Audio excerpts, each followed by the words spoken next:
Welcome, one and all, to the Finals Pro League Championship Series. This is day 2, the final day of action from all the Season 0 chaos you've been watching. 10 weeks of chaos, destruction, crazy moments, emotional stories, and most importantly, 10 weeks of the highest level of competition in the finals. This has been the biggest event in the finals history, and we are so happy to be the ones to bring it to you here with Pro Hubs. My name is Artie, and joining me today are some of the most talented casters in the finals, Jerry, Rio, and Waltz. Waltz, we'll kick it off with you. How you doing today? How you doing this weekend? Artie, I could not be doing better right now. I am thrilled. Like you said, this has been such a monumental undertaking from everybody, the production, the teams involved. We've been playing for so long. We've seen so many incredible storylines develop, teams rise and fall and then rise again. It's been really incredible stuff. I can't wait to see what our Final Four have in store for us today. Absolutely. And Rio, what about you? Oh man, I have just been having such a blast with the games. I mean, really, yesterday was just so much fun. The games were wild, they were unexpected, and really there were some pretty wild upsets. So it was just a unexpected day, and I think that today has just even more in store for us. Absolutely. I mean, talk about upsets. Jerry, I know you're very passionate, but hey, before we get into all of that stuff, how have you been? I've been trying to get over the drubbing that EU was dealt yesterday. It's all about NA from here on out. We have 4 NA teams in our final 4. And yeah, it's disappointing from EU, but they did go down fighting. So better luck next time is all I can say for our teams on this side of the pond, Ardy. Absolutely. I mean, hey, I've been casting EU with you since pretty much the beginning of Season 0, and so I'm glad that last weekend I was able to jump over to the NA side of things to get a taste of the teams that we'll be casting now today. But yeah, I mean, Waltz, this whole series has just been action-packed. It has been just an entire bracket of craziness, but most importantly, we've seen what it means to be at the top of the finals.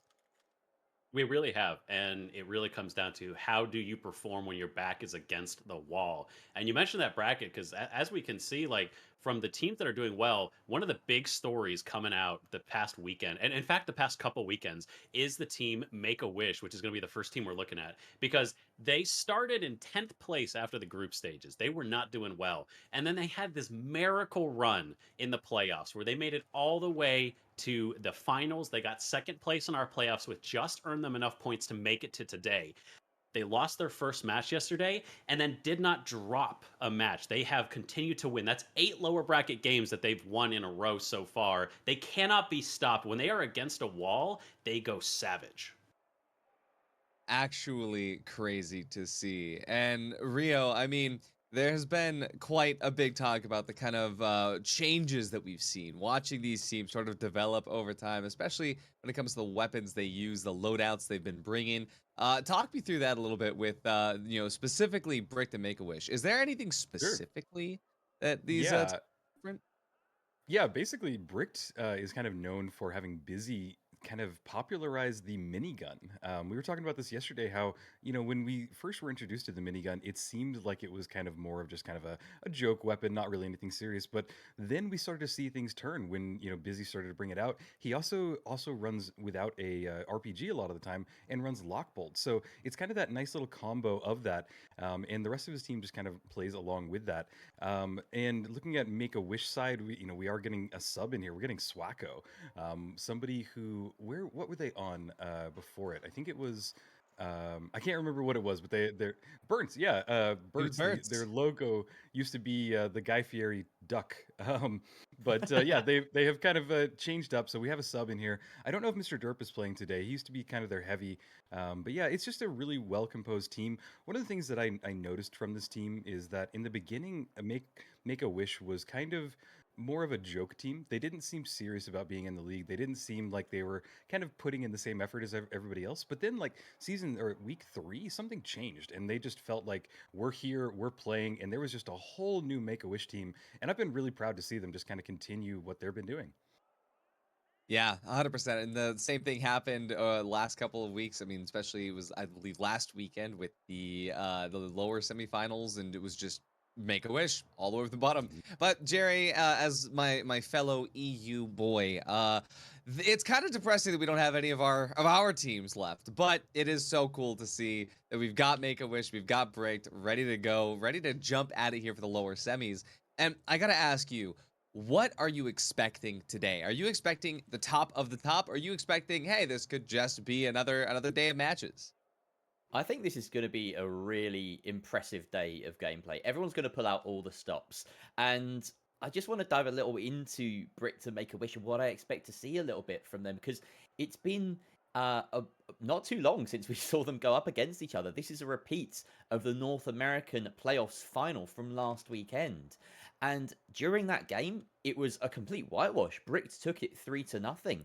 You know, Make-A-Wish, they haven't won their first game in a day ever. They always seem to lose their first game, and that's why they've been in these lower bracket runs. They've constantly had to fight their way out of a disadvantage, and now coming up against Bricks, they've got to be on straight away. They've got to really watch out for these dives. They've got to make sure that Varian is getting his picks as many times as possible. That was essentially their win con against Brick before, was trying to find Stooge out of position and that on that light and getting the FAMAS to beam him down. So I'm going to be keeping a close eye on Varian during this match as the medium on Make-A-Wish.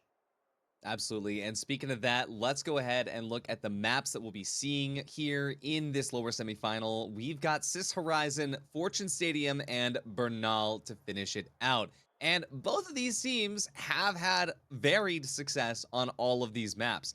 But I will say that in the North American final, it was Bricked who picked up the W on both Sys Horizon and Bernal. So Bricked is definitely feeling very good. And that was, of course, versus the Make-A-Wish Foundation. So the question now stands, and Waltz, I'll pass this to you.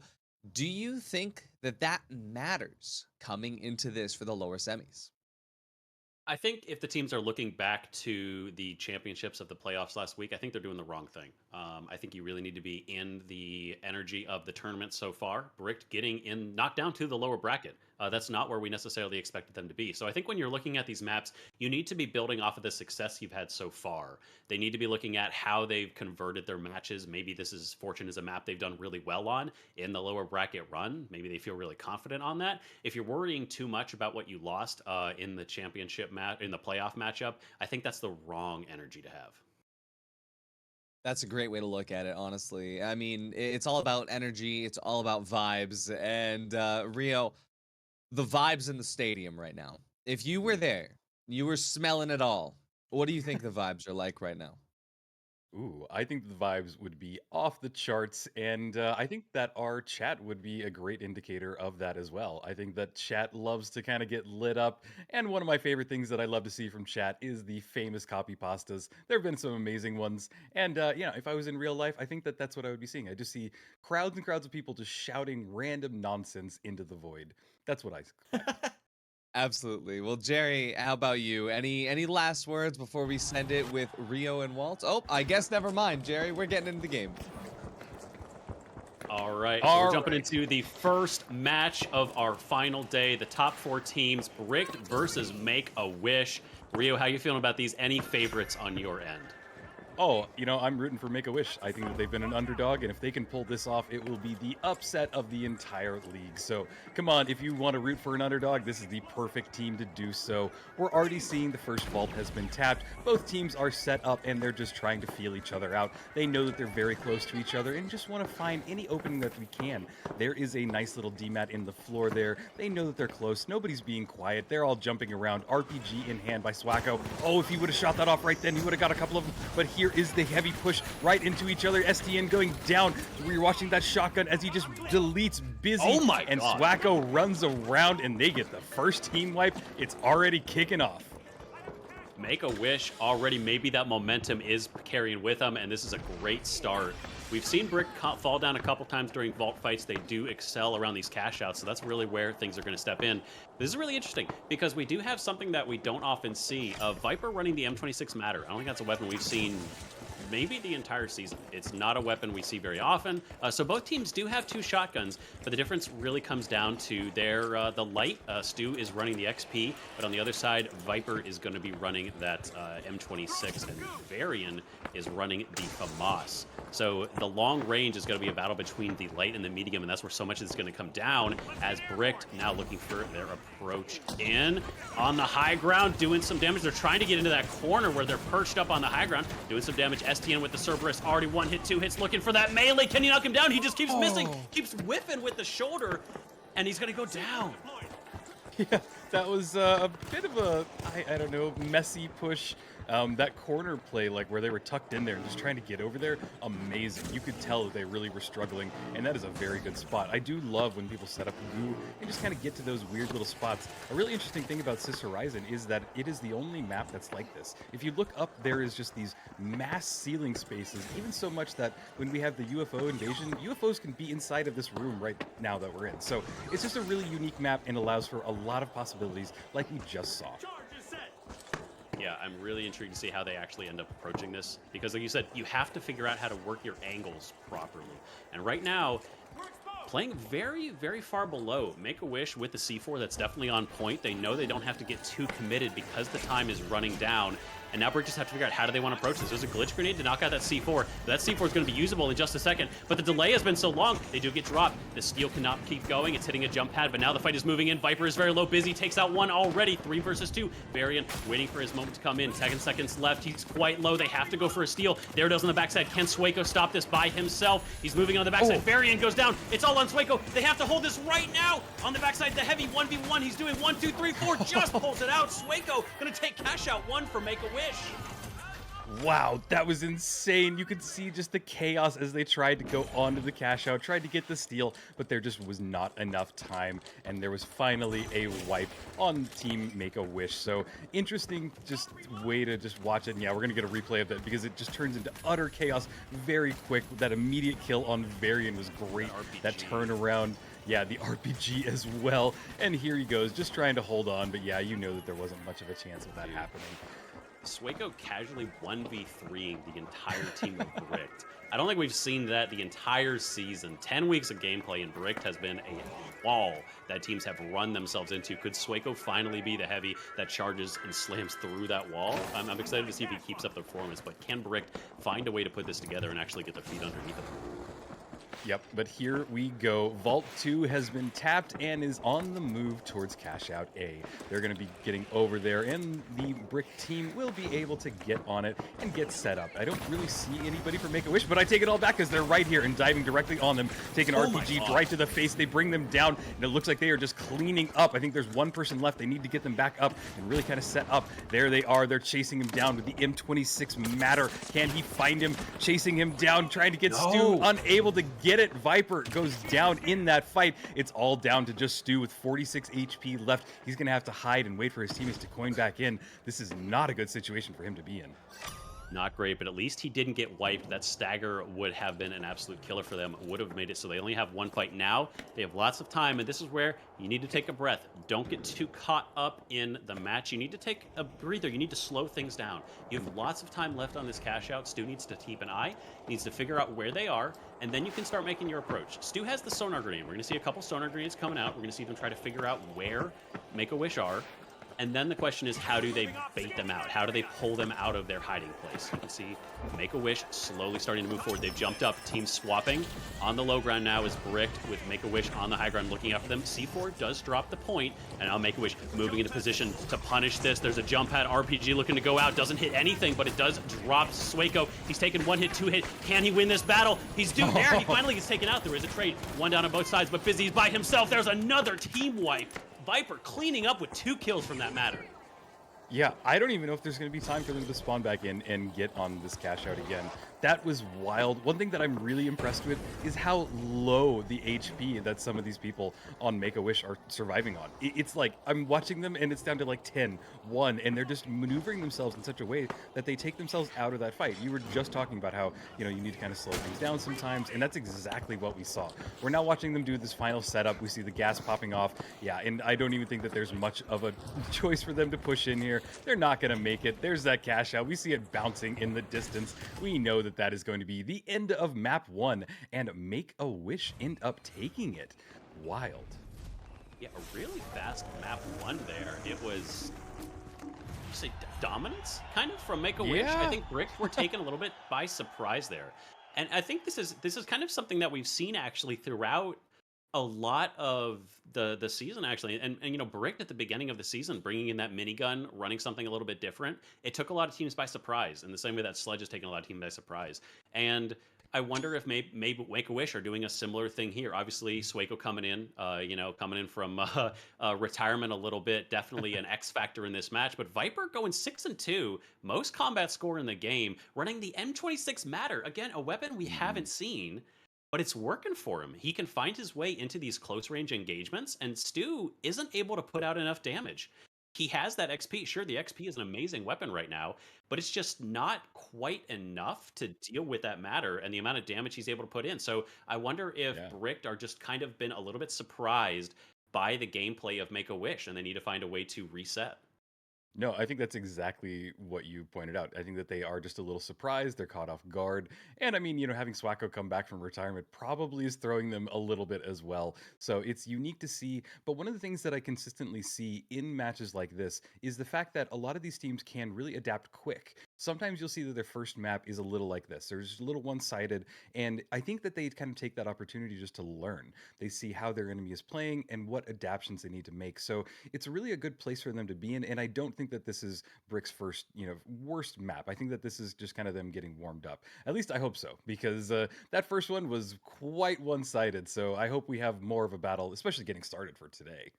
Yeah, they normally do such a good job of cleaning the site, knowing exactly where people are going to be set up. We saw them do that multiple times yesterday, and they seem to be caught on the back foot. They're not really confident in their movements the way I normally see them be. It's a little bit different, and yeah, okay, they've actually switched it up. So we now have a double medium on the side of Brick. They're running double DMAT, double medium. And what is the swap up here? Stu is running a FAMAS. So a big shakeup Okay. here. They want that extra beef. And I think this is in direct result because Viper's getting the better of him. That light on light matchup has not been going well for them. And when we've heard this time and time again from the top players, when that light matchup is going poorly, we swap it out. And instead, we change things and we go to a double medium because that extra health bar is big.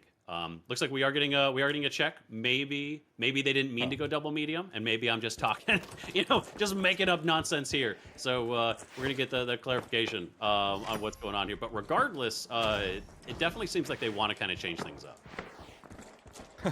Yeah, so just trying to get some clarification. I mean, something weird has happened. It doesn't usually happen like this. We usually have very few issues lately, but yeah, I think that we're just going to get directly into it, and that's what we want to see. Everybody's here. They're ready to fight, and there it is. They bounce pad into the point. They want to get it going. Cash Out A is running down. They're ready to make something go, but we see them just kind of set up real quick.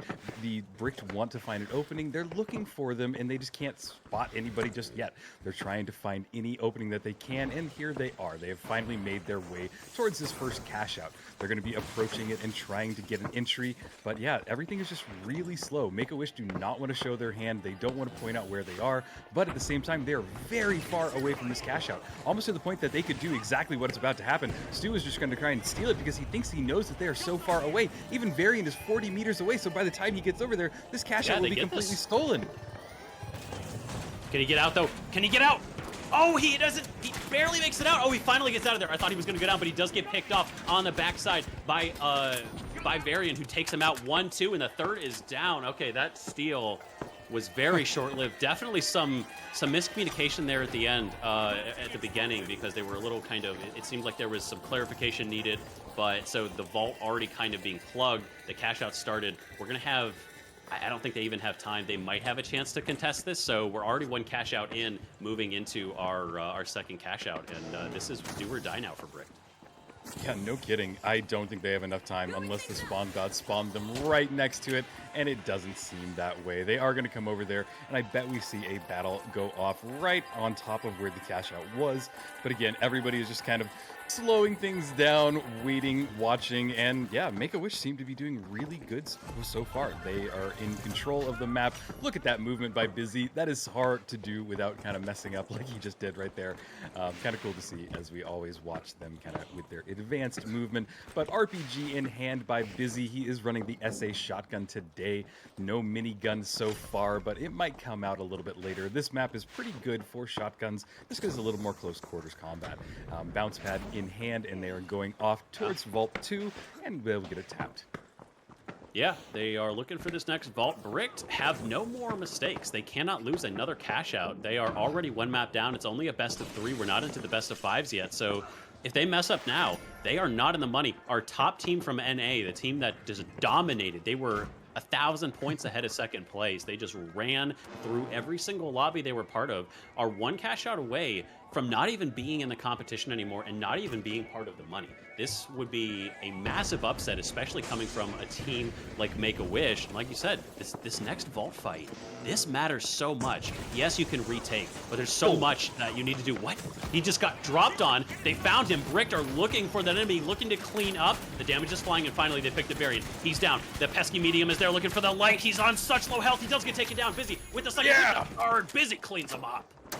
Oh my god, Busy. That is him popping off exactly like we have seen him do in all these matches beforehand. That was insane. They even got the drop on them, and then they just turned everything around. That was a wild, we're going to get a replay of that. Look at this. The man is just a machine. He's hunting down that dancing around light player. Finally gets that elbow, and then follows it up and gets a second kill. Shot, Yeah, the last shot. He's reloading right after that. So really just well-placed aim and just everything that you want to see from a top-tier player. It is why we highlight him so often.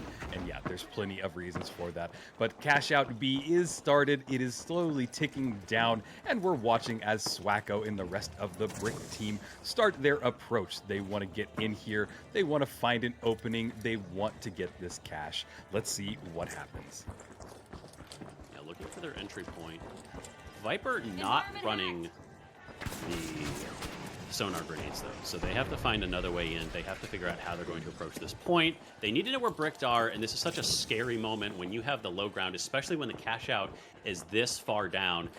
When it doesn't get demat and it just gets C forward, there's this empty hole, and it looks like they're moving around. Varian has a jump pad ready. They don't see anyone yet, and they might try to get onto the high ground. There's the jump pad. Do they have eyes on them? Still hiding behind the corner.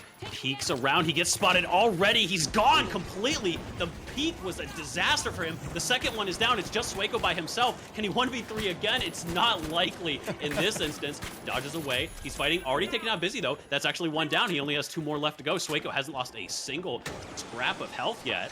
Did they even try to push in? He's baiting a steal, or baiting a revive. He takes a shot from that Cerberus, gets quite low, and there he's just going to go ahead and end it. Doesn't want to try and contest anymore. Bricked holding on to this one. And again, if they spawn close enough, they might have a chance, but this is probably Cash Out 2, going to go the way of Bricked.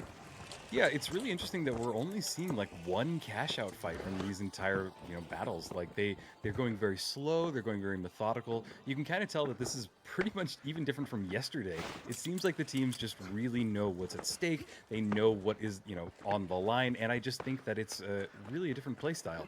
I kind of like the slower style, but it is going to mean that they're not going to have an opportunity to go for this. But look at this. Stujay is on top and just able to beam down on top of them. He brings their heavy down to half health in just a few little clicks. I think they're going to take advantage of that because they know he's low. This is a perfect opportunity to bounce on top of them and get some kills, get things going in their favor, and really get some momentum going. We're even seeing them all approach vault number 3, but nobody is there just yet. A nice little blueberry has been popped as you know that the chaos is about to unfold right on top of them. Stu just kind of a little bit separated from his team, and it's not the good spot for him to be in because look at that. Everybody is over there, but now he has a little bit of a vantage point. He's going to hop down there, try and look for anybody that he can, following his team members, but everybody is on top of each other, and here it goes. They're able to get Swacko down in just a few clicks, not watching them try and get Varian down as well. That is a team wiped. Yeah, a nice clean team wipe. Bricked have figured something out. It's starting to click for them. They find those initial picks. They're not getting too invested. I think you're right. Like that slow down has really helped them a lot, and the stakes have never been higher.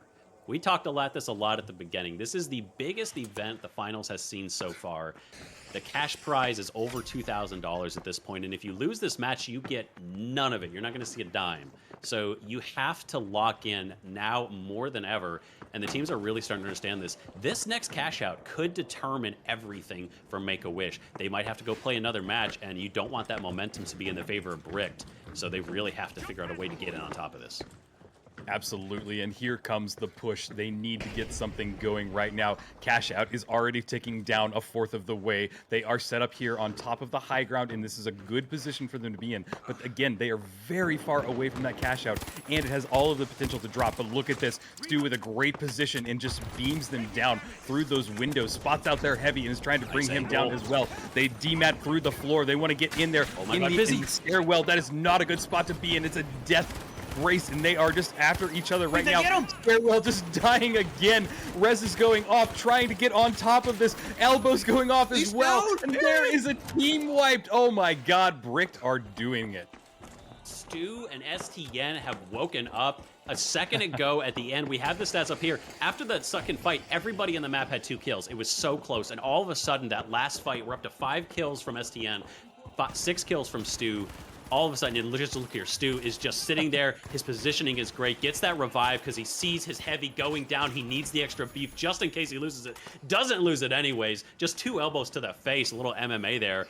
Closing it out, and now we're into the final fight. Varian getting picked off. Can he survive? Oh, he is solo health. That is going to be, he has to step aside. The goo is going to block things off. Stu is just making sure he has those angles. He definitely hears him, but again, that revive is coming out in a second. All eyes move towards the cash out. They have to run that direction right now as everyone is trying to run there. Only 10 seconds left. They have to begin the steal in a matter of seconds. Sueco drops down. The cash out is low. He is on the point. He holds the seal. Busy is right there, though. He's looking to go ahead and finish him off. It drops. He can't hold on to it. That's going to be Brick taking this cash out. There's not enough time left. Make a wish. They'll have to go to a game number 3. Oh my God, there we go. This is exactly what I predicted. Bricked are able to kind of pivot off of that really weird first match. I think that they learned, and I tell you what, we're going to map number 3, and it is going to be close. These teams now know each other. These teams know what they're going against, and yeah, I think that what we just saw there was chaos. Even that last fight in the stairwell was just utter mayhem, and that's kind of what you expect. These teams kind of go slow in the beginning, and then they know that, hey, we really have to win this fight, and you can just see the aggression just pop out. So that, I'd love to see it. It really, Stu was just popping off. He had some great angles on that map as well. So yeah, just a really good performance, and it's what I love to see. We're going to map 3, Welts. Yeah, that's always what we want to see, especially in these top 4 matches. You want the best teams, and we definitely got the best teams here. Pushing Bricked to their breaking point is not something that we've seen a lot of teams do. We saw that happen once in the upper bracket. We've never seen it before that. And Make-A-Wish, getting them to a game 3 is a huge moment. So we have to see if they can convert it. And the switch to double medium, it definitely worked for them. We don't see it a lot, and there's a reason we didn't see it. The light is such a crucial part of the team. The ability, the damage that light can output, the ability to move around and get that vision, the scouting potential of the light. The glitch grenade is such a huge part of that. There's a reason we saw light, medium, heavy become the consistent comp, and double medium, it's really kind of, it's here and here, right? If you have a really, really strong medium, 2 strong mediums, it stands up to light, medium, heavy. On the same thing, if you have a really strong light, you don't want to swap off. Here's the question. Do we see Viper switch off to a medium? I don't think we're going to see that. I think it's been working for him. I want to see Make-A-Wish stick with what they had, but how do they start approaching these fights if Brick stick with the double medium? Oof, that's so hard to know, and especially because you don't know until the actual match kicks off what their actual composition will be. I think that it's just more of, yeah, I really don't know, because there is just that battle. It's, do you pull in a medium, but the medium then has to kind of act like a light. They have to kind of have that movement. They have to find those positionings that a good light would do. But at the same time, just having a light is just opening the potential for a new utility, new abilities, and just kind of movement around the map. So yeah, it's just that ultimate battle, and I don't know where they're going to decide on. But yeah, what is the last map that we're going to be going to there, Waltz? So we're heading to Bernal, which, because both teams are running a very similar style, I don't think this is necessarily going to favor one team over another. We have both, in both cases, it's still a double shotgun with 1 long range weapon. So either way, I think that's still powerful. Stu is going to have to cross a lot of no man's land, especially if we had a cash out over in the amphitheater, or if there's a cash out at church. He has a lot of ground to cover, and we've seen that be one of the breaking points for them, is that if he tries to make the crossing first, if he's going without the cover of his heavy, then he's going to get picked off unless he gets there without being seen. So I want to see Viper take use of the fact that Sueco is running a mesh shield instead of a winch claw, and use that cover, use the ability that he has to survive just a little bit longer, because I think that could end up making the difference at the end of the day. Absolutely, and we are loaded into the map. This will be the last map deciding who takes it. Make-A-Wish or Bricked. One of them will be gone and one of them will continue on. Chat, if you are a fan of either one of these teams, show their love in the chat and let's get this map started. Yeah, both teams just doing a little bit of picks here and there. The vault has been tapped, but the real fight is happening now. Nobody really cares about the vault tap. It's all about whether or not you can get this initial wipe, because you don't want to plug that cash out without having the other team down. That gives you one solid fight. It really forces that timer to already begin. There was a gateway. Both teams moving very, very quickly forward. Stu quite behind his team, and already one down from each side, two down from one. There is a revive, so it's a 1 versus 2. Stu, can he pull this off for his team? That Famas, he does go for the revive. A hero revive, does manage to get it, but he's going to get picked off. Sells his teammate here. I don't think there's going to be anything. He just sits there, takes the damage. That's going to be a quick wipe, and that cash out has been started for Make-A-Wish once again. Yeah, that was a really weird res. Those are the types of res that, like, when I do in my games, my team just yells at me. So I don't know. It's just kind of weird, his idea. Did he think that everybody was down? That it was just a 2v2? I don't really know, but it didn't work out in his favor. But we are now watching Make-A-Wish as they set up and start a few fires over there as well, kind of in this hotel area. They have plenty of time to get set up, but here come Bricked. They need to get something moving. They're trying to find an opening, and they're probably going to put a bounce pad down and just jump onto point.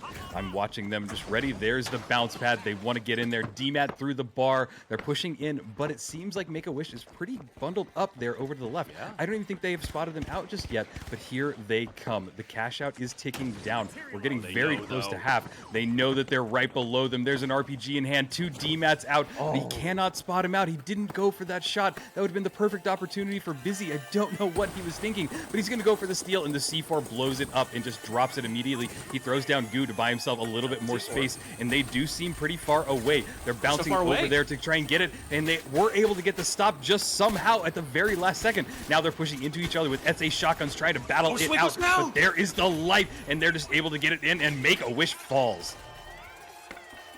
Rick said there are no vacancies at this hotel. Get the hell out, and Make-A-Wish are going to lose this cash out with not enough time left as well. Brick making a statement and going up for the first with the first cash out for the first time in this entire best of 3.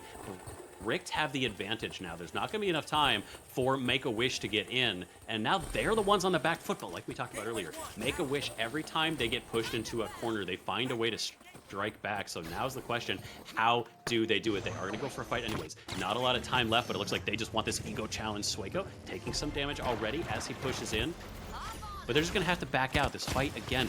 No, they decide not to back out. There's the RPG. Stu is going to get melted as the rest of the team drops up to help. But Sueko, he's down. There's the conversion as well. Both teams, 2v2. There is a revive on Sueko below, but he's going to get melted as well. Variant goes down. Chasing Sueko now. Busy looking to finish up all 3, but he's getting damaged. He's being taken down. Sueko is going to actually reverse this on him, and a team wipe going the way of Make-A-Wish. Okay, I mean, that was an ego fight of all ego fights, and, you know, Make-A-Wish are going after it. I really thought that they were making a bad move by kind of, like, diving in there and showing their hand that, yeah, they're pretty aggressive. But, hey, it worked in their favor, so they took a chance, and it's working for them. And I think that that's kind of the theme of Make-A-Wish. They've been making some big wishes, and somehow the genie has been paying off. But moving over as Viper still running that Matter shotgun. Can he get in the faces? Can things change?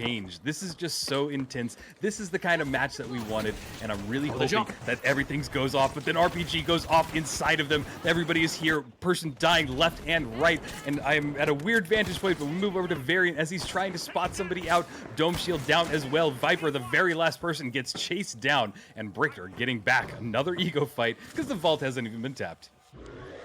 Yeah, a nice win for them. But as we look at the stats here, look how close this is right now. Everybody's sitting, and both teams right now sitting with 10 kills, actually. 10 kills apiece, which is pretty crazy. Even the scoreline in terms of combat is very, very close. These teams are so evenly matched. Make-A-Wish pulling off the miracle run of the century.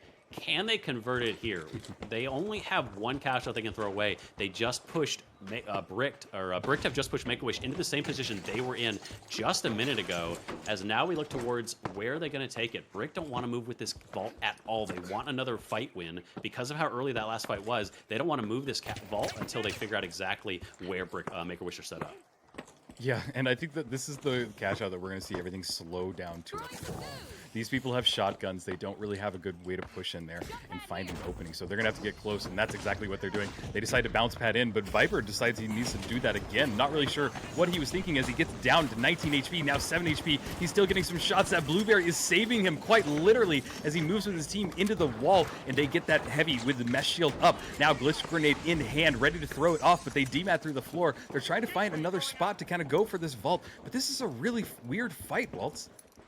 Yeah, they've played really well, and this is what I thought we were going to see from Brick. Brick have been so disciplined in their movements. Every time STN says jump, they say how high. They move immediately, and they're doing this movement really, really well right now, showcasing how they did so well in group stages as they have the high ground, peppering damage onto Varian. Varian and Viper dead in the matter of seconds. Sueco, not long after, he is not long for this world. He's going to get taken out. Brick played the long game and then just fell upon them like a hammer. Yeah, this is starting to feel a little bit more like a team deathmatch right now than actual finals match, because the vault has finally been tapped, but we've had a good solid like 4 or 5 minutes of these teams just battling it out. There is definitely some egos at play here. These teams won it, and honestly, both teams have earned and deserve to be here. You can definitely tell, but oh my god, look at how close of a spawn they got. This will be a perfect way for them to get directly on this, and I don't even think Bricked are aware of how close that they got spawn. There is a glitch that went off and it just totally stopped that gateway. Moving in, we watch Busy goes down. These shotguns are racking up the kills today. Swacko, RPG in hand, wanting to make the advance. Cash Out is running down. It is more than a fourth of the way there. They need to get on it right now if they want to go for a kill or go for a steal. And there is just a few people up on Brick, so this is their opportunity. Bounce pad going off. They need to get in there. STN wrapping himself around. They're going to go for the steal. Goo is down. This is the perfect opportunity. Cash Out just running about halfway done. Everybody is now going to move to get set up and watch for the last push. Yeah, Brick playing it slow here, knowing that all they have to do is wait for Stu to respawn, which he will be doing so in 15 seconds. So they're going to have one more fight left, and this is not the final. Obviously, they want this fight. They don't want to go to a third cash out, but they have a little room for mistakes, so we might see them approach maybe a little more aggressively than they did otherwise. Both teams back up to full strength now as Stu spawns into the lobby. Here is the do or die moment for Make-A-Wish. They need to hold on to this point. What are the defenses looking like right now? I know we had some goo grenade that's set up on the point. They're on the low ground. They're just kind of tucked into a corner as Brick look to take this above. They're looking around the corner, checking the angles. There it is. The RPG hits all three. Huge damage has been put into the entire team. They're up in the air with that jump pad, but they're getting picked out of the sky like clay pigeons in a shooting range. Sueco's the only one left on the team. He has to do 1 versus 3 again. RPG does do some damage, but a dome shield's down. He has to aggress. Sueco's taken out. Brick are going to take this cash out. They move on in the Pro League Season 0 Championships, taking down the miracle run of Make-A-Wish. Oh my god, my heart breaks for the Make-A-Wish team. Their wish did not come true, but my god, what a performance that they had. This was the miracle run for Make-A-Wish. I am so proud that this team, that I have really been following since the beginning of this league. I thought that they were kind of joking around and not a serious team, and I'm just so proud of how far they've made it. So, well done, Make-A-Wish. You guys gave us a great battle, but we have to turn our attention to Bricked because, wow, they were able to come back. That first map was just scary if you're a Bricked fan, but after that, they found their footing. They were able to just stop Make-A-Wish dead in their tracks, but definitely was absolutely a battle between these two teams. Yeah, we had these two teams utterly duking it out, and they're at the end, everyone doing their part. 5, 6, and 5 on the score line, everyone with a bunch of assists as well. 5,000 combat score from Busy.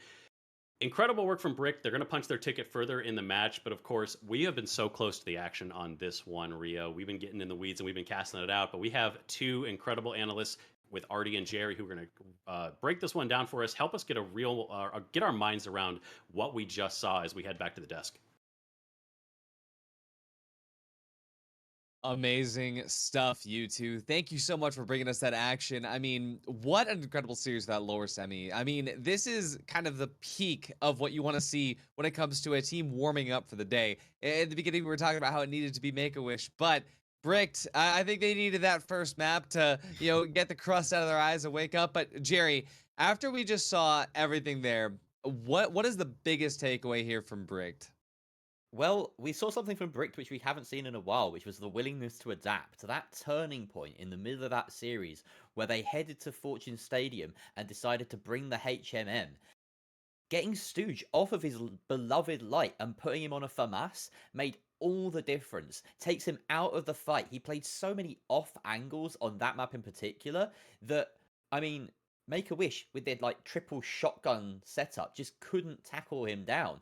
And yeah, as soon as that started to click, as soon as they started to get into the flow of things, Bricked, they didn't actually lose a single cash out across the series. So it really made a big difference, that adaptation.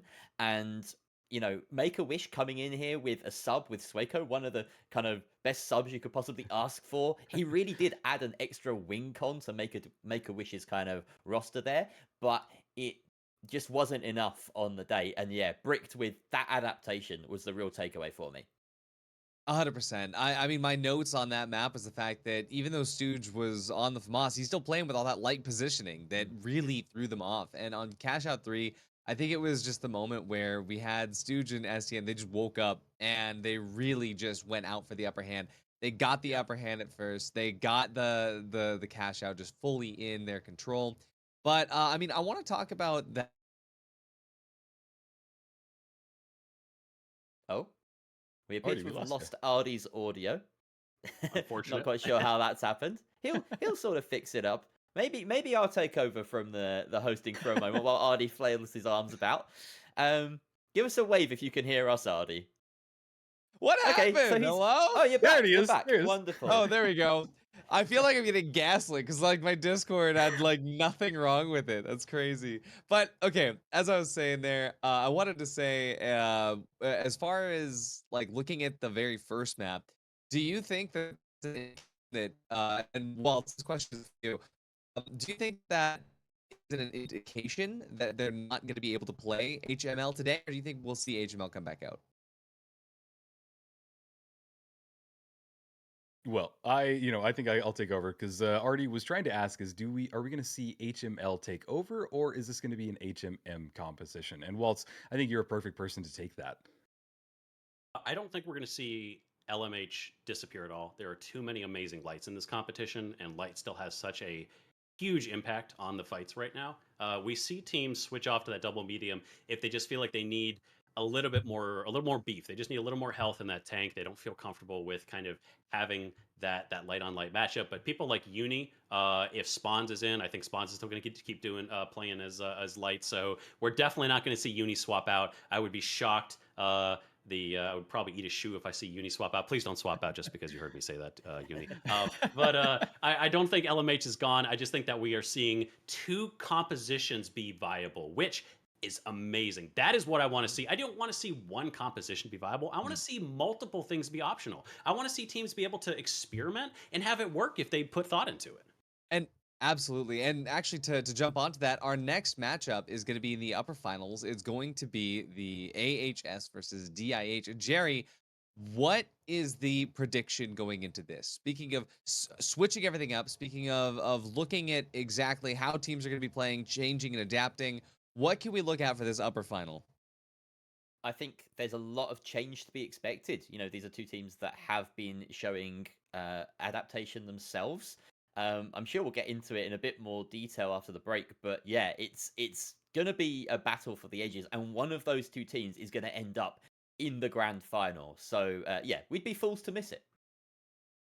Absolutely. And you would be fools to miss that matchup. So, folks, don't go anywhere because we have a small break, but there's going to be some more finals action when we get to you with the upper bracket finals right after this.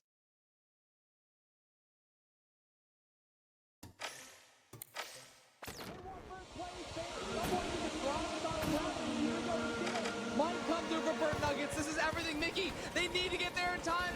They do. They stop the steal. If he reload, he's able to do it before you get that super. Oh, the RPG on the Skilbert. BMO absolutely beaming right now, finishing off the rest of the team. Slightly over to the sideline here. The gateway has been placed. They come up from above. Play commit doing so much, just controlling this team fight. At this point, you have it. You've got it done. There's no way. He dashes around. Look at the movement. Aim point taking down a lot of players there. Great use of the Gugon. Oh, unbelievable techers. Gangala, they try to jump in. Oh, they do. The team that hits. try and go for the steal, and the winch is huge. It doesn't work out though. He can't do anything yet. No, he still takes it. One versus three.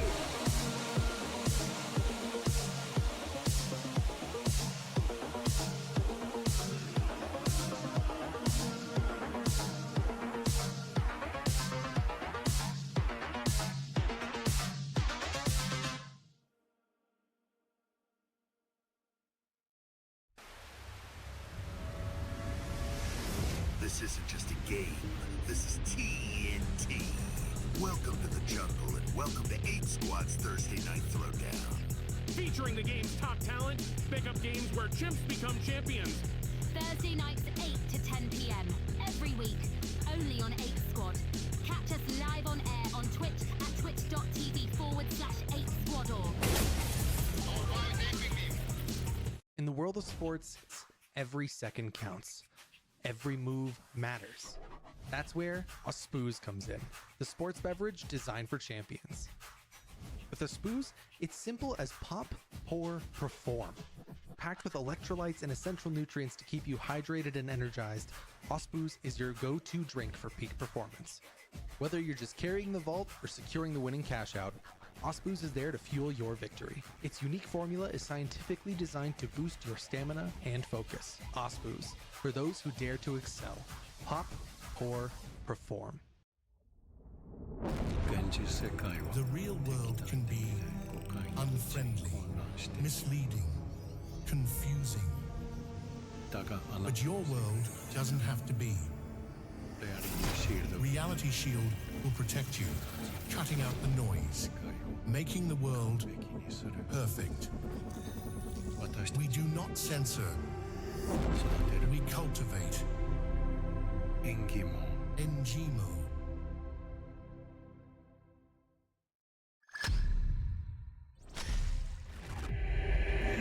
It's showtime!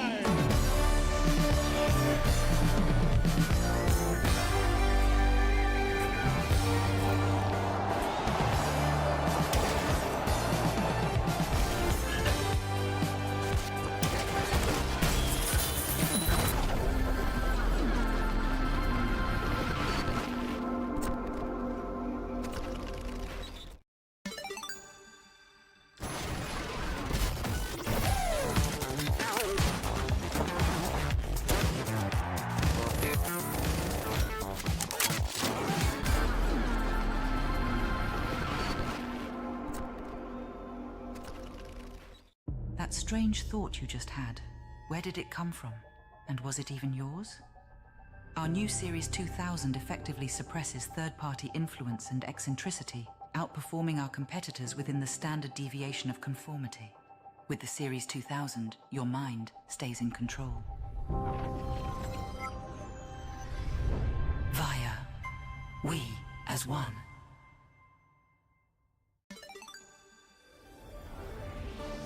You know, June, every time I think I've seen it all, the finals proves me wrong. What a play! That's one for the highlight reel, Scotty. The next chapter in this epic saga is about to unfold. A storm of epic clashes is brewing this season of the finals!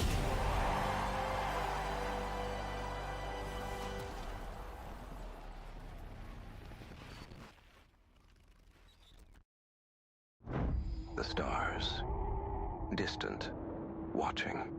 When will they arrive? Will your family be disintegrated first or last? Will your family dog become their leader? With Holtau's alien invasion insurance, you don't have to worry. Alto, we got your back.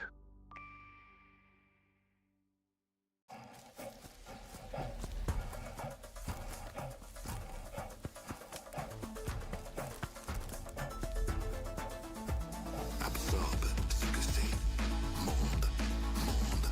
Pour misérable et fortuné. Absorbe. Ce que tu désires devenir, c'est ce que tu es. Alors, absorbe.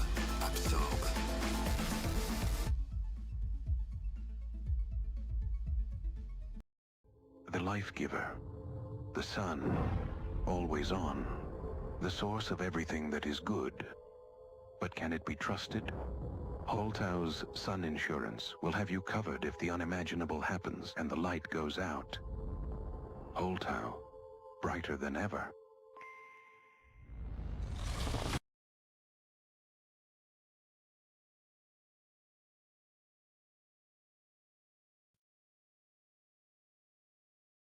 Hello, everybody, and welcome back. Thank you for taking a little break with us while we all gathered our breaths and prepared ourselves for the upcoming upper final. My name is Artie. I'm joined with Waltz, Rio, and my beautiful Jerry, the music man. And we have a pretty phenomenal upper final coming to you. We've got AHS versus DIH, but before we get all into that, let's take a look at the bracket of the last 2 days to figure out what's gotten us to this point now.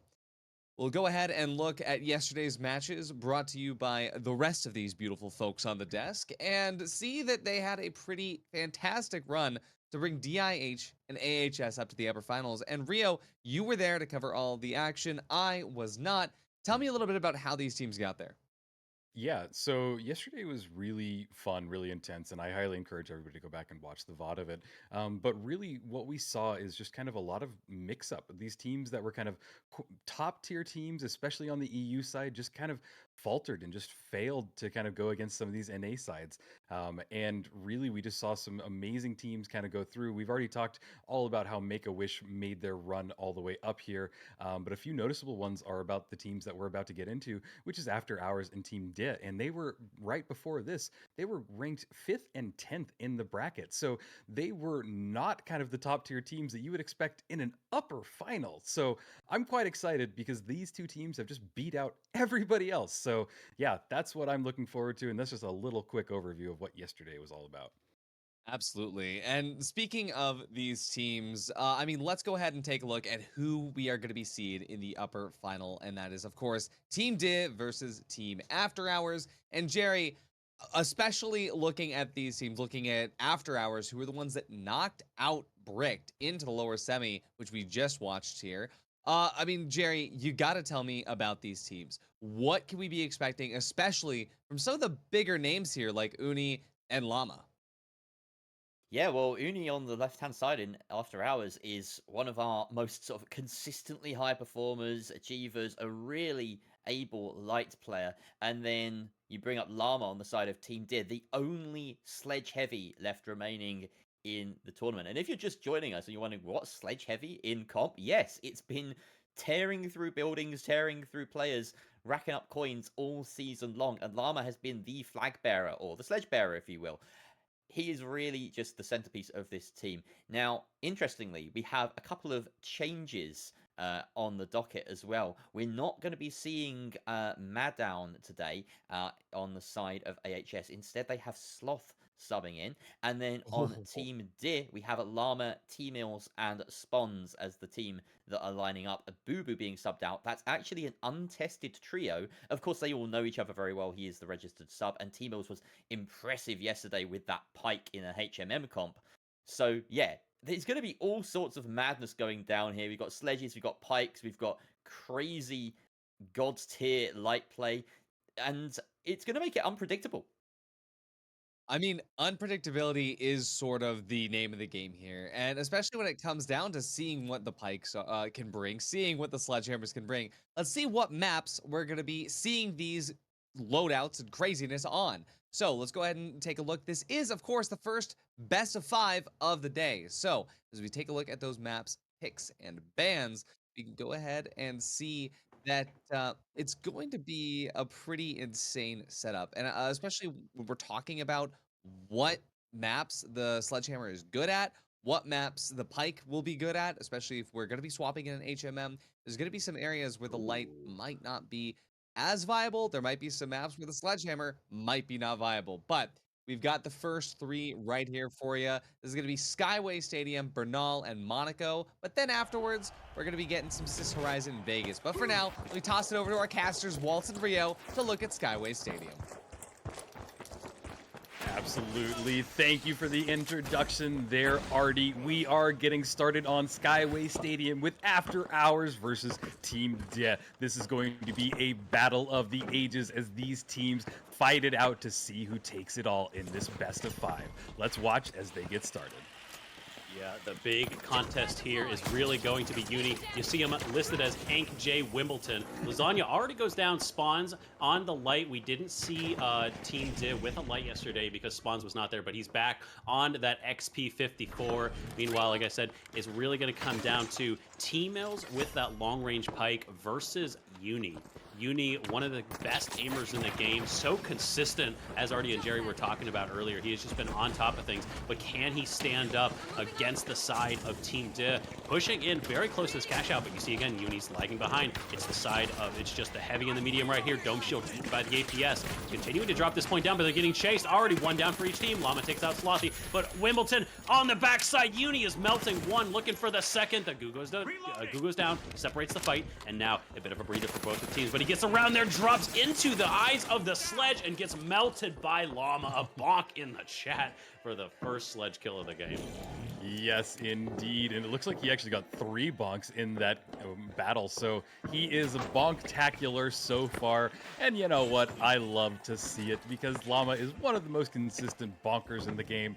And you know what? I have now said bonk way too many times in a row, but that is okay because the cash out is ticking down. We are halfway done. Team After Hours has respawned, and we're watching T-Mills set up with that pike and an APS turret. His whole team is there. They are very close to this cash out, but there is a gateway. After Hours is pushed in directly. There goes Lasagna down immediately. This pike gameplay is insane. Can he chase a second one? There he goes. He gets Uni down. The headshots are lethal. He gets a third. Are you kidding me? This is just getting started, and T-Mills is continuing his reign of the pike. Yet another match where we're seeing the weapons that we thought were meta just falling down at the feet of these other weapons. The pike is not something we saw. We maybe saw 1 or 2 of it. It's just crazy. And so all of a sudden, T-Mills just shows up here, dominating people. And then Llama with the sledge. I mean, what can we say about Llama that we haven't said 1,000 times over the play days? But it is just the pressure that is put onto you by that sledge. You cannot get in close range against a sledgehammer. He is always going to out DPS you. And they can't be at long range because T-Mills is just not missing a single shot. That man is just hitting heads every time he sees somebody. So AHS, they need to go back to the drawing board. This is what Lasagna is great at, though. The guy is an incredible in-game leader. He knows exactly how to approach fights. I would not be surprised to see them shake up things and try something a little bit different. Yeah, I think that really it's going to fall a lot on Slothy because he's their heavy, and really just to kind of block the pike shots, he's going to need that mesh shield up to just kind of keep his team safe just as long as you can.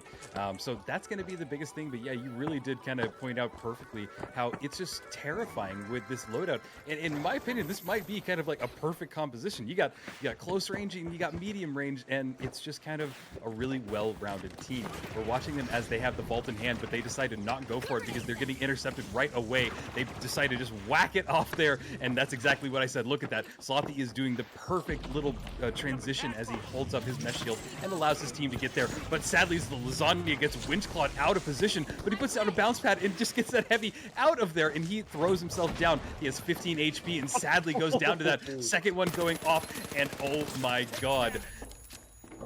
Uni with a nice pick, though. Gonna finish off one, looking for more. Nice movement there with the dash on the edge of that building. That's quite difficult movement, but he does it so seamlessly. Has the high ground, the vault still lying unclaimed as Uni gets pushed by the heavy, but dashing out of the way. The sledge cannot connect. The wind's completely missing as well as Uni continues to evade the rest of Team Dea.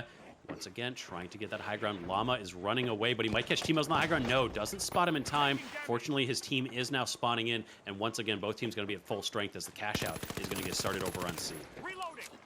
Yes, it is getting started here in just a second, and we're watching Hank J. Wimbledon, also known as Uni, dash around and try and catch up to this cash out. He does kind of have this unique movement where he goes kind of on his own, but sometimes it works out. Sometimes he spots people out and is able to just get the jump on them, but other times we're now watching them as he's not going to do that. His team has here. They demat the cash out. It's popping down, throwing some goo off, and Lasagna's just going to go for it. This might be the perfect opportunity for them to take it. Watching them, here comes the bonking machine trying to come in there. They pull off the cash out, but it is in Team's Dis hand right now. They are being chased down with that Cerberus from Lasagna. Can he get a kill? And he got T-Mills down, and that's going to be a critical battle going forward.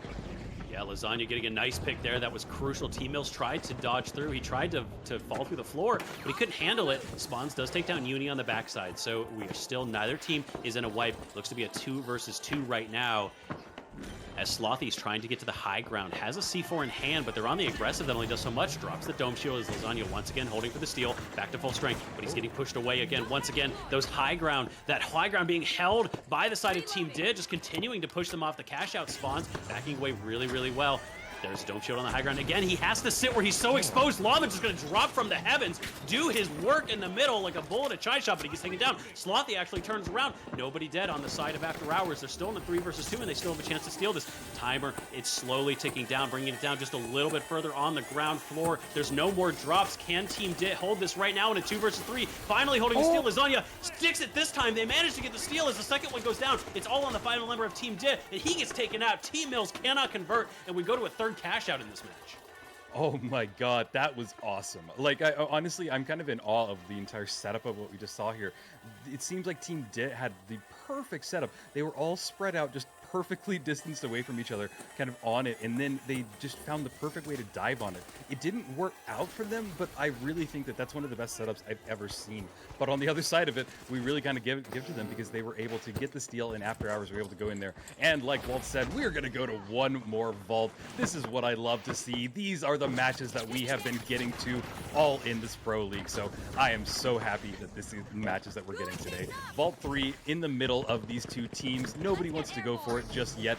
Bounce pad in hand. They want to bring the fight directly to them. Team Dit are going to have to scramble as they get pushed directly by that Cerberus. He's reloading and move over to Spawn as he's trying to spot them out, dashing in and around. He didn't make that jump, and that's going to be pretty critical for him because he's going to go down in that battle. We're watching as Llama is the last person remaining, and sadly, the Bonkinator could not get any bonks to save his life. This is exactly what we were talking about. They found it so hard to take these fights. At first, After Hours were just getting slammed time and time again every time they tried to push into Team Dit. But all of a sudden, we see these fights turning around. They're not getting picked off in the same way. They're not doing these headlong rushes. And we talked about this. We've talked about this a lot over the last couple days. Every time you're playing against that sledge, your spacing must be immaculate. You cannot be too close, or you were just going to get shredded by that. But you cannot be too far away because these sledge lineups always run a long range weapon that can assist them. So After Hours right now have just been incredible with how close they're playing to these teams. Llama is just struggling to get into these fights. Fight is moving here. Here's a jump pad very aggressively on the high ground. Finally, Lasagna looking over this, and Uni going to work. He's already lost one member of his team, but he's putting in the effort. Looking to take one out. 2 versus 2. Llama is going to get away. There's a gateway on the sky, but he drops on top of them. Everyone piled up on the corner of this roof. Slothy is going to go down as well. 1 versus 3. Uni is going to have to take a breather, reset. I don't think he's going to try to go in here. He needs to let his team respawn. Yeah, that's exactly what I would do. And Waltz, you just logged into the game. Welcome in. Yeah, Uni is definitely going to have to kind of reset here.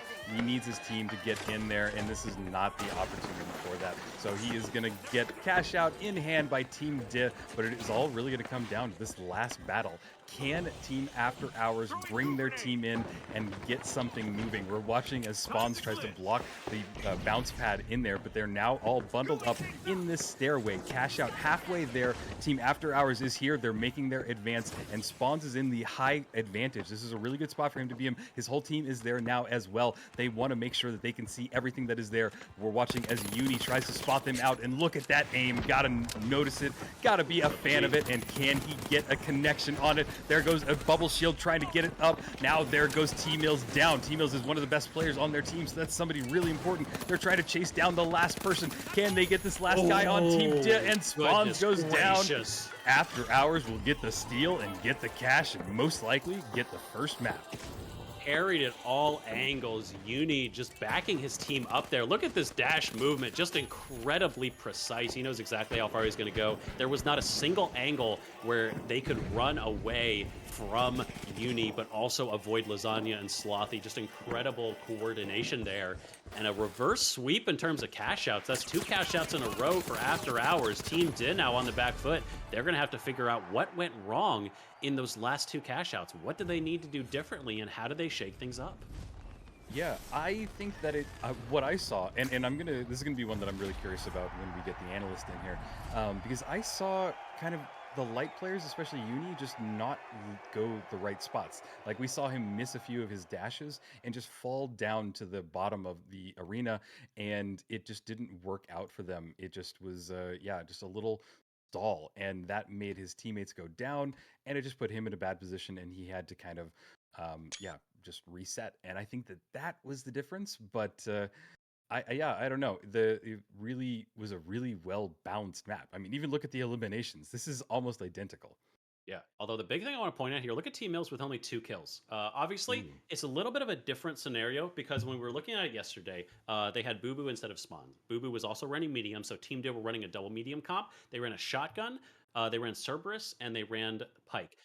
This time we have T-Mills with Spawns, so Spawns is going to be on that light, so he fills a slightly different role. T-Mills was previously filling that kind of roaming position. There's almost always in top level play, you run a 2-1 kind of floating composition where you have 2 members that stay very close to each other and one person who sort of floats around, looks for angles, and tries to create a crossfire. T-Mills was filling that role, but now that Spawns is in the lobby, that's really more of Spawns' job, and T-Mills needs to stay close to his heavy, so he's naturally going to get less kills. But we've seen him do so much work in these matches before, especially yesterday if you were watching, that I'm surprised to see him held at only 2. Especially with that Pike, we saw him pop off on this first match. He was hitting heads over and over again. And so they've clearly found a way to avoid him. And I think he's going to be the key because as we move into our next matchup, I believe it is, as we move on to our next map, it really comes down to whether or not they can avoid Team Mills angles again. Yeah, and I think you're right. I think that they're trying to like shut him down. They don't want T Mills to be here. They saw the matches yesterday, and I think that might be something they're going for. But I think you're right. I don't think that they've realized that kind of his role has changed just from yesterday. So I don't know. I'd like to point out that the first match is kind of where these teams feel each other out. Things have changed. They're trying to figure out what's going to happen. I'm a little hesitant to say that because it felt like these teams felt each other out already with how close this was. So I don't know. I think these teams are really ready for combat and ready to kind of hop into it. Let's see, what is our next map there, Waltz, that we're going to be going to? I do believe it is Bernal. So actually, I might need to get out of here because Yeah, it's a it's war gonna zone. start. Yeah, it's gonna get really explosive in a few minutes. So I might be somewhere else the next time we talk. But the definitely, I'm excited to see Bernal. I think Bernal could be a little bit more towards the side of Team De. Again, like, and I say this every time, there are a couple cash outs that really do end up in the middle of nowhere. But for the most part, Bernal does allow you to really create these close quarter combats. You can get the point into positions that are very enclosed. You have a lot of buildings with a lot of doorways and a lot of angles, and that is where a sledge is going to shine. So I think Llama is going to have a much better match here, and it's really going to be eyes on him to see if Uni continues to, I'm sorry, not Uni, but if Spawns continues to put that cover down, then I think we can see Llama really pop off, and that, of course, is the key to their entire lineup that Sledge has to perform. Yeah, I'm thinking back just in my head, basically anytime that we saw Llama on Bernal, it went really well for them. I think part of the uniqueness of this map is that you have a lot of buildings that you can kind of go into and use that sledgehammer to get into the building next to it. So you're not caught out in kind of these open areas as much, and I think that it's just kind of works in the favor of a sledge heavy. It's almost like you have a heavy with a DMAT. You know, you can go anywhere and stay out of the cover of the, just open areas. So it'll be really interesting to see as we load into it, but we will be hopping into Bernal. So if anybody is rooting for either of these teams, chat, you know what to do, and let us know which one you're rooting for. Any final thoughts before we hop in here, Walt?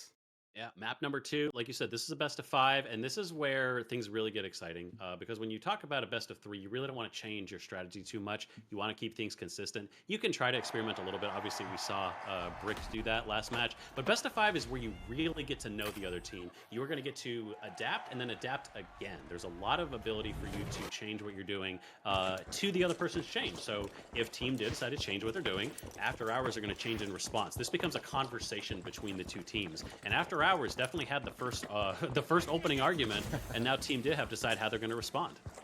Yep, absolutely. They are getting into it. Gateway already dematting through the floor. Lasagna wants this vault. He doesn't care if Team Dit is here, and he's actively looking for them. Bounce pad, he wants to go directly onto them. He tries to get a shot off with his Cerberus, but just gets deleted in mid-air by Spawns. Slothy getting winch clawed out of position and goes down immediately as well. One person remaining on After Hours is Hank J. Wimbledon. I pointed this out time and time again. He is the last person remaining, and it is not good for him as he tries to stay alive, dashing in and out. Red Barrel goes off, but not in Spawns' favor, as Hank J. Wimbledon takes it, and he's going to get a res off of his team. And these are two teams that are ready to fight. I can feel it already. That was a very weird push from Lasagna, I gotta be honest. Kind of just hit the pad and hung in the air, so a little bit of an odd choice from him, but didn't end up resulting in a wipe. The teams are going to be back here, and again, AJ Wimbledon, you keep hearing us say Uni. Uni is Wimbledon. He just decided to change his name,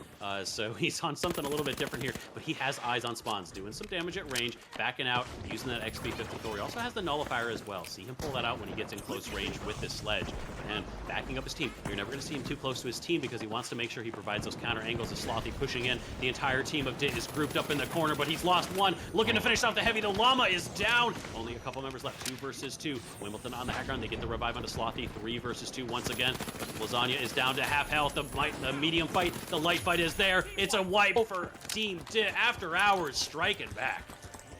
Yeah, man, this is such a back and forth. I love it. I love that we have found two teams that are this close in score, in combat, and everything. I just feel this is going to be a back and forth the entire battle in this best of 5. And we're watching now as this replay, and he just pops off. Uni is getting kill after kill, and yeah, that is that aim. That is the movement. That is what Uni is known for. And I know that it shows that he's Hank J. Wimbledon, but we know him as Uni. But Spawns now going in here. They have maybe one last push. Gateway in hand, threw it out, ready for a nice little escape if he needs it. His team is here on the cash out. Cash out is a fourth of the way left. Glitch grenade going down. They're trying to go for the steal because the steal is right out in the open, but it also has gas on there. They need to get something going because they got about 15 seconds left to get something on it, but is not looking good as Spawns is one of 2 left alive. Unable to spot one out, but he finally spots the heavy. Can he get a kill? And he did, but sadly going down. T Mills trying to go for it right now, but does he have enough time? He pulls off and sadly gets wiped. There are some emotes going off from After Hours as they get this first cash out. After Hours playing really, really nicely now. Very disciplined. Good movement from the side of Team Did there. They played with a bit of a surprise jump from the side, almost catching them unawares. But again, Uni, with that positioning, he's always spaced far enough away that he can get a nice, he can get the vision on what's happening there. So I just sort of squeezed through that. Oh, I didn't even go through those. That's crazy. Like, just sort of like a rat slipping through a hole. These lights are something else, man. Moving over to our second vault. This is, again, best of 5. So even if After Hours take this match, it's not over for Team Div. They have a lot of time to reset, a lot of time to figure things out. With this vault, are they going to tap this right away? Already Lasagna looking for the high ground, throws out that flash grenade. We haven't seen a lot of those, but he's trying to blind the enemy team. A lot of damage put into the enemy so far. There he is behind Team Mills. Team Mills taking a little bit of damage on the high ground, but Llama's quite low, but it's only Lasagna. A wipe again. Team Dis striking back. They have this one. Yeah, I'm just still consistently amazed. It's literally like wipe and wipe. It's just team after team. It's After Hours wipes, then it's Team Diff wipes. And I think that that's just all we're going to see. These teams don't have a lot of like healing capabilities, so they are just kind of diving into it, battling it out, and they know that basically one team will end up victorious in a battle, and they're just going for it. They know that they are comparable, and yeah, I'm just seeing every proof of that as well. Ooh, kind of cool setup by Spawns. He threw a gateway and then blocked it with the goo grenade so that the enemy team can't tell that there's a gateway there. That's a really high level play. But moving over, Slothy has an RPG in hand, bounce pad as well. They're going to go for it, and that RPG almost connected with him. Sadly hit that goo, but they throw it down a dome shield, trying to get it going and trying to chase somebody out with the SA shotgun. Llama going down in that battle, and there's that heavy. You really want to get him down in there. After Hours continuing to chase down the Team DIT and get the kills. Really nice play from them. Again, another team wipe for the side of Team DIT. Just, they had that fight over the vault. They've won a couple of these vault fights, but haven't been able to figure out the cash out. It really seems to come down to their defense is lacking a little bit right now. They haven't been able to come up with a defensive posture that really works for them. I'm unsure why they've been setting up on the high ground so often here, though, because you're running a sledge, and yeah, Team Mills obviously with that pike, you want to get him in a position that it's working, but it's just he's not getting the shots. Again, the difference in sort of the roles right now, swapping up, that pike hasn't been as usable as it was when he was playing separate. So they need to find their way to actually force these long angles on the defense, but when the long angles aren't working, you have to kind of back up, and I'd love to see them position more underneath, as that's where AHS are right now. Is AHS looking to hold on to this, may take us to game 3 with 2 games up. Yep, and this cash out is down to its last fourth. If After Hours is able to hold it, this will take us to map number 3 with them up by 2. Watching now as Team Mills is the last person remaining. Not a good spot to be in, as After Hours gets a res, gets the kill, and they are going to take this map. Wow, what a dominating performance so far by After Hours. Team DIT has been great, and they've been really going after Hours, but they just need to make some small changes. I think it's on the defensive side, but I don't know. That was quite a match. We're watching everybody just shoot each other in the face, do the emotes, and just kind of celebrate, because they definitely earned that win. Yeah, incredibly nice play from After Hours there. So disciplined. They stumbled a little bit on that very first cash out on that Skyway Stadium. But after that, it's been pretty much smooth sailing. And as we move into Monaco, I think that's again, well, I think Monaco actually could be, Monaco's kind of a weird one. I actually could see that being good for Team DIS, so I wonder who picked that one up actually. But the After Hours, just, they really found out what works. Uni there has been doing a really good job. He seemed to be struggling at the beginning, but clearly he's warmed up. The Kovacs is kicking in, and the aim has been working for him. So not surprised to see him leading in terms of damage. Yeah, me either. And I'm always impressed every time I see his movement. He seems to know in any situation where he is where the exit is. And I think that's just the most important thing that he does, because I watch him and then he's like immediately inside of a building, and then he's taking some fire, and then he's immediately out of that building in a safe spot. So for people that are trying to learn how to play light, I think that is definitely somebody to watch, to follow, to learn from, because there's a reason that he is popping off like this. And it's skill, it's practice, it's just really good strategy too. So yeah. Yeah, we'll be getting back into the match in just a minute, but I do really want to kind of break down the stakes here, because this is our upper bracket final. So the loser of this doesn't get eliminated. They're going to drop down to the loser bracket final. So we have a chance for the loser of this to still stay in the tournament and still have a chance on the money, but they're going to get something regardless. They're guaranteed 3rd place because of how well they've done so far. So we'll go ahead, and we're about to jump into the match in just a few seconds, but Rio, what do you really want to see from Team DIT as we get into this one? I mean, I just want to see them kind of play more as a team. They seem to be really split up. I'm watching them as they die. They die one on a time, like they're dying one after each other. It's not really dying like as a group. So I just think that leaving one person remaining is really troubling kind of in these fights, because it's just a time thing. It's a time sink. You either have to respawn, and I just want to see some changes. Team DIT is an amazing team. We have sung their praises all league long, and I want to see it. I do not want this to be the last map of the upper finals. I mean, like, no. Like, come on, Team DIT, you got this. And what's the next map that we're going to, Waltz? The next map we're heading to is Monaco. So like I kind of alluded to, I think Monaco could actually be where Team DIF find their footing, because it provides everything they need and everything they've been trying to build off of so far. It has incredibly long angles for T-mills and spawns to work off of. It has incredibly tight movement, and it also has a lot of verticality, especially in some of those buildings. And the thing about having a sledge on your team is it's not just the damage. The damage obviously is nice, having that in your face ability to play.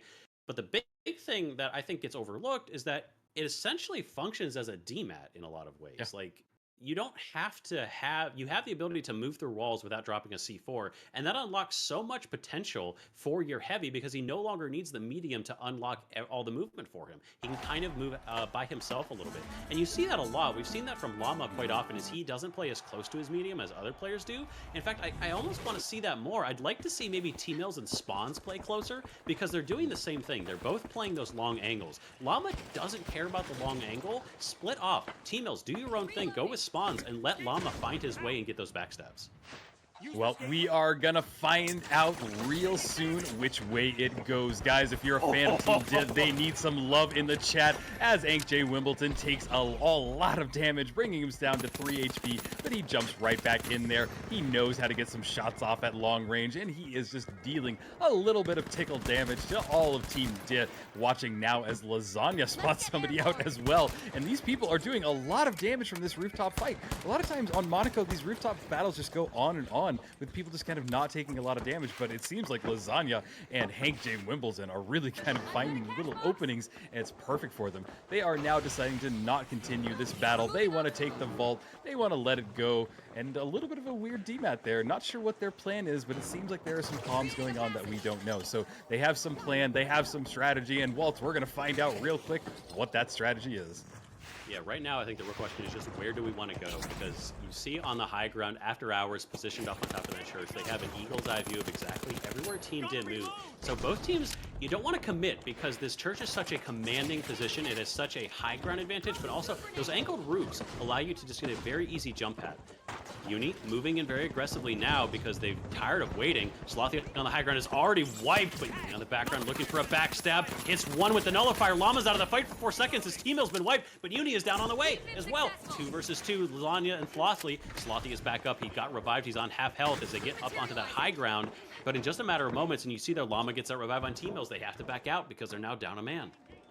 Yeah, and just losing one person is so critical because that's what I'm saying. You have to wait for the entire respawn. I think it's 24 seconds. So that's not a small chunk of time at all. But watching now as that cash out just gets completely winched out into the open. For those of you who don't know, that is a great strategy to do. You don't want to have the cash out in close quarters area if you can avoid it. And now they have the perfect setup. They're going on top of this cathedral. They can see the cash out from every vantage point on top of the enemy team as they make their push, and they're about to battle it out with After Hours as they engage on top of this rooftop. Cash out is ticking down and nobody is really by it. They want to bring this fight over to it, and I think they're trying to find Uni and just bring him down immediately. Once you get Uni out of the battle, you really kind of turn the favor in your way, but there's a nice little bonk off of Llama. He gets one of them down. Can he chase the second one? But there goes T-Mills as he pops off with the pike. He's chasing it down, and they have a team wipe. Team De, are you alive now? Is this gonna be where everything turns around? Yeah, we're seeing exactly what we need. This church is so difficult to fight in if you're trying to play at that medium range because you're either right up in somebody's face or they have super long range to hit you. And again, everything on Team Diz kit, there's no Cerberus, it's the pike, it's the sledge, and it's that XP54. They are very happy to sit there and just pick at you from range, especially because with these goo grenades they're running, they have the ability to avoid Uni's damage. And on that high ground, he can't maneuver quite as much as he needs to. But there is a check here as they move onto the high ground. AHS get their own goo grenades down, but Lasagna has already taken damage. He survives, but only on a sliver of HP. Slothy moving in a solo. Dropped all the way to the ground. They aren't able to actually unlodge Team Diff from the high ground, and now they have to turn the rise towards the cash out. Uni spawns, drops down, but the steal has begun. Slothy is on the ground floor, but he gets aggressed on by Llama. The sledge is going to wipe him in a matter of seconds. It might be a 2 versus 3. Uni does get a return kill onto spawns, but there's not enough time. Llama is just guarding this cash out. The winch goes into J. Wimbledon, but he can't do anything. He gets away. That nullifier keeping him alive for the brief moment, but the cash out is over. A mutually assured destruction with the RPG is going to clean out that fight, but Team Dick going up 1 cash out so far. Yeah, that was interesting. Even though they got nullified and wiped right at the end, it does seem like Team Dit are here in a different battle than we've seen previously. I mean, look at this. It seems like After Hours really have only gotten 3 kills to their name. And only, like, I think that was under 3k damage as well. And I think that there's some people on After Hours that basically, or I'm sorry, on Team Dit that have that entirely to themselves.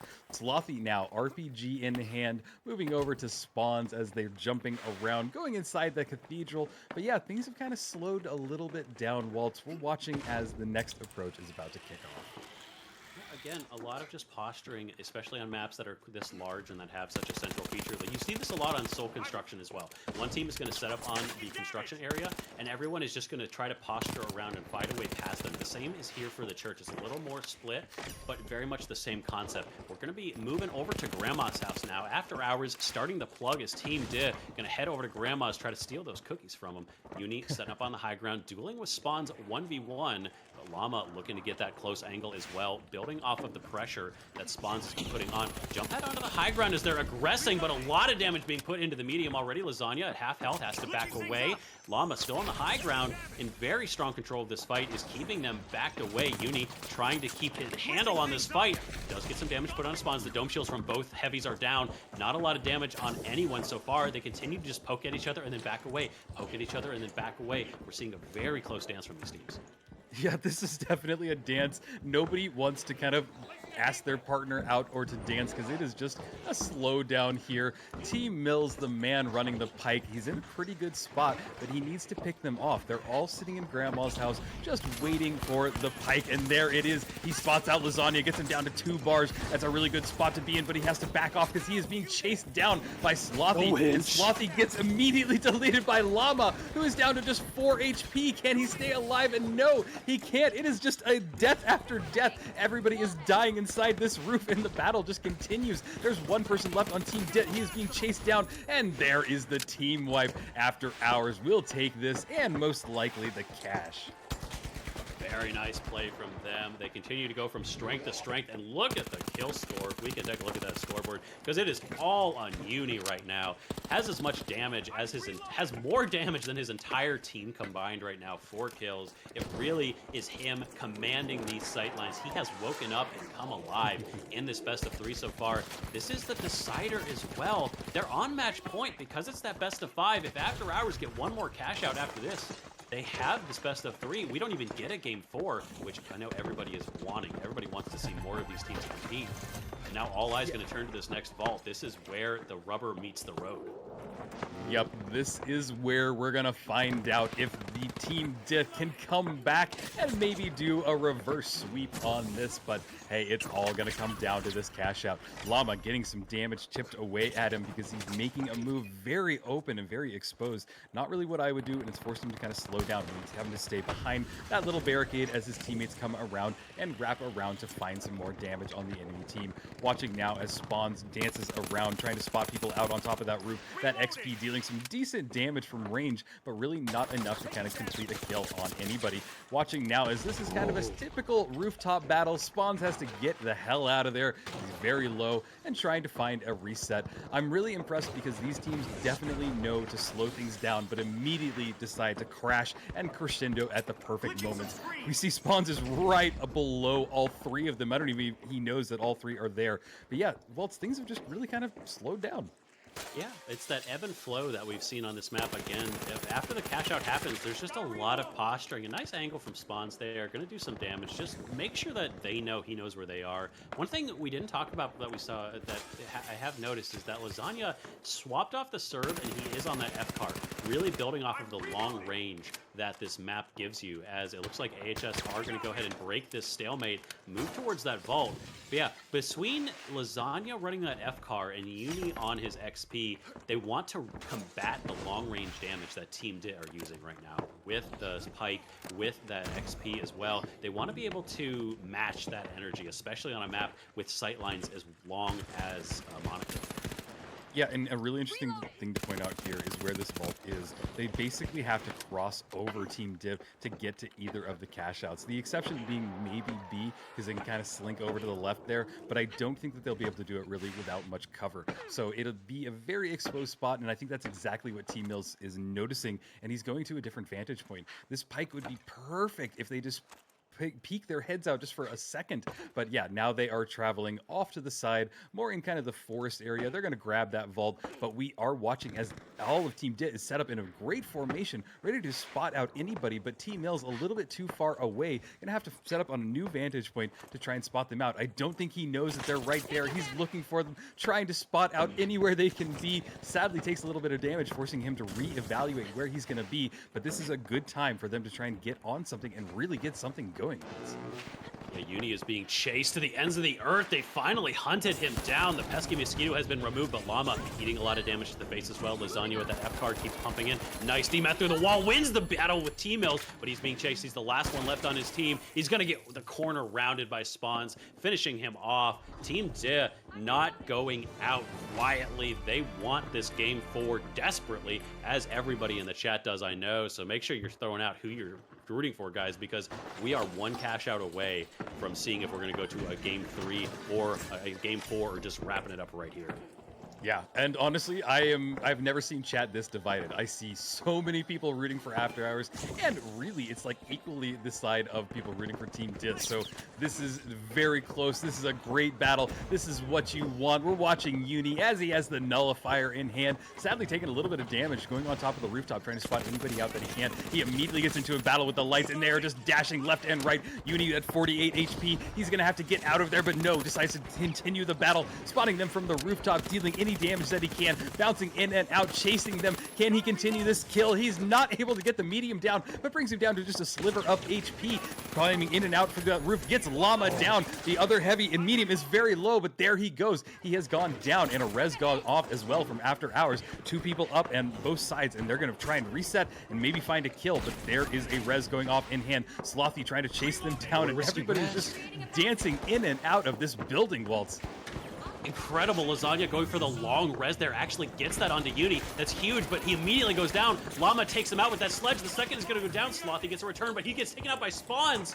Team De holding on to this and pushing, hopefully, their way through. There's going to be one fight, but it is going to be a crazy fight. That fight lasted for so long. There were so many defibs. The goo grenade being used to keep those angles tight so that Lasagna had a moment to res his team.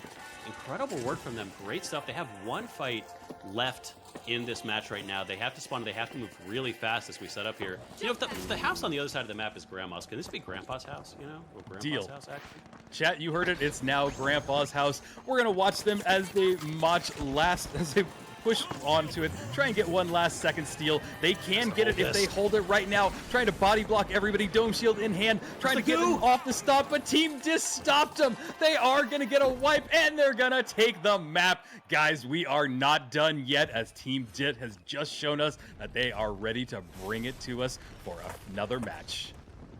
Oh, yeah, that is what we want to see. Team Dit punching it through, keeping the series alive, not going quietly into the dark night, but keeping their hopes of first place still intact.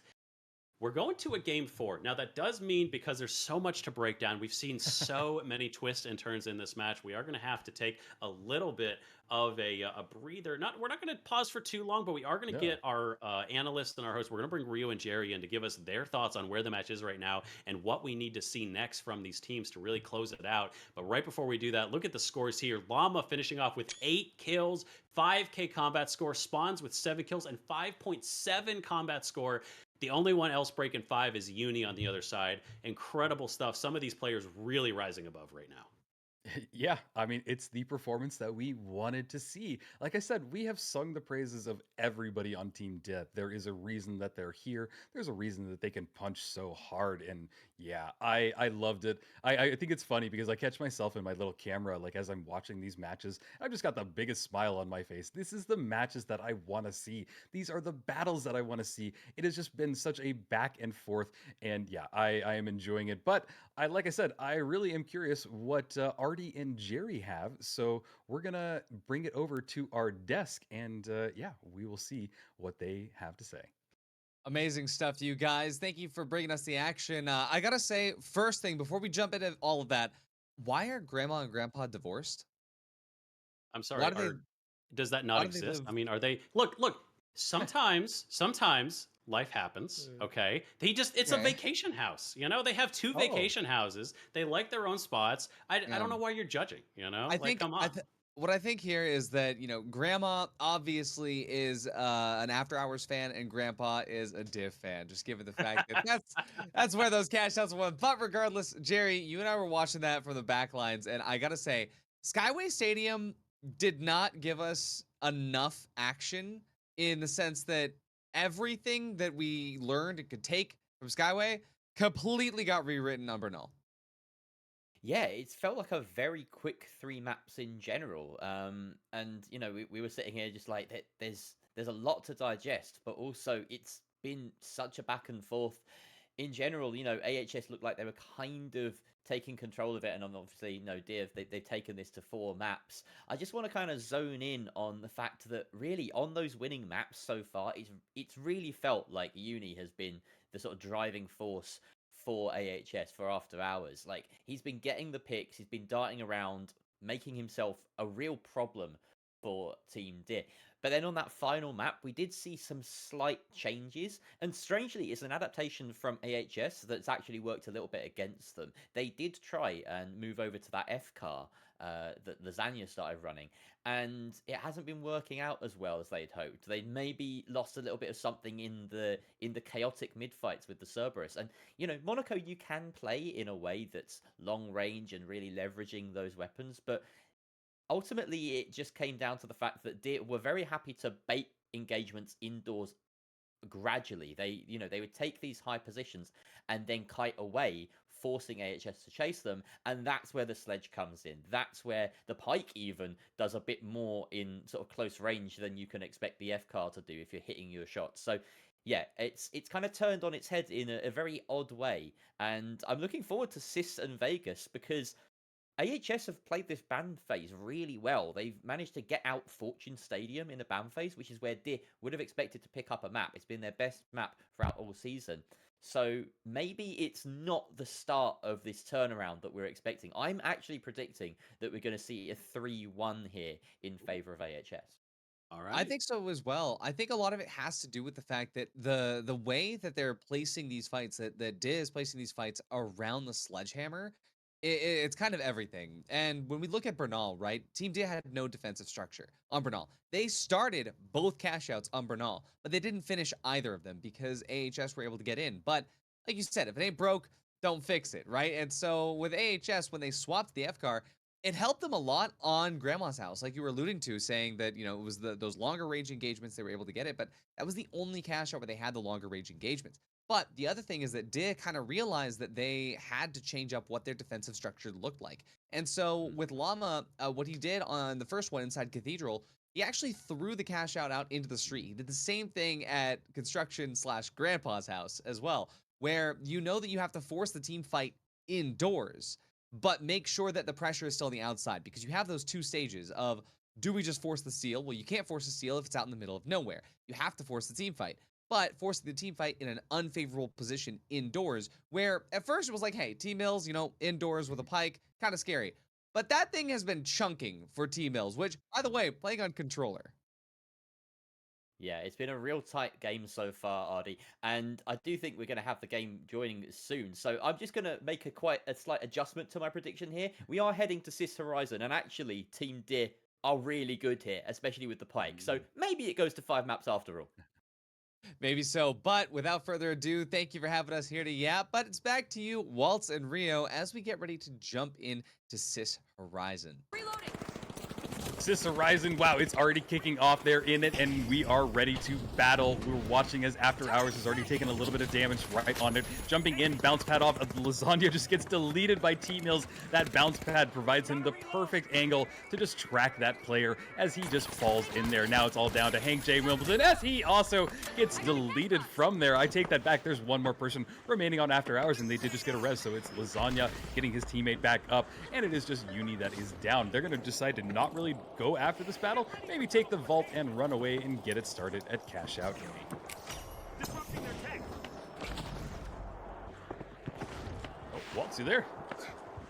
Team Dit starting a very, very quick cash out. We normally see them wait until there's a full wipe, but the vault was so close to that cash out. The spawn was just perfect for them that already the game is just in motion. We are just like that already into the midst of the battle. As again, like you said, Team Dick, control of this. The real question is, have we seen any shaken up in terms of what people are running? Lasagna is back on his Cerberus, so we are going to see them be back on what worked previously. It obviously didn't work last match, so let's see if it works going back to what was working before. Yeah, Lasagna immediately, I think, took an RPG right to him. It goes down to 77 HP, trying to now stay away from Llama, and sadly gets bonked. Slothy and Lasagna are down, all down to just Uni. He's at 58 HP. Can he get a kill? Oh my no. God. Sadly, unable to get anything going. After Hours has 0 kills. Are you kidding me? What in the heck is happening, Waltz? Well, Jerry might be right. That's why we bring those guys in. We love their expert opinions because they clearly had a feeling for what was going to work here. And I have to agree, I think Sys Horizon just suits Team Div really well. I think this is a fantastic map for them, and we're seeing that play out right now. They have these angles, they have these lines, they know how to play on it. So we have to see if After Hours can get the feet on them. Now, it's not over yet. We saw this first match on Skyway. They went down 1 cash out, they clapped back, and they brought it in with 2 straight cash outs to close up map number 1. So it's obviously not over for them, but they have to figure something out. As they're pushing in, they have to go right for the steal. They have some goo that's on the floor now as well. Going to be holding that mesh shield on with Slothy. The teams are a little separated, but Llama in the midst of the fray already. Gonna wipe 1, gets taken out in return. The steal is being held, but Slothy is by himself. 1 against 2. T-Mills drops to the floor, melts him again in return, and Team Dig going up 1 cash out in match number 4. Yeah, that was played perfectly. The timing, especially just their light player coming around and just finding it. And yeah, Spawns, he immediately like went to the left of that battle and then came around and just had the perfect vantage point. Really cool to see. Yeah, this team is playing perfectly, basically. Lasagna is the only person with a kill on After Hours. This is wild, Waltz, because this is not what we saw in any of the maps so far. Yeah, very surprising from them right now. I mean, not surprising, but it is a definite switch in momentum from those first 2 maps. Team did not let it get them down. They figured out what they needed to change. A very aggressive revive there, but Llama is there to back his team up, slapping down 1, slaps the 2nd, looking for the 3rd. Can he finish it off? It's 1 versus 1. Spawns versus Uni has that goo to separate the fight. Both lights looking for this final kill, but he gets spotted. Uni wraps this up, puts a bow on it. Good night, Team Div. All right, here we go. Maybe this is where After Hours finds their footing. This is a perfect opportunity for them to kind of pivot. They just had a great cleanup by Uni. They're going to get the reses, and they're going to get this cash out started at cash out B. Cash out B is probably one of my favorites in this entire map, mainly because it has so much potential to just bring this cash out to the corner of the map. Why is that so important, basically? It's because you can see every approach, every angle, every place that Team Deck could be coming from. So it is a very strong cash out, and really I will not be surprised if we end up seeing After Hours hold on to it for this entire cash out.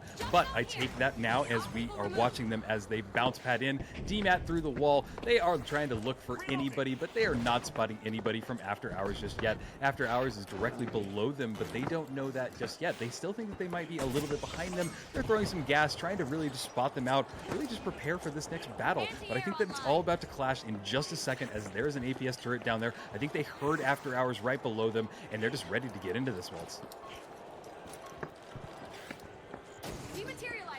But we're watching them as they go ahead. Llama playing very, very separated from his team. Like you said, he's off all the way on the ground floor. Separating, actually pulls the cash out into the middle of nowhere. That's a very aggressive play. Normally we see that on defense, but actually this time he is running this on an aggressive posture. So trying something a little bit different. T-Mills spots the enemy team. They now know exactly where they are. Backing up Llama and backing up Spawns. He has to drop down. Llama has been melted. 3 versus 2 as T-Mills looks to finish off. He has the high ground advantage. But can they follow in? Spawns goes around the corner and immediately is just melted by the combined might of Slothy and Lasagna. Llama by himself cannot do anything, and that's a quick wipe. And Team Dare are not going to be able to get this back. There's barely enough time for them to respawn.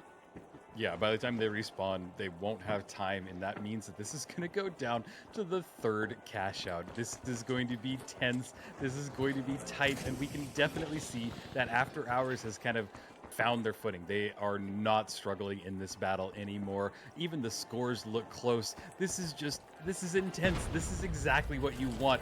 You want these two teams to go after it, and we are already seeing Team DIT is here. They want to bring a little bit of an ego battle directly to After Hours and see if they can get a team wipe. Because you know what? If they're able to just get a team wipe when it's not consequential, I think that it really helps just kind of build their ego. That's why we call it an ego battle. I'm watching now as Lasagna demats through the wall, following up with his teammates and trying to spot anybody out. He is running that Cerberus, so he has to be basically in their face to deal a lot of damage, but there is a blueberry that's popped by Slothy, and they're going to get set up and ready as the Vault 3 has been tapped by Team DIT.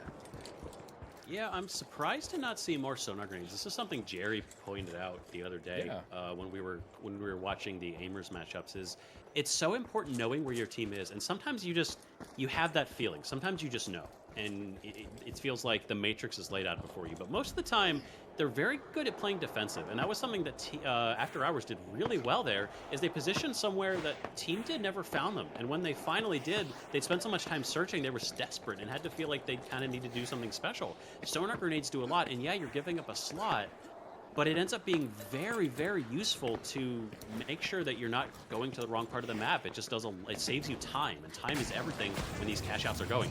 We don't have a lot of time left now, though, as they're already getting pushed. They're trying to plug that vault, but they've gotten aggressed on. Llama drops down, is dead as he's dropping through the stairs, and already the aggression is on, trying to finish off that second. Only one member left of Team DIT. They can't make it to that vault. He's going to get melted in a matter of seconds. It's over for them. After Hours, full control of this match right now. They're going to steal this vault and move over to the cash out.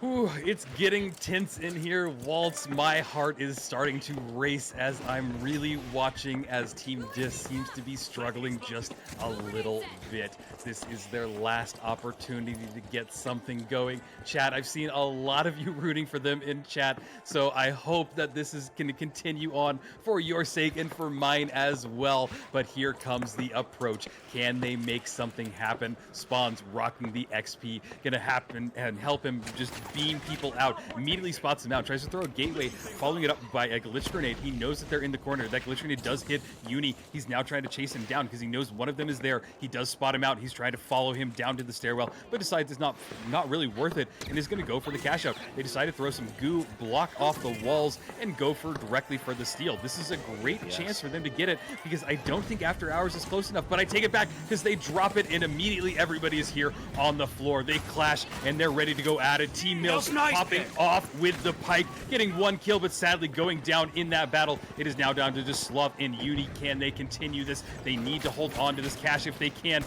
Slothy is just pointing them out. Uni going down. It's all on him. He needs to stay alive or they're going to be able to get this cash. I am just, it's wild, Waltz. Why do you take it? We sees him. He gets the full res. Llama with the save. He was so close to getting found, but he just gets the long res. I thought he was going to get caught. He only had 2 bars of health and Slothy was going to get a pick, but instead he just barely is up in time.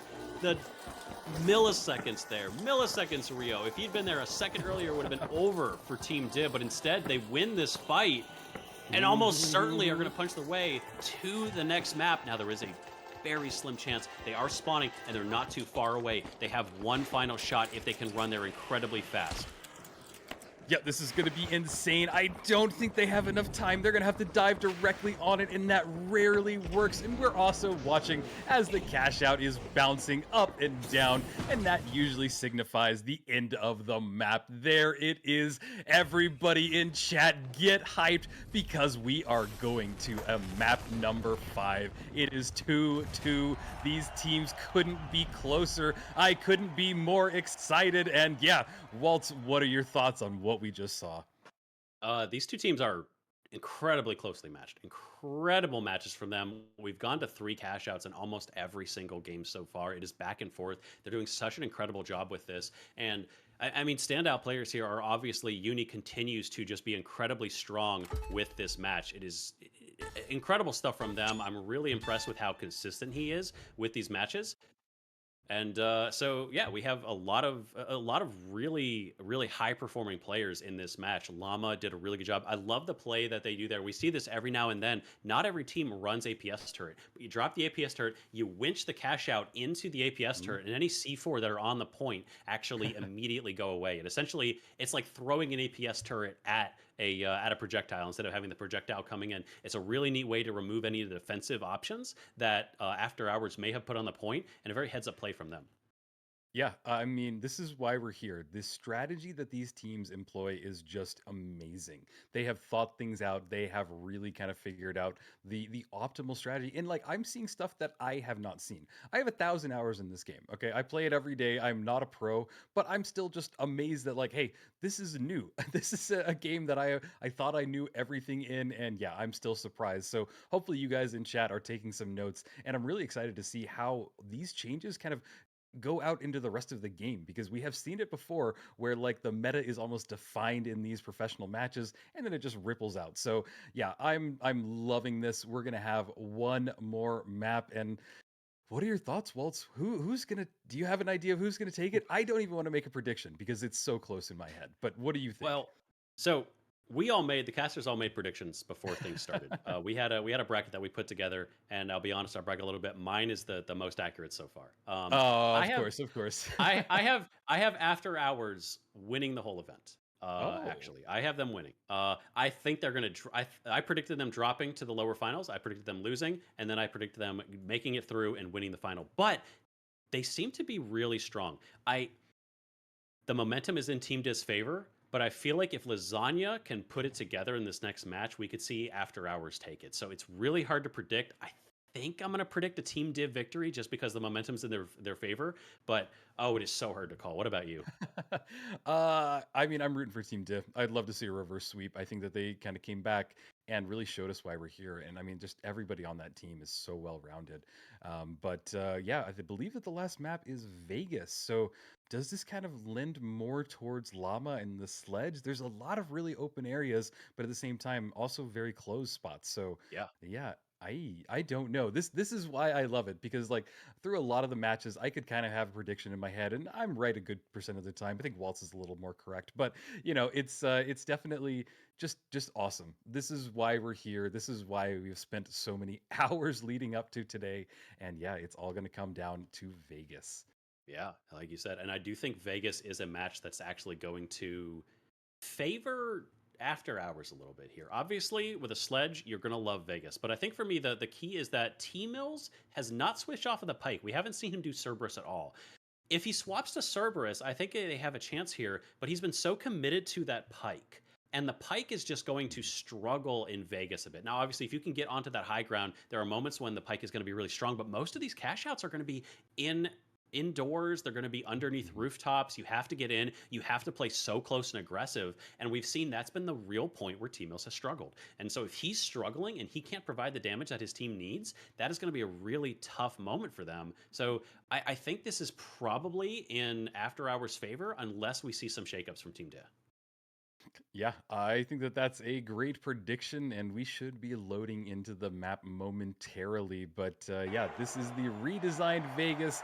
It's all gonna come down to this. If you guys are a fan of either team, I want to see it in chat, and I want to see it throughout the entire match. Post your copy pastas, go crazy, everybody. This is the map you have been waiting for all day today, and this isn't even the end, but hell, this is exciting as everything. So we are kicking it off, and let's get started, Waltz. Sitting up here on the map, again, a consistent feature that you're going to see on every single map when there's any sort of high ground. Everybody wants that positioning. It gives you the ability to control the rhythm of the entire map, and both teams immediately doing so. Even Llama with his sledge is getting in on the action as Spawns is continuing to look for these angles, trying to figure out what's going on. And the real question here is, for me, what is T-Mills running? What is he going to be doing? And it looks like he is still on that Pike, still consistent with that Pike in the APS turret. So moments like this, it's going to be incredibly important. I mean, he's going to have a lot of range here, but can he perform when we get up close? Yep, we're going to see, and he is kind of staying at the high ground to get that height advantage because it really will work out for them. But now we're just watching them as they try and setting up on an APS turret, so they believe that they're going to be close and getting into the battle momentarily, but watching as nobody's kind of made any moves just yet. They surely have to hear each other because they are not crawling around or crouching, and they are making all the noise that they can, jumping up and down.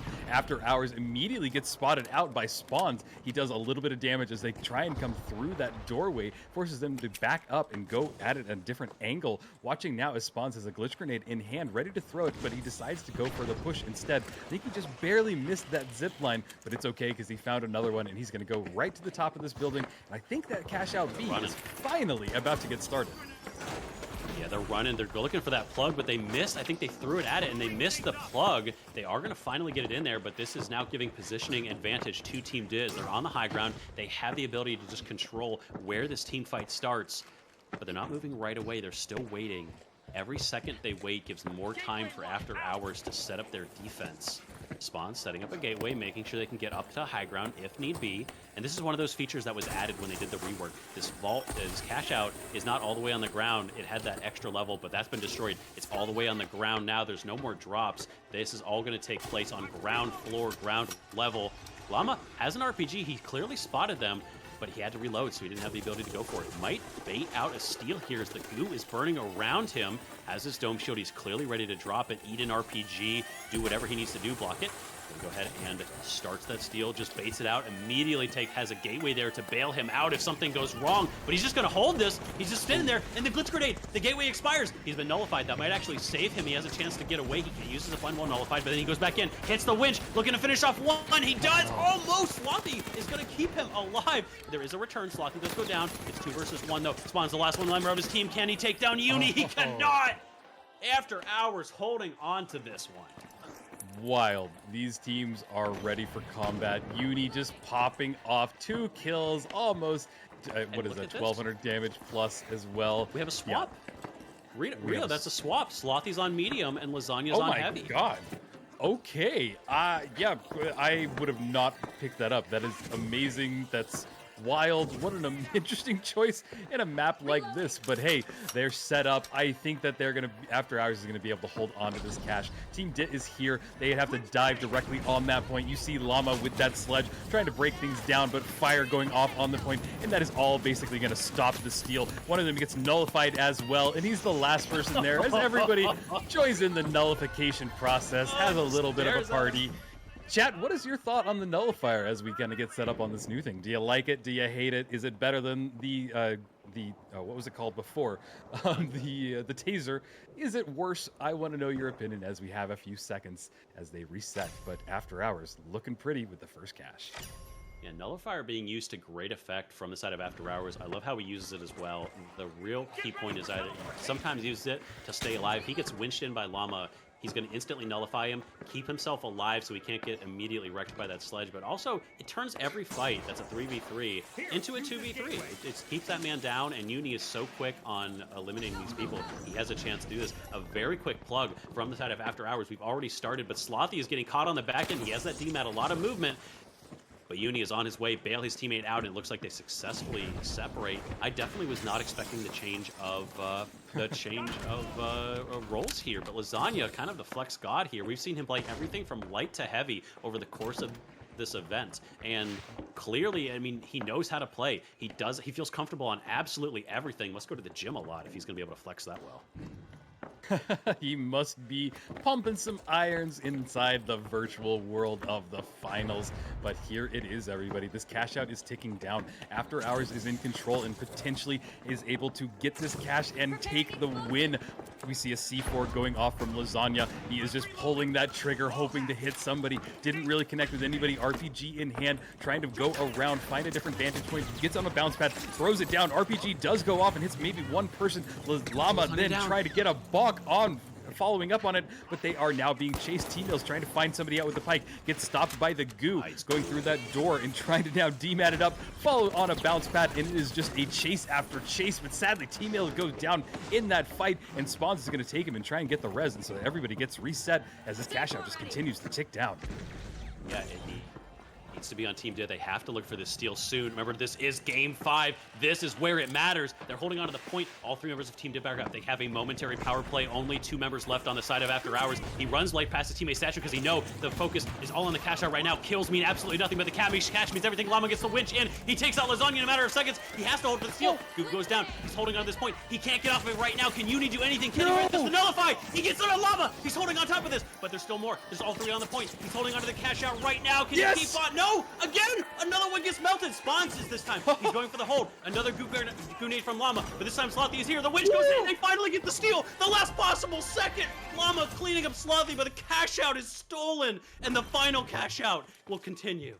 Oh my god, hold your breath there, Waltz, because that was insane. We're gonna come down to one more cash out. These teams couldn't be closer. Hank J. Wimbledon just popping off. Look at that kill count, look at that combat score. It is amazing. These teams are very well rounded. They know how to play. This is some of the best finals gameplay I have ever seen, and I am enjoying this so much. I don't know who's gonna take it, but I know one thing, that this next vault fight is really going to be quite intense.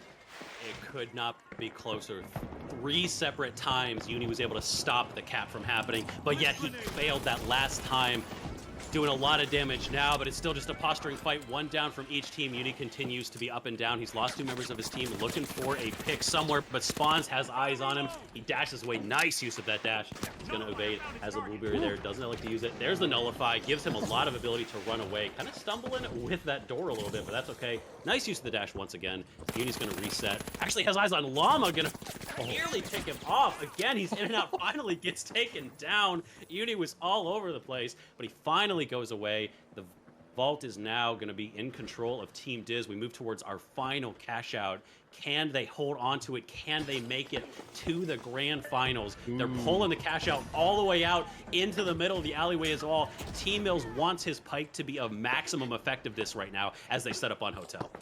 Yeah, and I gotta say, Team Dit is one of my favorite teams on defense. They know how to set up, they know how to hold it. That cash out is completely in the open. Guys, if you're a fan of Team Dit, this might be their moment. We're watching as Uni tries to go in and spot anybody out, having to go through those doorways. They are on the bottom level with everybody from Team Dit above, trying to spot them out. We're watching now as Hank J. Wimbledon comes around, going on top of the Megadome, hoping that he can spot somebody out. And this is a great position for him to be in. If he's able to get a kill, he will absolutely turn the tide of things, but he doesn't know that they're there yet. Now he does. He's going for a shot, and there is the amazing Uni aim, trying to get a little bit of tickle damage on them, but really not enough. Goo walls going off, as it seems like After Hours is also just trying to set up, but there is the bounce pad. Team Dick moving in, but sadly, Team Mill just goes down from Hank J. Wimbledon. Insane tracking, as it looks like a lot of them are taking some insane damage, and I'm out of breath. Waltz, you're gonna have to take it from here.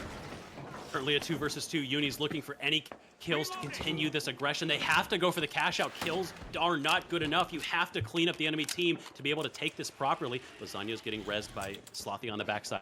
They have the ability to have all 3 up again. 3 versus 3, the final 40 seconds of this upper bracket finals. There are no moments left. This is the final cash out. They're set up right underneath. Uni is right above them, but he hasn't spotted them yet. If he's not careful, he could be in trouble. He has eyes on them now. A great angle from him, doing a lot of damage as his team is looking for the steal. They have to drop down on top of them. There's Llama with the win, but can he stop it? No, the steal went out. After Hours were able to grab it. They weren't there in time. Already 1 down, but it's a 1 versus 2. Team is the only one left. Team D is down After Hours. They've gotten the steal. They've gotten the cash out. They've gotten the game, and they have their ticket punch to the upper bracket, the grand finals.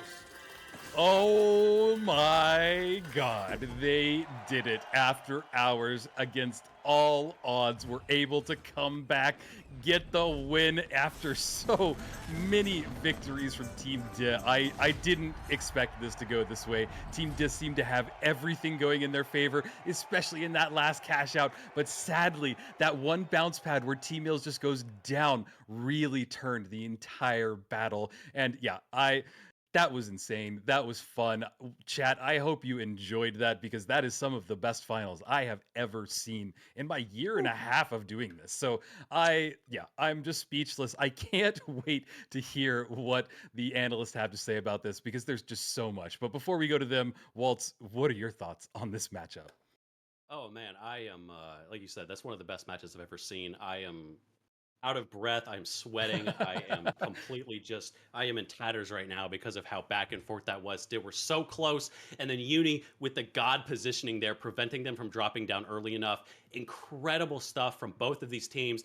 They're not eliminated yet. The loser of this Team Dit are still in our loser bracket finals. But oh my gosh, I'm speechless, man. This is incredible. I think we need our analysts to tell us how to break this down. Yep, let's hear what we have to say from Artie and Jerry.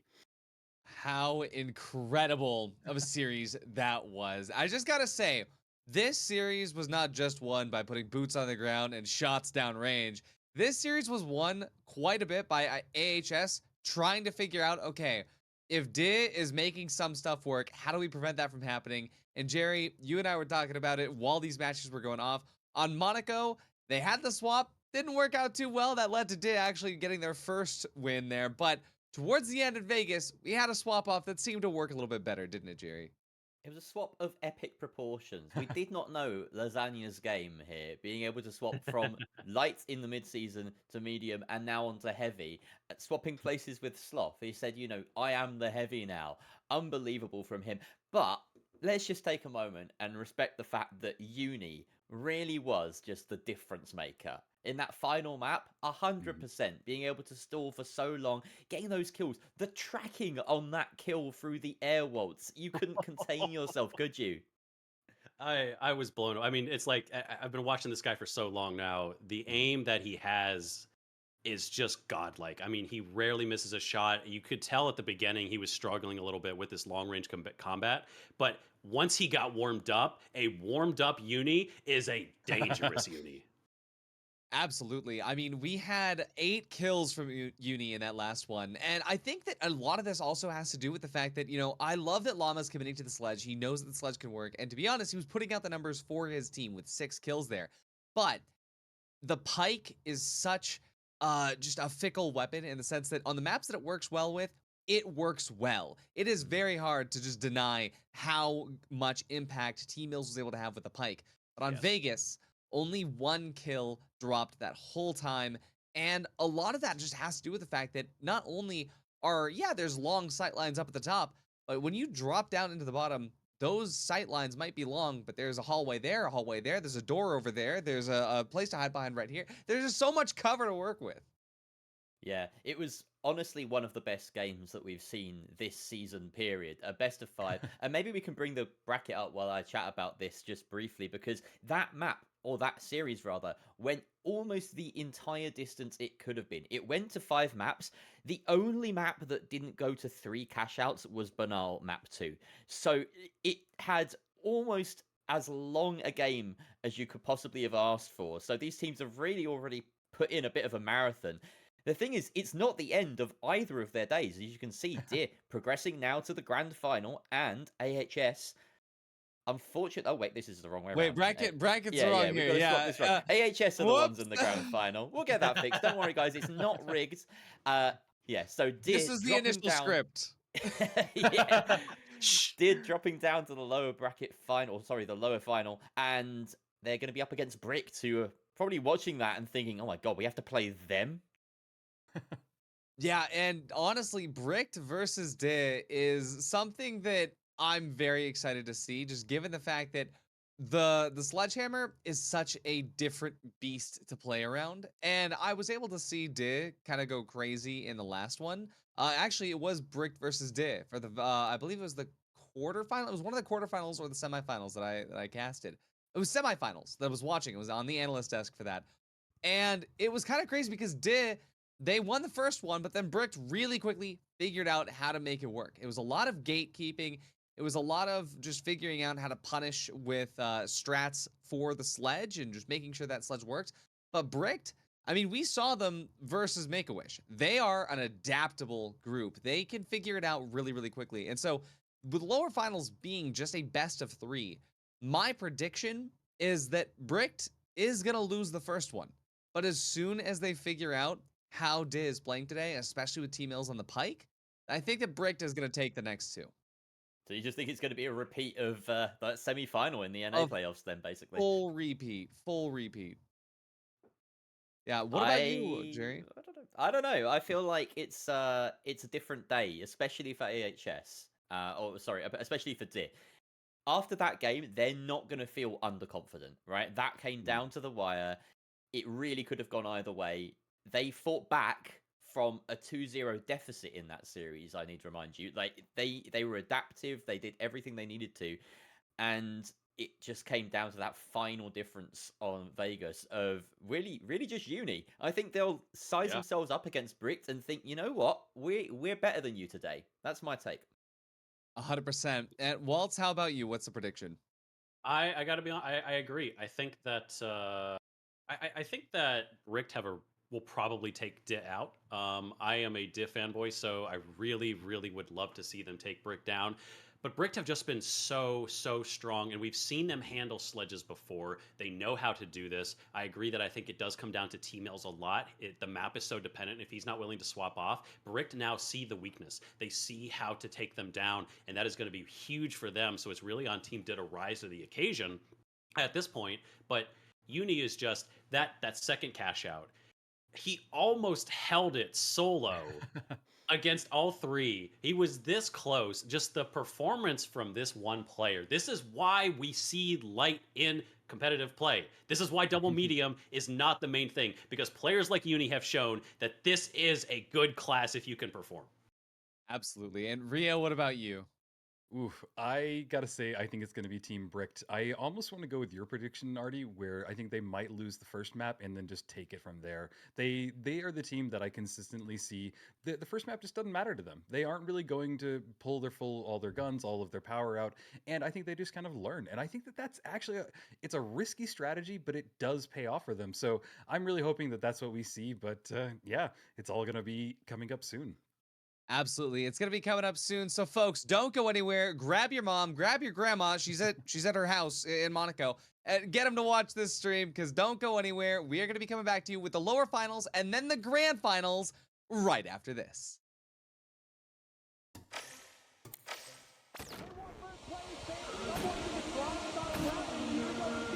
Might come through for Bird Nuggets. This is everything, Mickey. They need to get there in time. They do. They stop the steal. If he reload, he's able to do it before you get that super. Oh, the RPG on his Gilbert. BMO absolutely beaming right now, finishing off the rest of the team. Slightly over to the sideline here. The gateway has been placed. They come up from above. Play commit doing so much, just controlling this team fight. At this point, you have it. You've got it done. There's no way. He dashes around. Look at the movement. Aim point taking down a lot of players there. Great use of the Goo Gun. Oh, unbelievable techers. Gangala, they try to jump in. Oh, they do. The team that hits.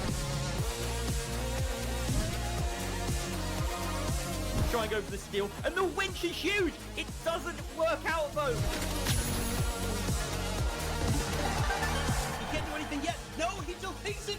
One versus three.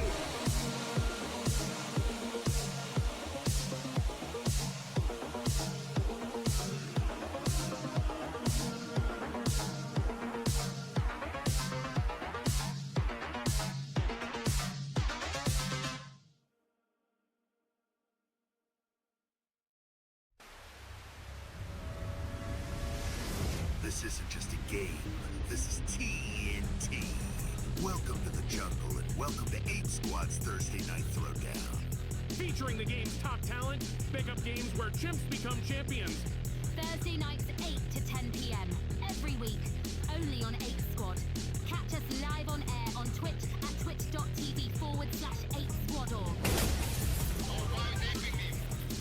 In the world of sports, every second counts. Every move matters. That's where a Spooz comes in, the sports beverage designed for champions. With a Spooz, it's simple as pop, pour, perform. Packed with electrolytes and essential nutrients to keep you hydrated and energized, Spooz is your go-to drink for peak performance. Whether you're just carrying the vault or securing the winning cash out, Spooz is there to fuel your victory. Its unique formula is scientifically designed to boost your stamina and focus. Spooz, for those who dare to excel. Pop, pour, perform. The real world can be unfriendly, misleading, confusing. But your world doesn't have to be. Reality Shield will protect you, cutting out the noise, making the world perfect. We do not censor. We cultivate. Engimo.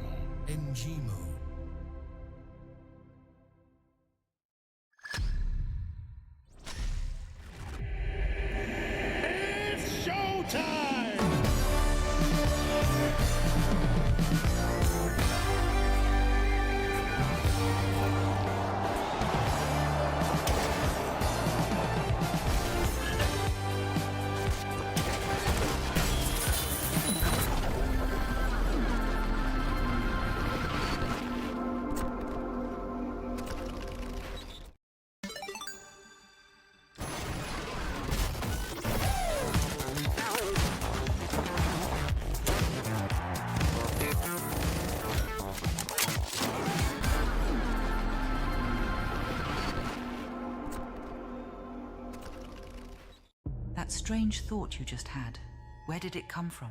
And was it even yours? Our new Series 2000 effectively suppresses third-party influence and eccentricity, outperforming our competitors within the standard deviation of conformity. With the Series 2000, your mind stays in control. Via, we as one.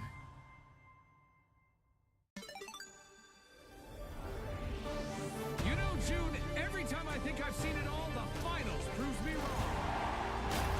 What a play! That's one for the highlight reel, Scotty.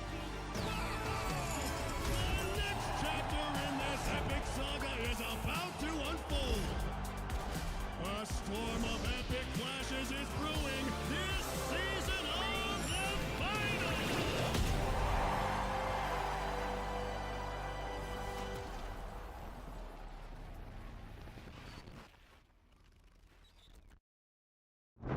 The stars. Distant. Watching. When will they arrive? Will your family be disintegrated first or last? Will your family dog become their leader? With Holtau's alien invasion insurance, you don't have to worry. Alto, we got your back.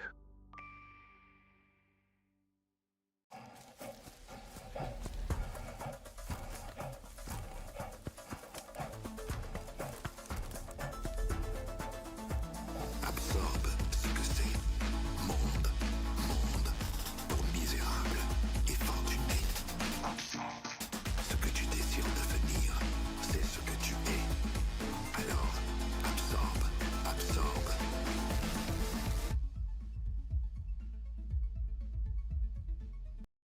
The life giver. The sun. Always on. The source of everything that is good. But can it be trusted? Holtau's sun insurance will have you covered if the unimaginable happens and the light goes out.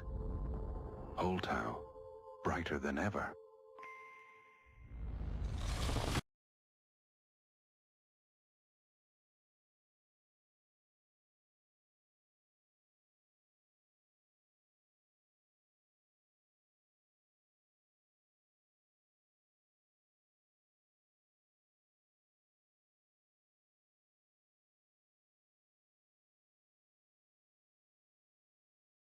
Welcome back, everyone, to the Pro League Season 0 Championships. We continue to move through the bracket. The games could not be more hype. I'm really excited as we are going to get into our lower bracket finals between Bricked and Team Dig. Going to be a match of epic proportions. I cannot wait to see where things go from here. Rio, how are you feeling about the game so far? What are we doing? How are you feeling about this? How am I feeling? I am just feeling ecstatic. These are the best games that I've ever seen, and I have just been at the edge of my seat. These games have been intense, they have been non-stop action, and I really believe that we have the top 4 teams here. It has just been, we see that time and time again, and you know what? Going up into this next bracket, I think is going to be really wild with Team Dit and Team Bricked. We were talking a little bit behind the scenes, and I don't know which way this is going to go. I think that you have your predictions, and I think you're kind of at the top, so we might start with your side of things. But yeah, it's just been a fun day, and I know that these next matches are just going to continue that. Yeah, and we'll take a look at the bracket just so we can show you guys where we are, but we definitely are going to start talking about our teams because these teams have showed us time and time again how strong they are, how good they are under pressure. Team Dick coming off of a Game 5 loss. I don't know how rough that's got to feel. You pushed that to its absolute limit. Artie, how do you feel the mentality of Team Dim might be right now as they move into this lower bracket final? I feel like Team Dit has to be, at the very least, conscious and aware of what happened last week, right? Last week, their maps were on Seoul, Sys Horizon, and Bernal. And given how Bernal went today for Team Dit, I think that they're very much aware of what needs to happen during this map pick and ban phase. So, I mean, even though we're not going to be able to see it, honestly, this whole series is starting right now while they are picking and banning maps, talking strats, going over it. And I mean, they were able to watch Bricked earlier today, but Bricked was able to watch them right now. That does mean that there is a little bit of, I would say, a systematic advantage towards Bricked right now. They're way more fresh on it. But I think that Dit has such a unique playstyle that can be adapted to just, a lot of different ways that are dependent on the map, dependent on the cash out, dependent on the area where they are at any given time. And I think that Dih has probably a decent understanding of that. But to be honest, I have no idea what the mental is looking like. It's all about the picks and bans right now. And the picks and bans definitely going to be very important. We talked a lot about the maps, but before we get to the maps, Jerry, kind of break down some of what you've seen with these teams, because these teams were pretty close in standings, but Bricked obviously were far and above. Did not expect to see them come through the loser bracket. What's your take on sort of this matchup? Well, it is a surprise to see Dih in this situation in some senses, because they really didn't rank very highly amongst the 12 teams that came through. But, as we found out, of course, there's that NA skew. The headline here is that basically we've seen everything we've wanted to today except Europe, because they got knocked out yesterday. So yeah, Deer making it here after a top 4 finish in groups is understandable. But Bricked being in this lower bracket, that was against my predictions. Just to mention those predictions as well, Waltz, you're probably feeling a little bit smug as you had AHS after hours in the grand final, and look at what they've gone and done. Yeah, after hours sitting very, very pretty. So if they face Brick, AHS were the ones that knocked Brick down to the lower bracket. So if Brick have a chance to win this matchup, they're going to be coming up and looking for a rematch. But we are going to take a look at our maps here. And Artie and Jerry, I know you guys were talking a lot about how it feels like the difference maker for that last best of 5 we watched between After Hours and Did, a lot of it came down to the maps. Artie, kind of break down what you were thinking through that in terms of what did these maps look like in terms of kind of balance? I'm not liking Las Vegas as that decider if I am a Div fan. Just given the fact that we saw that Vegas was hurting, but T-Mills is not married to the Pike. So I feel like if they make an adjustment there, they actually could have a good chance. For Sys Horizon, I don't think they need to change much. Obviously, their consistency on this map is, pretty decent, given the fact that they were able to win. They were able to win the last Sys Horizon that we saw just a couple maps ago. But knowing but knowing exactly how the second cash out went, I think they have made the adjustments in their head. But for Monaco, this one feels good for both Bricked and Dit, but I feel like Bricked, just given their playstyle, they're going to be able to play into that sledge a little bit better. At the end of the day, that's a whole conversation between these two teams is, are you good at playing into the sledge? Are you good at playing out of Brick's just straight up W key gameplay? Yeah, it really comes down to that minutia of play. Rio, any final thoughts on this matchup before I get some predictions from all of you and we throw it into the match? Oh, final thoughts. I just know it's going to be fun. This is going to be a great matchup, and I can't wait. I don't have a prediction for how it's going to go, but I guess you're going to force my hand here in a second, so we'll see. But yeah, I am just excited. These are amazing teams, and one of them is going to continue on, so we will find out here shortly. All right, well, we're going to be letting Artie and Jerry take it away with casting this time, but before we go, one word from the two of you. I need Bricked or Dih. Who is going to win this one? Rio, start with you. Bricked. All right, Artie. Dih. Jerry. Bricked. All right, we got 2 for Bricked, 1 for Dih. You know what? I said it earlier. I said Brick probably take it, but I gotta throw my hat in. I love Team Dih. I love Llama. We're gonna throw it to the game. We're jumping into the match in just a second here for you guys. It's gonna be starting in just a matter of moments. So we're gonna see who actually manages to take it. But I cannot wait for the caliber of show that we are about to see put on. And we're going to let Artie and Jerry take this one away. They're going to be your casters for the next 2 games. They're going to go ahead and take this one away. So have a great match, guys. Thanks so much. Thanks so much. I'm really excited for Sys Horizon. I think that especially, Jerry, like we know this map has a lot to do with exactly where those cash outs spawn. It is such a big map, a lot bigger than people give it credit for. And to be honest, what are your thoughts on the best sledge spots? I think obviously Campus has been working out well for the sledge. I think maybe Office, but what are your thoughts? I think both of those are the standouts, right? They're buildings which are a little bit taller. You think about that entire kind of southern side of the map, and it's a little bit harder to leverage a sledge because you can stay on those rooftops and guard against it. But on the subject of sledges, Bricked have been so successful in this tournament at eliminating teams that they come across that run that sledge. Of course, they haven't come up against Llama just yet, at least this weekend. So let's see if they can best the best of the sledges. And we have seen them also flex previously onto HMM against Sledge teams, but they are sticking with their tried and tested HML here, STN, on that medium, and Stooge, one of the most dastardly controller players in the high seas, in the 7 seas. A little bit of a misplaced jump pad there, and this isn't going to plan so far for Brick, but they do get the kill on aforementioned Sledge, a 3 versus 2. They get down to a 2 versus 2, and HG Spawns finds one. Another trade there, but the res comes through. Stooge picking up frags himself, and it looks as though we're in a decent situation here for Bricks as they do finally confirm that final kill. Busy taking out his opposite number. Nope, Spawns is a light, but either way, they get the wipe. Yeah, and honestly, I think this is one of the things that this team has been cooking, is the fact that they knew from the get-go that they are going to be keeping STN on the serve. I think that that's going to be a huge difference maker when it comes to trying to battle it out with that Sledge. I think that Busy is going to be locking it in with, you know, his SA-1216 as per usual. Oh. But the biggest thing, oh, look at this. I like the entry into low point here. Gets detected immediately. I like that. I like the use of the sonars. This is new coming out from this team. They didn't run that in the last time. So we're seeing them jump up now. They're retaining control of that high ground. But watching his team did just sort of settles out Sledge in hand. I'm figuring that they're going to try to drop it in.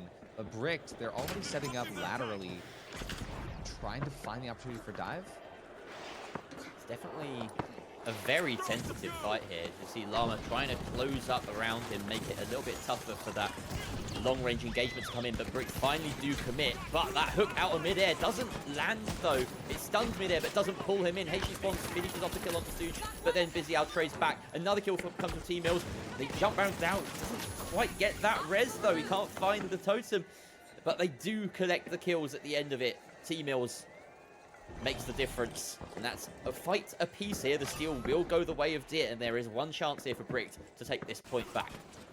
Yeah, we'll take a look at this replay, and you can just see, even though Llama doesn't end up finishing off the kills, the pressure that he puts on the team is just unavoidable. And that's what the team is playing into right now, is the fact that no matter where they are, you know that Brick is going to be zoning away from Llama. And I think that they're fully playing into that. And maybe T-Mills is married to that Pike, but they're going to be jumping in now for that final attempt here for this last one. We see Bricked trying to maintain stability up towards the top spawns. Being a little bit tricky, but he does get taken out. Looks like that steal is being stuck right now. Llama gets the winch there, but not on the stealer. The steal is stalled out, though, as we see Stooge get a kill. Llama just trying his best, but unfortunately, the steal has been stuck through, and Bricked, they're going to be able to take it right at the very end.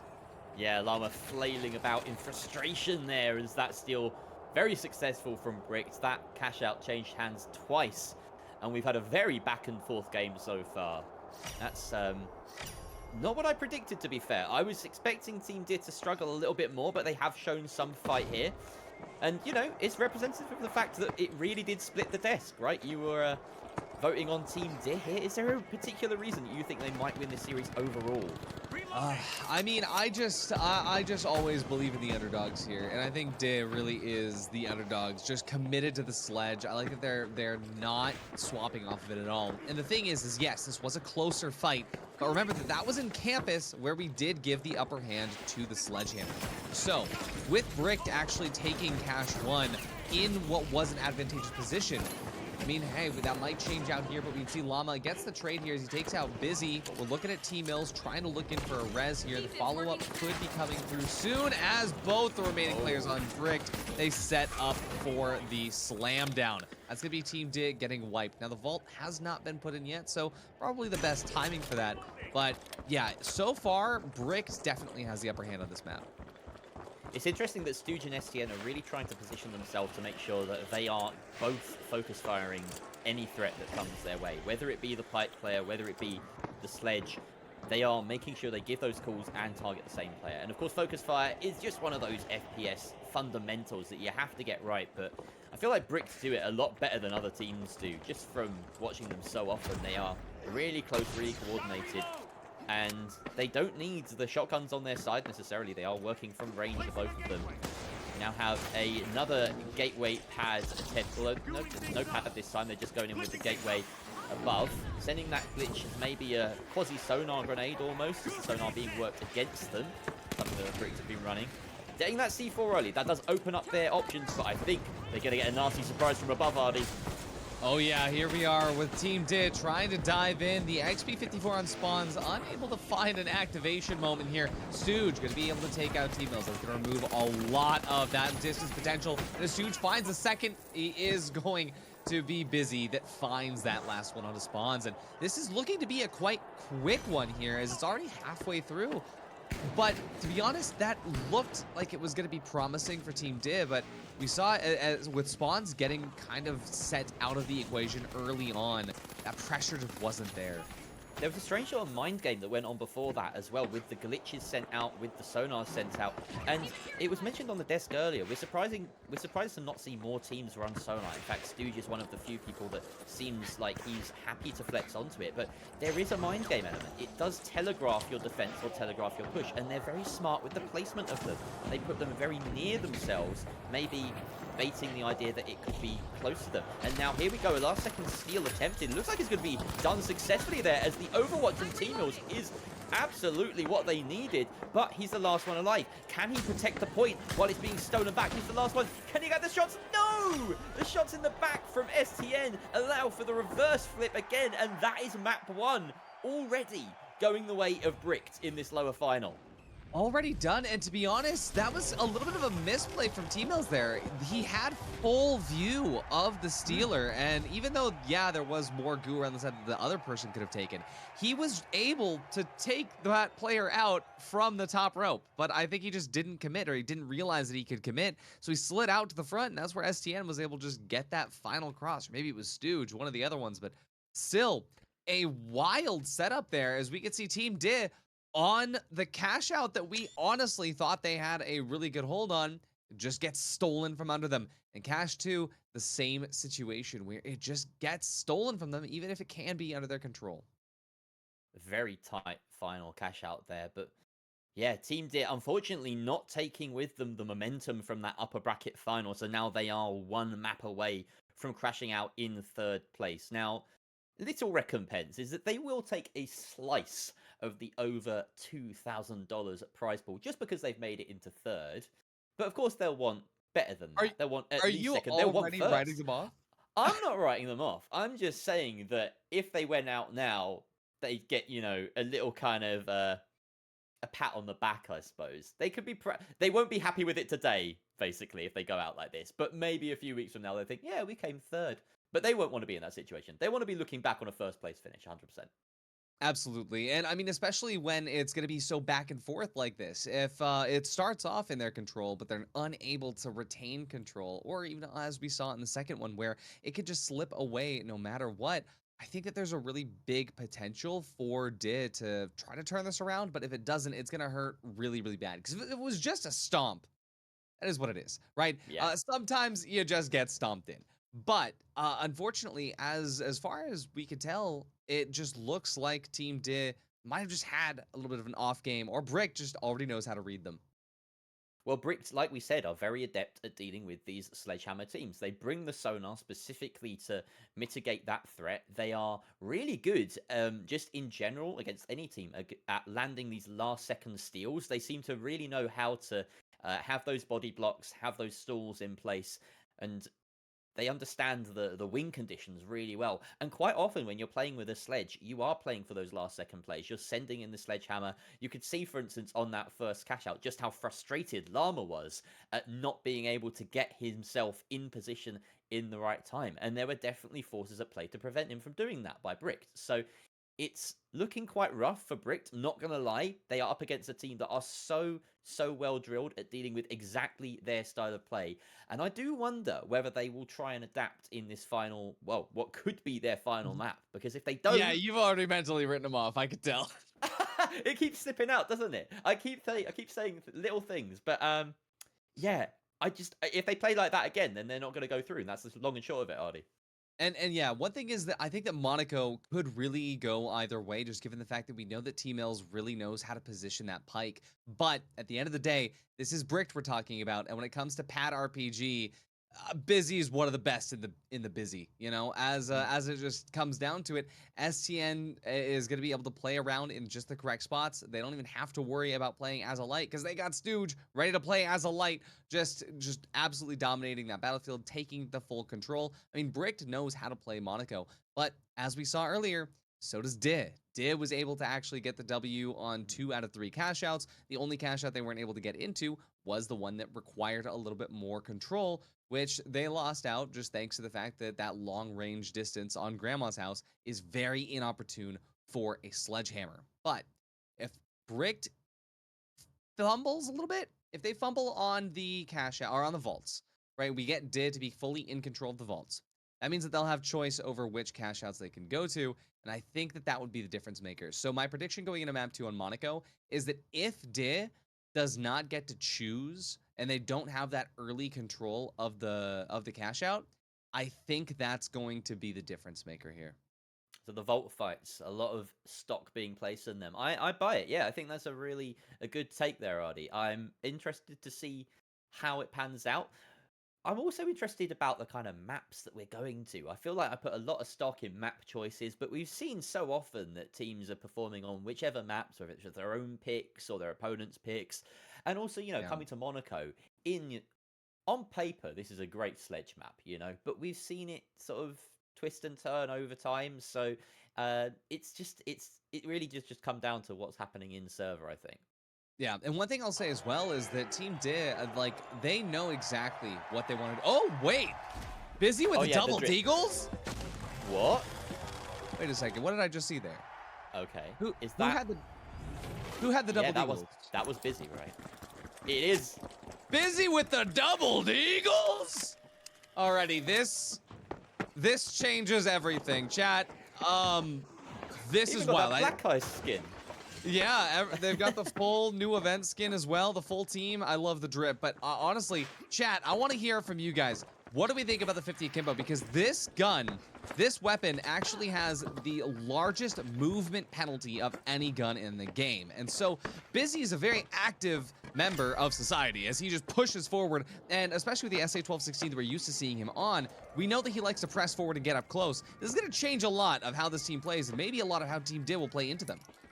Minor correction there. Of course, the minigun has the biggest movement penalty, but it's such a massive penalty that you don't even factor it in. It is interesting. Another interesting fact about the Deagles, the highest headshot multiplier in the game. So, if Busy can hit his shots, then he's going to be deleting some Did players. But right now, we see a smart bit of movement coming out from Did, and this is exactly what you were talking about, Ardy. That vault fight, there wasn't even a fight. They controlled the area so well and had the gateway preset. They've got this put in A, and that is right in the thick of the apartments. Perfect territory for the sledgehammer. I'm still worried, though, because the way that Did likes to play, Llama throws the cash out into the street, but they know that they force the team fight indoors. But I think that with the cash out being in the street, that's something that Bricked is going to be able to play into. Even without the fights, they're going to have the util to be able to just dodge through it all. That being said, with spawns on the light, if they have the glitch grenades in hand, that will help out quite a bit. But we're already seeing Did actually start to feel out what it's like to play up against these Akimbos and what it's like to not have to worry about Busy in your face. But here we go. This cash out spawns here out in the street, but it looks like Team Did has not prepared for it as the steal just comes through. No kills traded out on either side. Spawn's gonna be able to run away, but Jerry, what's happening? They just weren't prepared for that goo. You could see him come out of the doorway and turn to a complete 180. Busy taking down his opposite number in Llama, finding the Deagles to be so useful. Just lets him back away and play at range completely. This is a full range setup from Bricked. And Team Did don't have an answer. You've got the FAMAS, you've got the Deagles. What do you do when you've brought such close range weaponry and Bricked just don't want to get anywhere near you? Exactly. I mean, when it comes down to it, we see the Pike versus the FAMAS as well, kind of adding into that. I mean, STN2K already having 2 assists on that front, whereas, you know, nobody on Team Did is able to really pipe in a lot of damage at this point. But that's the thing, is that this map, it can have long sightlines where the Pike works really well, but if you're not set up for it, it's not going to work out. And I think that for Team Did, it was a big misplay to not actually maneuver or not actually try to winch it out. They're just going to dive in here and knowing for a full fact that that's not going to work. So we get Bricked already wiping Team Did. And this is what I'm saying, is that they felt unprepared because Bricked was able to jump in. They were able to hold that steal from behind the wall. A team just like, hey, we could do that too, but their positioning is all wrong. And honestly, this is a big sign of like how far behind EU were in the meta. I know it's a weird off tangent. This feels like a tangent, but just hear me out for a sec. The goo in that fight, in both of those fights, was so determinative of the outcome. And it's surprising to me that so many teams in EU are just neglecting to bring goo. You see Heavy's running barricades instead, but being able to put up that shield, which is so much bigger at range, just outweighs the advantages of the instant deployment of the barricade 9 times out of 10.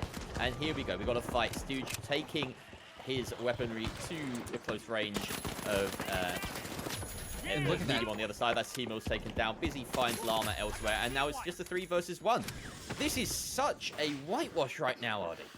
Yeah, the issue right now is the fact that Bricked is just getting the positioning win every single time. Because remember that Team Di, they have to focus hard on where they want to go. They have to put that sledge in the right spot. They have to get that pike in the right spot. And for Bricked, they know that they can cut them off in those positioning moments. All they have to do is get to them before they're in the optimal position and try to just cut them off. And that's what we saw there with Bricked managing to find the pinch timing. And here, they get the plug, and it's over all the way in Grandma's house. It's gonna be all the way in the park. Not even at Grandma's house, but the fight will be at Grandma's house. And Jerry, it's gonna all start off now. We're looking at Llama taking the dive in here with the dome. Everybody's dealing away. They want to make that distance, get that space. The winch misses, and that's gonna be a huge moment of opportunity that they're not gonna be able to have again. No, that closing the distance, expending all the utility, and then missing the shots. The RPG does land on the Heavy, but Timos is already down. H-Spawns finally gives up the ghost, and Llama just encases himself in a sarcophagus of goo, because he might as well be dead at this point. Bricks are wasting his time. He wants to try and get the kill, but they are really making him suffer. Finally, they put him out of his misery, and wow. Okay, Team Deer right now, they've got such a mountain to climb, Artie. Yeah, a mountain to climb, and it all comes down to this. Remember, this is a best of 3 here, as this is just going to lead into the fact that if we have one more team fight go the way of Brick, that's it. That's literally one half of our matches today, Jerry. But let's go ahead and find this out as what could be the final team fight of this series of Bricked versus Di. We're going to be watching now as Di tries to find the opportunity to dive all the way in. They get the jump pad out to try to send the light further and further away. Get that gateway in. They're going to be able to gateway just on top of Grandma's house. T-Mills already taking a little bit of early damage, but he jumps up to the top. We see Bricked backing out towards the park, but right now it's all down to Llama. If Llama can get the opening, if they can find where Busy is, Busy's held all the way in the back. Pinch timing is good, and Stooge, he grabs the first one as that TN2K clears it. Busy grabs his own onto Llama, and that's it. Bricked, they've won, and Bricked will advance in the fastest semifinal sweep we've seen into the grand finals. Unbelievable. Team Deer just did not show up, and Bricked, wow, what a performance from them. Absolute domination. They weren't resting on their laurels there. They won Sys in such dominant fashion and then said, you know what? We're doubling down. Let's go full range for Monaco. And they made it look amazing. What a performance. And we thought that Deal would be coming into this with some confidence off the back of an all-timer upper bracket final against AHS. But maybe it had the opposite effect. Maybe it just stunted their confidence and they were done for the day. Because wow, oh wow, that was a quick one, Artie. I gotta say, like, I still expected, I gotta be honest, I still expected Brick to win completely. I wanted just a better fight. I expected Brick to be able to take it, but I thought Di would at least bring in a map. At the very least, I thought Di would at least get one cash out here. But either way, I just gotta say a huge shout out to Team Di for doing what they did and throwing the off meta up into the top 3, literally bringing in the pike and the sledgehammer to be 3rd place. I mean, you love to see it. Yeah, it was quite something. And I'm sure that Waltz and Rio have had plenty to think about there. Well, I say that, I mean, I feel like it was only about 15 minutes ago that they were on our screens. Let's bring them back, Artie, and see what they have to say. Absolutely. Oh, wait. Okay, wait, that you're back already. Wait, that was like 3 minutes. Like what How are you back already? That match was so freaking fast. Like you said, Artie, Waltz, they didn't even you're get. in you're in Monaco. Did you not even notice the fight going on? They're like Was it right that quick? there. Shit, you're right. No, they are, dude. It was so fast. They didn't even make it over here. You know, the only 2 cash outs and what I just that was the biggest stomping we've seen since yesterday. We saw, and I think we only saw one other match that might have been that stompy. Team So Deer did their best EU impression. That's what it was. Oh my God, oh, Jerry. the fight is weird. Okay, but so it's hard to break down something that's stompy. But Rio, we did have a couple thoughts. So kind of, what was your take on why Bricked were just so dominant there? Yeah, I think that the biggest thing that we noticed is the fact that they were just playing so aggressive. And you really have the other side of things where they were just centering around Llama and they just kind of stopped Llama. They would run into him and just bring the aggression. And when you have more than one person attacking a sledge heavy, it's really hard for them to kind of balance it. It's a juggling act. And it just didn't work in their favor. So the aggression with the hyper focusing on one player was just too much for Dev to do. So yeah, it's interesting how it played out. Yeah, I agreed. There was just they couldn't obviously with the score line there as well. 1 kill in that second match. They were just not prepared for how hard out of the gate Bricked were going to come. So my question for you, Artie, though, is it's hard to get a read off of a match this short, right? But does this mean that Bricked is coming for after hours? Is AHS in trouble because of how well Bricked is playing, or was that maybe just DIA taking their loss a little bit too hard? Let's put it this way. The upper final with AHS versus DIA, right? That was a lot to take in, right? It went all the way up to map 5. It required swaps, it required active motion from AHS to figure out, okay, how do we deal with this? What is the best moment of opportunity to find? What's the positioning? Bricked needed none of that. Bricked just went in and said, oh yeah, and then they just won. And so, I mean, granted, it is a sledge, right? And when you're figuring out, okay, playing the finals versus playing against a sledge winch heavy, those are 2 different video games. And at the end of the day, it is a different set of problems that AHS will have when they're coming up against Bricked. But it can't be ignored that Bricked did deal with a very crazy problem that requires a lot of active thinking a lot faster, a lot easier, and a lot more decidedly than After Hours was able to. Agreed. No, there's Bricked are clearly have the momentum behind them, and if they carry that into this grand final, it is going to be a difficult uphill climb for AHS. Are we going to see more swaps from them? We have to see what's coming up next, but we do, of course. That was very fast, but that is our lower bracket final, which means we have our final 2 teams. We want to take a quick look at our bracket before we move on and before we take a quick break and get to our grand final. After Hours and Team Bricked are 2 grand finalists. Jerry, it's been a long trip, but what do you think about our 2 final teams? Well, before I talk about them, I just have to say, congratulations ultimately to D. We've been ribbing you for quite a while after that showing, but yeah, you made it all the way to that 3rd place podium finish. So congratulations and commiserations for not making it any further. After Hours and Bricked, this is where we're turning our attention to now, right? They are now, you could pretty much say undisputedly the 2 best teams in NA, the 2 best teams in the world right now, but there can only be one winner, and that's what we're here to find out. And I don't know. On paper, I feel like Bricked is the better team, but then AHS, you could argue they have some of the better individuals, like Uni, arguably the best light in the world, and Stooge has got to kind of step up to that level, you've got to argue. So yeah, it's going to be a real clash of titans here, and I can't wait to see what happens. And if I could step in here as well for one thing, we got to also mention the fact that yesterday in the semifinals, After Hours did take the victory, but this is new territory because this is the first best of 7 series that we're about to have. So, I mean, Waltz, there's a lot of different things here that will make today different from yesterday. Yes, like you said, the best of 7 is just a completely different beast. We already saw that in the upper final as well. After Hours took 2 quick matches on Team DIA, and then Team DIA pulled it back and forced it all the way to a game 5. So, would things have been different in lower finals? Are things going to be different in the grand finals if Bricked have the room to lose a couple maps? Is that more opportunity for them to figure something out? Like you said, there are so many different variables in place here. We haven't seen a matchup this long before, so it's exciting to see what these teams are going to put together. We're going to check that out in our grand finals, though. That's going to be coming up in just a moment. We're going to take a real quick break. We are going to make sure we get the teams ready, get those maps prepared for you, take a breather ourselves so we can put on the best show possible. Don't go anywhere because you are not going to want to miss our grand final. We'll be back in just a minute.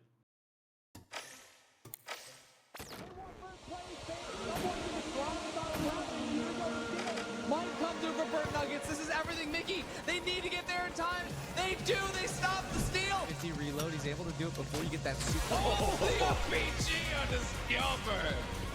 BMO absolutely beaming right now, finishing off the rest of the team. Slightly over to the sideline here. The gateway has been placed. They come up from above. Play commit doing so much, just controlling this team fight. At this point, you have it. You've got it done. There's no way. He dashes around. Look at the movement. Aim point taking down a lot of players there. Great use of the Goo Gun. Oh, unbelievable techers. Gangala, they try to jump in. Oh, they do. The team that hits. Try and go for the steal, and the winch is huge. It doesn't work out though. He can't do anything yet. No, he still takes it. One versus three.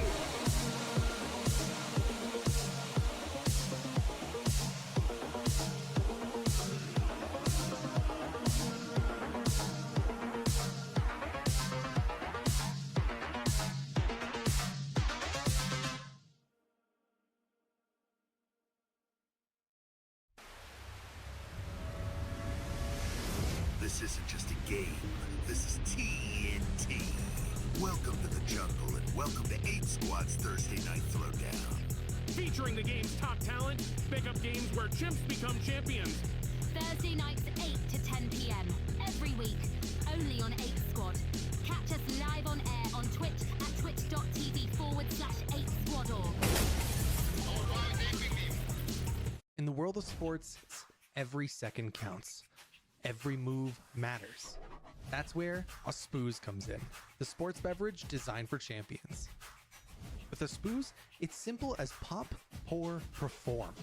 Packed with electrolytes and essential nutrients to keep you hydrated and energized, Spooze is your go-to drink for peak performance. Whether you're just carrying the vault or securing the winning cash out, Spooze is there to fuel your victory. Its unique formula is scientifically designed to boost your stamina and focus. Spooze, for those who dare to excel. Pop, pour, perform. The real world can be unfriendly, misleading, confusing. But your world doesn't have to be. Reality Shield will protect you, cutting out the noise, making the world perfect. We do not censor. We cultivate. Engimo.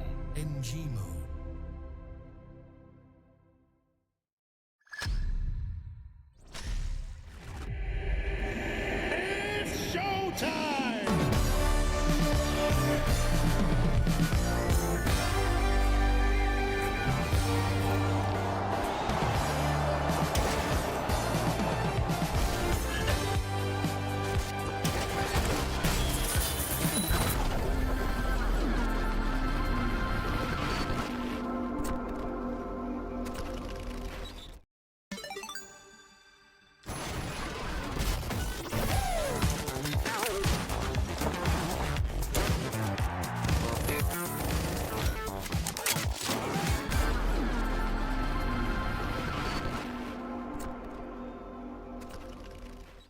That strange thought you just had, where did it come from?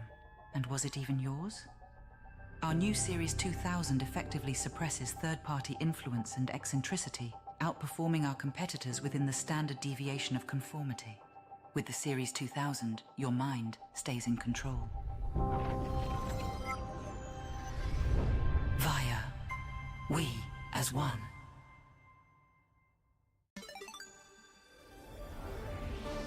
You know, June, every time I think I've seen it all, the finals proves me wrong. What a play! That's one for the highlight reel, Scotty.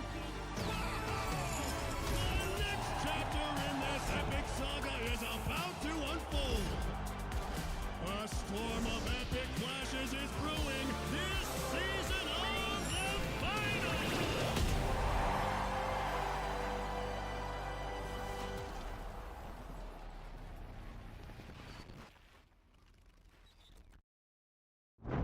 The stars. Distant. Watching. When will they arrive? Will your family be disintegrated first or last? Will your family dog become their leader? With Holtau's alien invasion insurance, you don't have to worry. Alto, we got your back.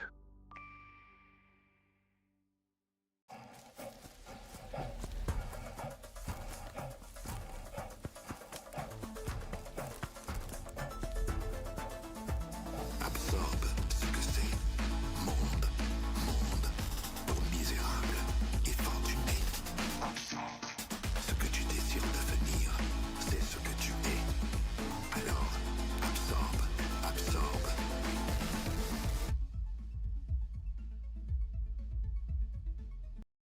The life giver. The sun. Always on. The source of everything that is good.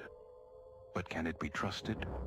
Holtau's Sun Insurance will have you covered if the unimaginable happens and the light goes out. Holtau, brighter than ever.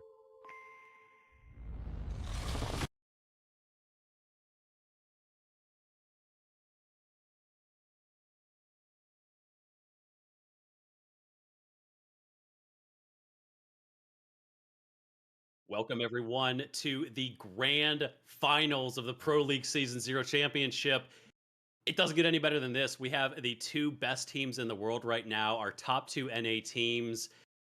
It's the grand finals. There's nowhere else to go. These are the final, potentially 6 matches that we are going to see of the entire season between Bricked and AHS, the teams that have truly dazzled us throughout their games so far. We've gotten to see each of them play we've actually seen both of them play 5 games, funnily enough.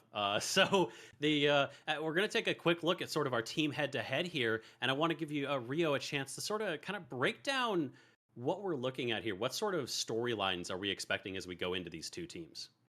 Yeah, I mean, the storylines are really that these are very strong teams. I mean, where they were placed in the kind of matchup in the cash out mode and now in final round kind of has stayed the same all throughout the entire league. So it's really interesting to note that like the teams that did the best in the last mode are also doing the best in this mode. So there is just that kind of continuity between the teams, but also these teams have been really good at kind of adapting to changes. They're really good at reading other teams. They're really good at making just those in-game calls, those last second, swap ups, changes, and they're really just well-rounded teams. I mean, I feel like I could really just sing the praises of any player on both of these teams, and you could just, take it from there because these are some of the best players in the entire game and in the entire world. It's just insane, and yeah, I'm really excited to see how this is all going to play out.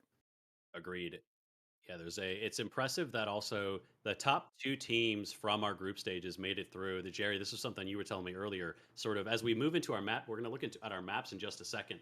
But you were talking about how it seems like the cash out group stages actually do have a lot to say about team strength. Can you kind of run me through what you were talking there about sort of the standings? Show the cat. Yeah, well, it's kind of just the case, and it always has been, that the best cash out teams are the best 3v3 teams. They do sort of duplicate across. Now, the further down the ladder you go, the more teams show up, like Make-A-Wish, for example, who really struggled in cash out, but then excelled in 3v3. But right at the top of the ladder, that's where you just see the best players, no matter what mode it is. So there's always a bit of debate, and I just thought that's an interesting kind of factoid to throw in there. But the main thing about this is that, they are the best teams, and they deserve to be here off the back of all of these different performances.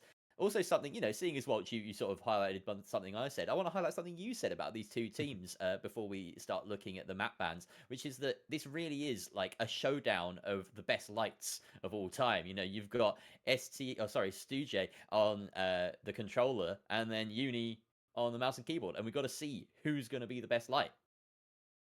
Agreed. Yeah, it's going to be a showdown for the matches. These two teams have proven that their individual members are so good, and the team is stronger than the whole. But run us real quick through the maps because we do have a one map advantage. So the upper bracket advantage for Team After Hours is that in this best of 7, they start at 1 point. So we have 6 maps to play. Run us through those real quick, Artie and Jerry.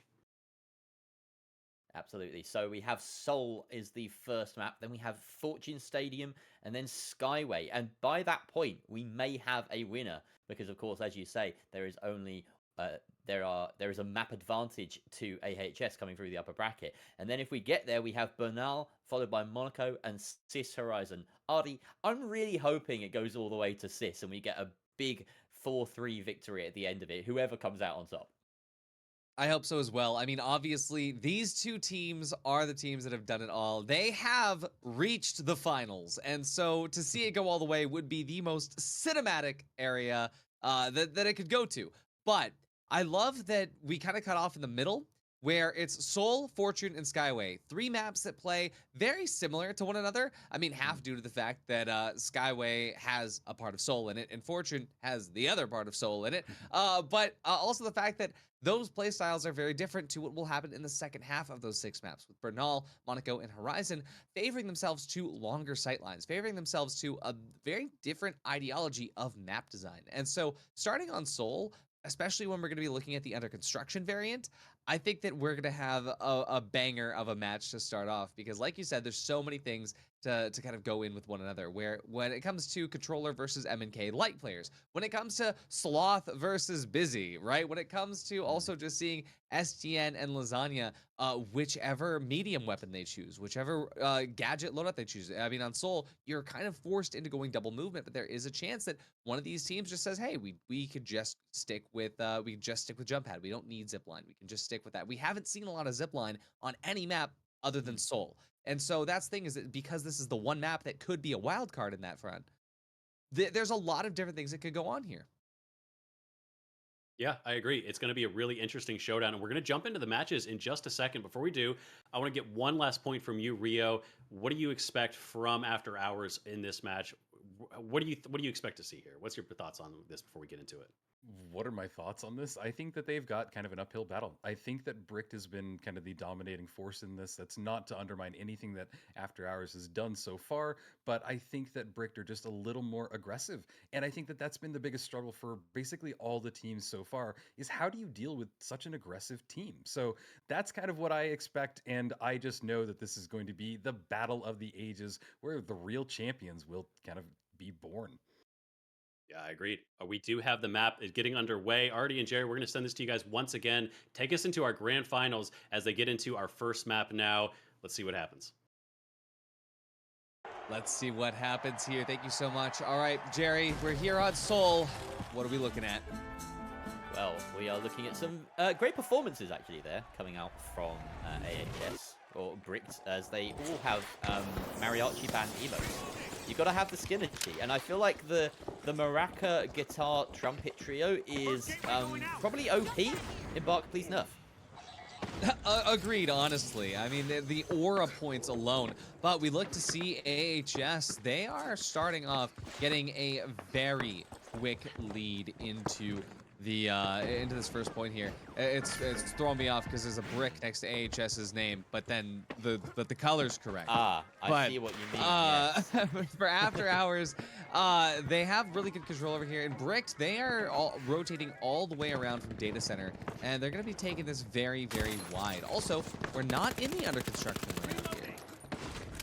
No, we're not. And it's an interesting choice because the team that picks does get a choice of variant. So the fact that we've gone with the regular variant of Soul is honestly puzzling. We've seen it very rarely as a map and even fewer times as a variant as the standard one. So right now we can see as AHS are moving themselves across the map all the way to that first catch out, and they get it plugged just for free. Stooge, as I need to keep training myself to say. I keep adding the J at the end. It's frustrating for me, but we'll fix that. Stooge does line himself up with the gateway, gets his team over there, and now the fight will begin down on ground level, Artie. On ground level, but check this out. The damage has already been dealt. Stooge is going to be able to jump in, but STN, he's the one that just takes the final shots there. We do have the last remaining member of After Hours just making it out just barely there as Uni just does his best to let his team coin in. Bricked, they are going to come and control the cash out. They're playing above it, already up towards the top here. So looking towards After Hours and how their approach is going to matter here, they are going to have to take this team fight. But as we all know on Seoul, this is one of the hardest places to fight into. Absolutely. Anywhere on heights is a real problem with Seoul because you've got these long sight lines, and of course, everyone on the side of Bricked are very prepared to deal with that, very prepared to defend from heights. But I do believe we have the assault rifle in the hands of SCN. Always difficult with these guys. You have to keep track constantly. What weapons are they using? They're happy to switch around. Lasagna beamed out of midair by Stooge, and that is a great opening pick for Bricked. AHS need to compensate for that, get some picks in return. They do just that. Uni trades onto SCN. That is a pair of lights, or a pair of mediums rather, down. Backup is there, though. The mesh shield may be allowing for that res, but there's a bit of miscommunication between the two players as they're just backing up. Busy trying to preserve his life, but he's taken out by the gas that Stooge had meleeed earlier. But they got the wipe anyway. That's just one of those moments. Only in the finals. Only in the finals, but that is quite interesting to see. I mean, at the very least for Bricked, this is a good start off for them because of the fact that, remember, that After Hours does have that upper bracket advantage going into this where they're starting off with a free point. Bricked needs to make up for that right now in order to just put themselves on even footing to start off. And getting the first cash out is well on their way to doing that. But when we see After Hours respawn closer to Vault 2, we're going to see Brick now set up the only place they really can, which is going to be Medical Tech, where they're going to have a good opportunity to cut off the Vault, whether it goes to B or all the way across to the hospital at C. So AHS in a good position here, despite obviously that wipe going against them earlier. You know, sometimes the spawns just favor you, and with this under construction variant not in play, it has put Bricked in a little bit of a sticky situation, as in fact AHS are free to go all the way over to Billboards, and this is a fantastic point to defend, especially if you have knowledge of where Bricked are coming from. What? Oh, he hits the zip line and it kills Busy. Unbelievable frag.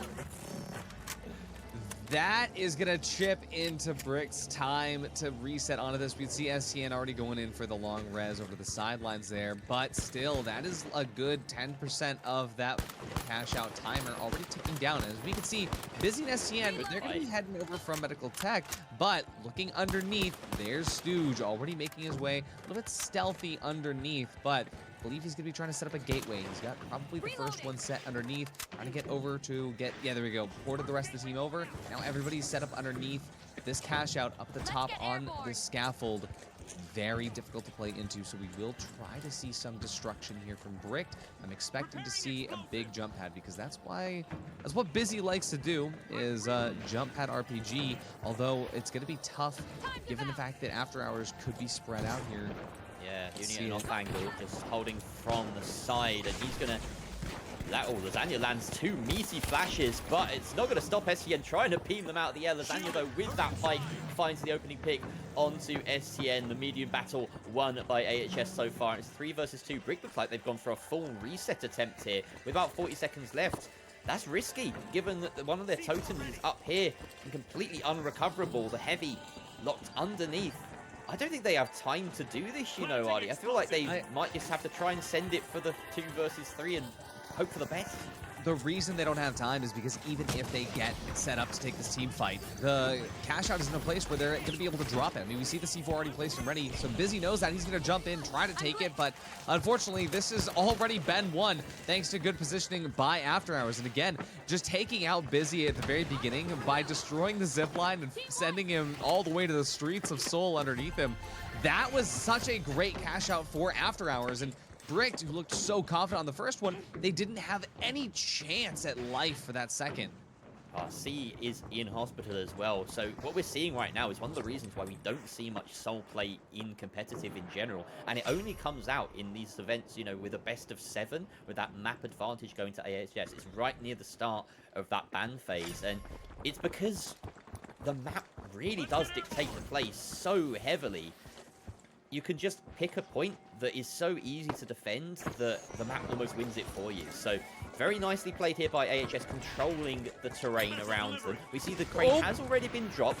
Brick's playing smartly here, positioning themselves already at C. They know they do not want to have to attack it, so they're going to try and defend it before the vault is even here. But both teams are neck and neck. They are both racing towards C, and AHS have the box in hand. Oh, but they've been called out here. They know that there's a potential. So actually, After Hours is choosing not to plug the vault just yet. They're holding it up towards the rooftop here. Z Uni just trying to scope out, figure where it is. Lasagna as well with the pike in hand. Flash to go up. It's not going to land as Brick. They go up there on top of the helipad. The damage has already been done. D-matting away to take Huge first, but Busy, he's on the clapback. Lasagna gonna be going out just as fast as he went in, but on the back front of it, we're gonna be seeing Busy get the double on a Sloth. This is going bag for bag, band for band. As the reses start to come through, we see it's now back into a 2v2 situation as STN2K looks to try to get the defibs. Lands, but they land on the other side too. We see Stooge STN go out, it's just up to Busy, and he gets slashed out by Lasagna. And AHS, they're gonna win the vault fight. They're gonna be able to plug the cash out. And this is gonna be another tough situation for Brick to try to break into. Wow, that really was a 50-50 fight where both teams set up exceptionally well, and we saw it drag out so long. A full reset between both teams as they had the defibs in hand, but of course, by that point, it was more of a scrap at close range, and now we can see the benefits of playing in the hospital, especially with this pike. Look at this, he can just take pot shots for free. Now, the question is, do Brick have a smart way across? They have jump pads and D-mats. We might see a smart use of some tech here to try and pad them across, but no, it looks as though they're going to go for a gateway play instead. This is Gambit trying to send Stooge across just by himself and see if he can teleport the rest of the team with him, because it is really, RD, just going to be one final chance to make this work. They are setting up the D-mat and the gateway. They're looking to get across with momentum, so they're sending Stooge in. Oh, but he's taken out immediately. No. That could be curtains already, RD. That could be. I saw the vision. We'll run through that afterwards, but now we're going to be seeing Busy and STN. They're basically coming to grips, and this is why you have seen in the past teams running the zip line just in case they have to cross that bridge over to Hospital. But by opting to go for the meta route where you're not running that, we see Brick finding themselves at a disadvantage. They have a chance to reset here. They get the totem back up. Now they have to get this just right, but it's going to be difficult. There's no chance. About 30 seconds. There's no chance they could do this unless they can get a Hail Mary. There it is, but Stooge almost goes out, but look at this. The rest of the team comes through. Oh, but the jump pad's not enough. STN falls to the bottom. We can see as Busy tries to make it up the top. He does take out Uni, traded through with Lasagna. It's a 2-on-2 situation, but the res is going to come through, so Uni's back in the fight. The steal is going to start early. Is he going to be able to commit? He tries to hold on to get the melee damage, but it's not going to happen. After Hours, they're going to make sure to clutch it in. They take map 1 in the finals. Wow, incredible stuff there by After Hours. If you want an example of map control, look no further. They dominated Seoul. Bar for that first cash out, which was a lot more kind of hotly contested. It was in one of those buildings, a lot more free form and close, tight engagements. But from that point on, AHS were able to get the plug both times of asking. And that pike, oh, that pike, such a crucial tool in dominating the long sightlines. And it's incredible to see because we've seen barely any pike gameplay throughout the whole of the regular season. Even throughout most of the bracket, it's only come up in dribs and drabs. A few kind of flag bearers for this weapon have shown up, but now it's working its way into even the very best teams' arsenals. They are starting to pick this thing up and say, hey, you know what? It's actually pretty useful. Yeah, and it's very useful, especially if you want to keep a team as far away from you as possible, and that seems to be the name of the game here for After Hours. I mean, with Cash 1, it was tight, right? Where Brick was able to come in, they were able to show off that, hey, if we're going to be able to get into a good position, we're going to be able to dive in, even to one of the harder areas to push into, it's going to be done. But when AHS got that second cash out, they were able to plug it all the way over at Data Center, where you're on top of the scaffoldings, you're on an area of the map where if you can just hold it for just up to that halfway point, you know it's going to be impossible unless the other team is carrying a full destruction loadout. But of course, in the Pro League, that's probably not going to happen. And so Bricked, I mean, they came at it with their full force, but after a very small shutout where you got that 10% timer already ticked down so you can get busy back up, what else can you do, right? When you're stuck crossing over, when you have no way to drop it out, no way to drop it through, it's going to be such a difficult situation. And not only was After Hours able to do that on Cash Out 2, they were able to get hospital control and do it again on Cash Out 3. Yeah, I think if you're bricked right now, you got to look at that map and just say, it was Seoul, right? Seoul beat us. AHS didn't beat us, it was the map. Because they've got to pick it back up and go to Fortune. Now, Fortune, as we've often touted, is the stadium where Seoul had been fixed. Right, it's that redesign, it's that reimagining of the very first map, or one of the very first maps in the game, that balances things out and gives it an interesting lick of paint as well. And we've seen Brick be fairly successful on Fortune Stadium in the past. We've seen AHS be fairly successful on Fortune Stadium in the past as well, though. They're two very successful teams as things go. The top two in NA right now across the regular season, and Bricked being the champions of NA. So we're in good hands, but I feel like Fortune Stadium is where we start to see the real fight come. And if AHS can win here as well, then I'm going to start to think, are they going to sweep this final? Because they'll only be one map away after that.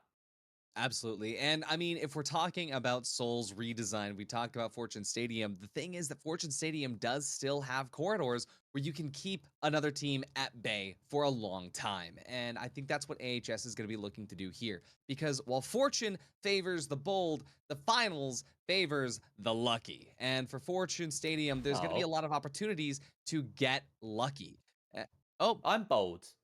I thought the finals doesn't favor me then? Bold. Okay, common mistake. You can understand. My ears prick up at the mention of the word. Understandably, you can't see them because they're under these, but yeah, they're pointy and elven right now. Anyway, Lasagna with the swap onto Heavy. We've already seen this once today. And yeah, we got the swap onto Heavy, and I also believe I saw Cerberus there for half a moment, which is pretty uncommon to be run on Fortune Stadium, especially after the most recent nerf. This is usually a FAMAS map, but I'm curious to see it run through. Looking to see After Hours try to retain dominance, but Bricked, they're going to have to get an early in as After Hours. They proc the vault super early on here, Jerry. Yeah, it's an interesting one, though. We do have double Serbs either side of the spectrum. And yeah, it looks as though teams are very happy to get in close and personal on this map, as we have the shotguns as well on the respective heavies. That roll swap, yeah, like we mentioned, both Sloppy and Lasagna happy to swap between heavy and medium as they feel, which is a very unusual trait for a team. We have this engage coming up the stairs, trying to find an opening, maybe even drop a player down with that DMAT, and there, someone enters their net quite gracefully there. Stooge taken down as he finds Sloppy in return. Busy finds a kill as well. It's left up to Uni in 1 versus 2. He's got to back out. Surely at this point, they're going to find that res, and not even close. Busy just says, we don't need to take a 3v1. I'm just going to win the 1v1. What's this light worth when I've got a shotgun? I mean, he hit the nullifier, but even in hitting the nullifier, he realized he kind of bit off a lot more than he could chew in that position. There's not many areas you can dash away into. So we're going to see Bricked now just set up, and it looks like they are going to try to make sure they're going to do what After Hours would do to them, and that's take it all the way out to Sector 6, up in this beautiful ESOL building. Luckily, it is the cash out towards the left and not the one on the right. This is going to be a little bit easier to hold, but for After Hours, this still could be the absolute dream plug for them. And just to hammer home that comparison between Seoul and Fortune Stadium, most teams, and specifically, you know, Bricks, I know for a fact, just call this hospital. Like, they have the same call-outs between Seoul and Fortune Stadium. It's like for like. But a very nice cross there from AHS. That's not to be sniffed at. It can be difficult to do without taking some losses. They are baiting the engagement across this way, and they've actually left their light behind.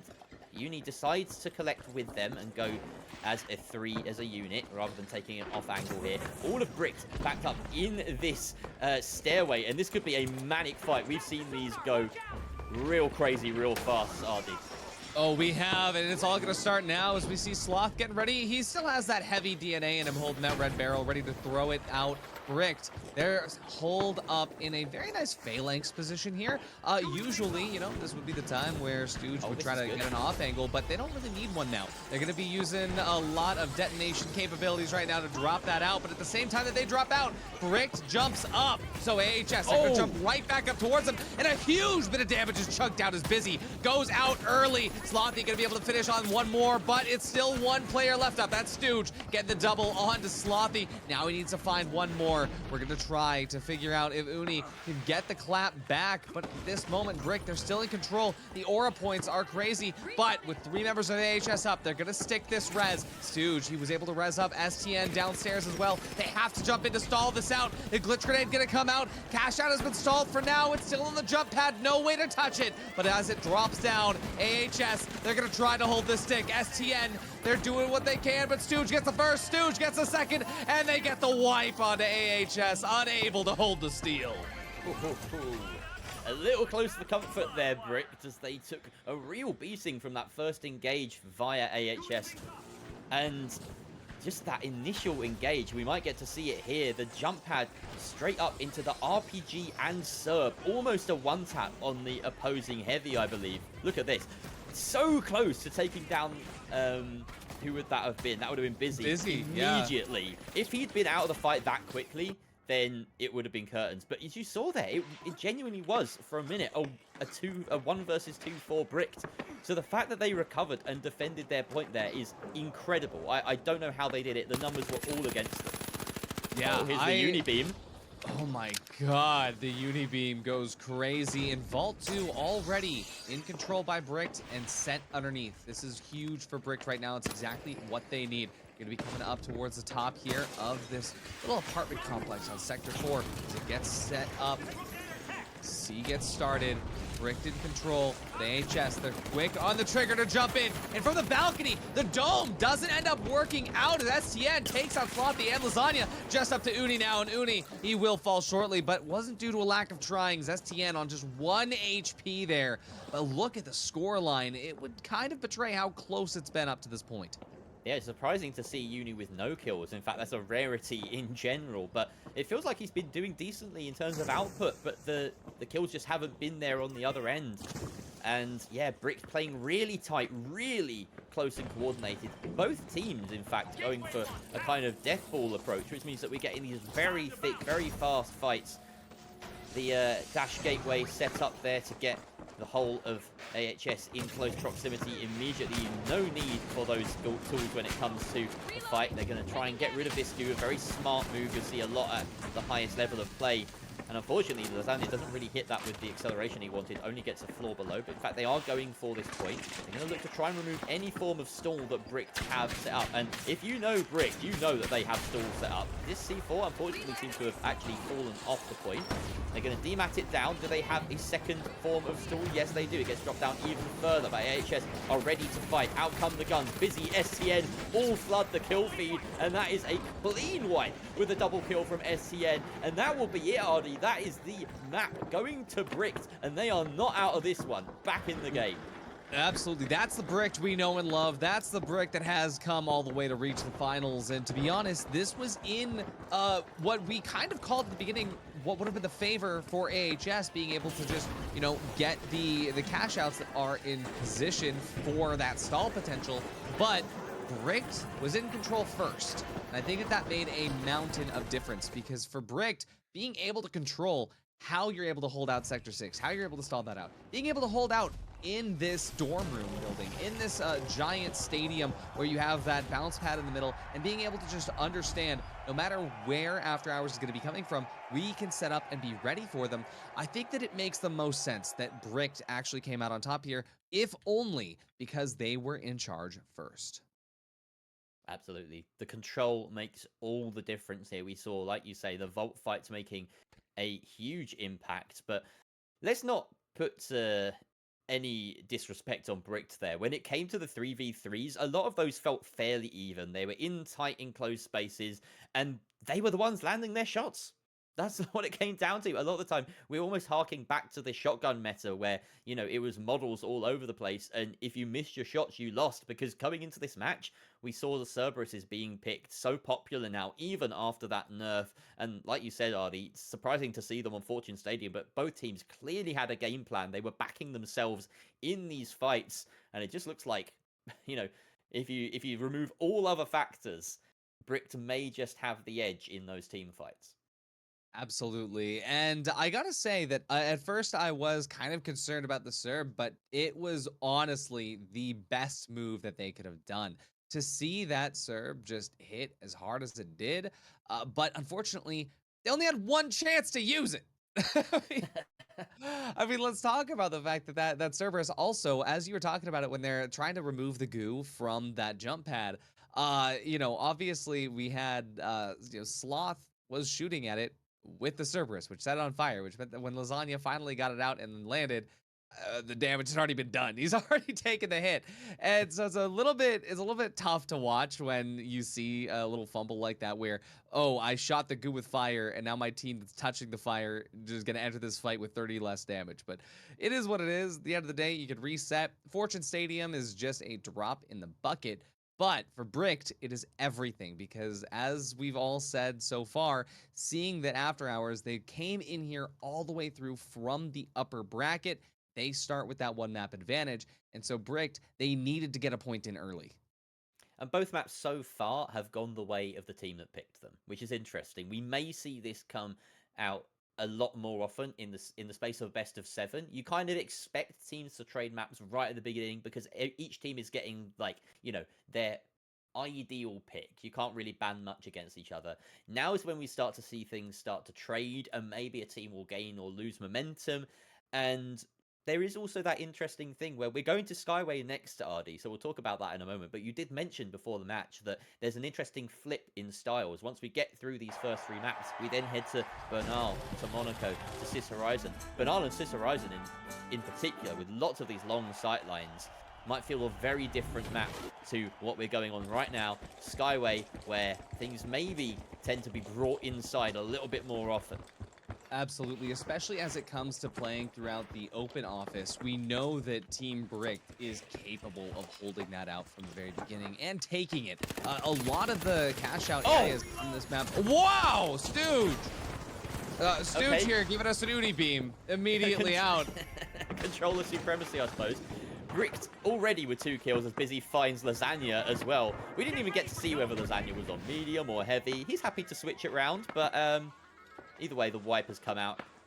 So yeah, that was a very, very quick opening engagement. Brick in control. They're going to be taking this cash all the way over to offices, and it looks like B has spawned in near the top floor, right at the back. Yeah, this area is definitely going to be somewhere that Bricked has the advantage for holding, but at the same time, I actually feel better that AHS is going to be the one fighting into this. Just knowing how Bricked likes to play with their jump pad RPG. Lasagna going to have a chance to set a jump pad out. Back on medium as well. They decided, hey, not doing that again. But Lasagna now also serve in hand. See what they can do. They aren't going to be opting for jump pad RPG entry. Instead, going from underneath, but they will get spotted out. Sonar grenade going to be landing just close enough to reveal what the modal of operation will be hitting. But Bricked up from the top right now. Wait, I like this. Wait, the jump pad RPG from the bottom. No way. Oh, they're very split though, as Lasagna has to join the rest of his team, but maybe they're not expecting this shotgun in the back. Extra damage, Busy taken out by that surprise Cerberus, but look at their health bars dwindling. Slothy taken down, Uni almost out for the count, but Lasagna still has bullets to spend, shells to shoot. The res comes through from Lasagna. He takes out Stooge as well. In fact, there's a direct trade between the two of them as the burn damage comes through from the Serb, and the wipe works in the favor of AHS. That engage really did have the teeth it needed. I said it from the beginning. I like that AHS is playing into this. I like that they have the opportunity to not just get dropped in on. But, of course, as the usual song and dance of the finals goes, now it's Bricked's turn. They will have a little bit of time. They are going to spawn over at Park. This is going to be very, punishable here if AHS gets in a good position. Uni gonna do his best to get the beam, not gonna hit the same impact that we saw Stooge do in the very beginning, but as Brick takes that upper deck control at the top, we see Uni making his way through the building, trying to figure out where his crossfire can come. They're going for that pinch timing. Glitch grenade gonna land as well. That's gonna stall things out and make things a little bit difficult for Brick as they start to collapse in on the point. It's dropped all the way to the bottom into the server room here in AHS. They are gonna be able to land a little bit uncomfortably, and Lasagna, they take out Stooge immediately as Brick tries to figure out exactly what they can do now. It's not gonna be a lot after STN drops and the Seam Wipe comes to fruition. Excellent defense there by AHS. It was interesting to get to see that from Uni or Hank J. Wimbledon's perspective. In case you're wondering why we're calling him Uni, he just changed his name a while ago. And to be fair, Hank J. Wimbledon is one of my favorite names to say on cast. It's such a brilliant name. I feel like we should say it more often. But it was great to watch that from his perspective because we got a good overview of everything that was going on. He was able to land the nullifier halfway through that fight to really just turn it into a 3 versus 2, a 2 versus 2 down on the lower floor. All of the stall was in the favor of AHS, and Brick's now playing catch-up here as they zip their way on towards this light. He has to back away, but there is the supporting cast of AHS. The damage is just insane. Busy already halfway by the time he lands on the building here. We're going to see STN actually get nullified there. Stooge getting taken out, and Uni going for that 3-piece. The only reason he used that nullifier was to make sure he could get all 3. Yeah, that's aura.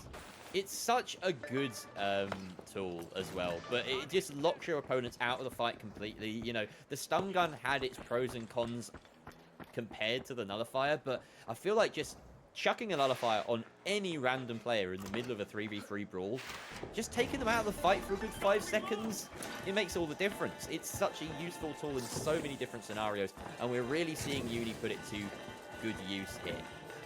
Absolutely. Well, Brick's is about to jump in for the next fight here. Busy up on the bottom. We see STN trying to figure out his positioning. He is playing FAMAS into AHS's Cerberus. So, curious to see how this starts. Busy looking for that RPG opener right now. Waiting for the team to get into pinch positioning. He knows exactly where they're at. Hearing those footsteps. The audio in the finals, so amazing. Let's see what happens. Oh, he's spotted out there. Can't take that RPG just yet, but the SA-1216 gonna be good for 1 trade. But Sloppy, he's already up 1 as well, as Busy gets taken away from behind. Lasagna take out Stooge across the map here. Sloppy gonna get taken out himself as STN traded up through Uni. Uni, though, has to dodge back. He takes the gateway, though. He fakes the elevator, tries to get in and kill Busy before the res can come through. He stalls the res. Glitch grenade as well gonna be coming in, but the SA-1216 on Busy means he can't get too close. He's buying just enough time for Lasagna to coin in. The coin will come now. AHS still in control of the cash out, but Brick has coined in too. Now from underneath, Brick, they know that they have ultimate control over the cash out. They're gonna force a steal right now for Hank J. Wimbledon. For Uni, he's gonna try to get in as fast as he can, but he can't get in faster than the steal. So Brick, they're gonna be locked in right now, but the damage is insane. STN jump pads himself off the map in an unfortunate twist there for Brick, but this doesn't mean that it's over yet. Busy goes out though, but we see Stooge trying to lock in. It's a 1v2 and Stooge, he has to stall out now. He's so close to do this 1v3 now as it comes through. I don't think he has a breach charge set on it. He just has to dive in and hope for the best, but no, there's too many obstacles in his way, and the steal comes through for AHS, and that is the end of Skyway, Ardy. AHS, they take it to 3-1 and are 1 map away now from the championship. So, to get this straight, Brick lost 1/3 of that team fight to their own jump pad. Wow. That's gotta sting That's if you're gotta... STN. Yeah, really, really painful to watch that. I think that... I don't know what I think. I'm so lost for words, honestly. And I'm glad that I'm hearing Rio and Waltz pop back into our call right now because there's a lot to say that I can't say, Ardy. There's a lot to break down here, but I don't think any of us, even those of us who were betting on AHS winning, were expecting it to be 3-1 by this point. But yeah, let's bring in the analyst desk. Let's bring in Waltz and Rio and break down the first 3 maps. That's right. We're back here. We're going to go ahead and break some stuff down before we get into this. Walt, Jerry, Artie, Rio, and Rio's cat is here to go ahead and break things down and make sure that we know exactly what we just saw.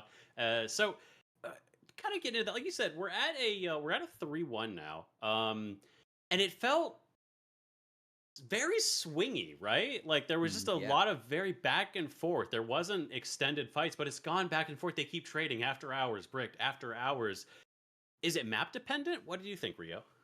I think it is kind of map dependent right now, but it seems like, I don't know, After Hours just has a little bit more control over the maps. They seem to just kind of know the movement, know the positioning, and it seems to just kind of be a little more of a struggle on Brick's side. I think Brick also is just tends to be more aggressive, and I don't know if it's really working out for them just yet. So I don't know. I think that we're going to see a lot in this next match, but yeah, that's just kind of my quick thoughts. Yeah, I do agree. I think that the map does feel like it's doing a lot. I also feel like we've seen After Hours make some very micro adjustments. Like that last match on Skyway, went Cerberus, whereas STN was not going for the shotgun. And I wonder if maybe that was again an understanding of the map and a willingness to adapt and change in small ways. Like you think Skyway, you think long sight lines, you think I want a Pike, I want a FAMAS, and Lasagna said, well, actually once you get to the point, it's close Mm. range, and maybe that was the decider, right? So I wonder if maybe their willingness to swap things around. We've seen that here and there from Brick, but generally they stick with the same weapons. Do you feel like that might be anything, Artie? You've been casting through these. What's your take, sort of, on where things are going wrong for these teams? I mean, I gotta say, swapping into the Serb was a weird decision on Fortune Stadium, but it of course makes sense on Skyway. And I think that when it comes down to like the fundamentals, right? Of let's say, hey, I'm gonna play FAMAS because it's Skyway Stadium. Sure, makes a lot of sense. That's what works. That's typically what happens.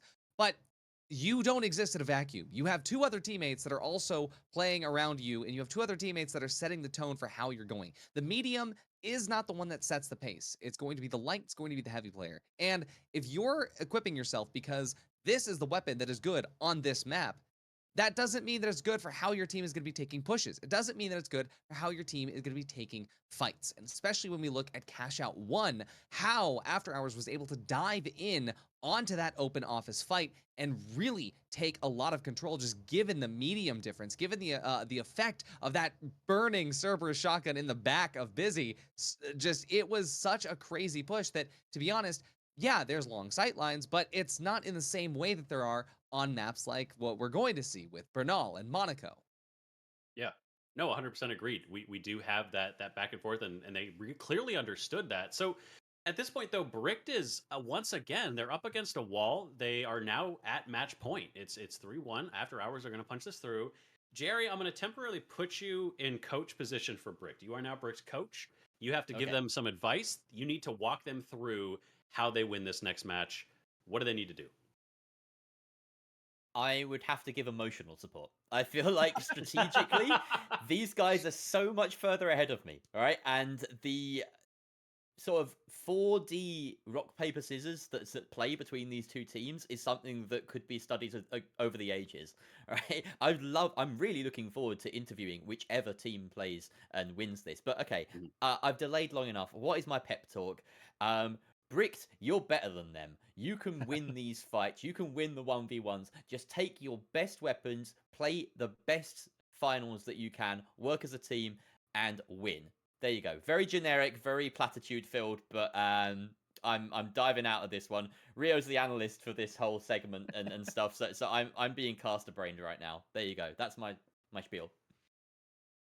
Yeah, I think going off of that, yeah, I really think that I don't know. I think motivation is what they need. They just need a little bit more confidence kind of going into it and maybe just kind of slow things down a little bit. They are kind of the fast team, and I think just kind of dialing it down, going after some strategy, getting those entry picks, and then kind of going from there is really what they need. But we're going to have to see what they all do because it is going to happen next, and this could be the last map. And what is the next map that we're going to? There, So we're going to be Waltz. going to Bernal. That is going to be our next map. And yeah, so we're going to be jumping to that in just a second. But Artie and Jerry, you guys have caught us. You've brought us so far.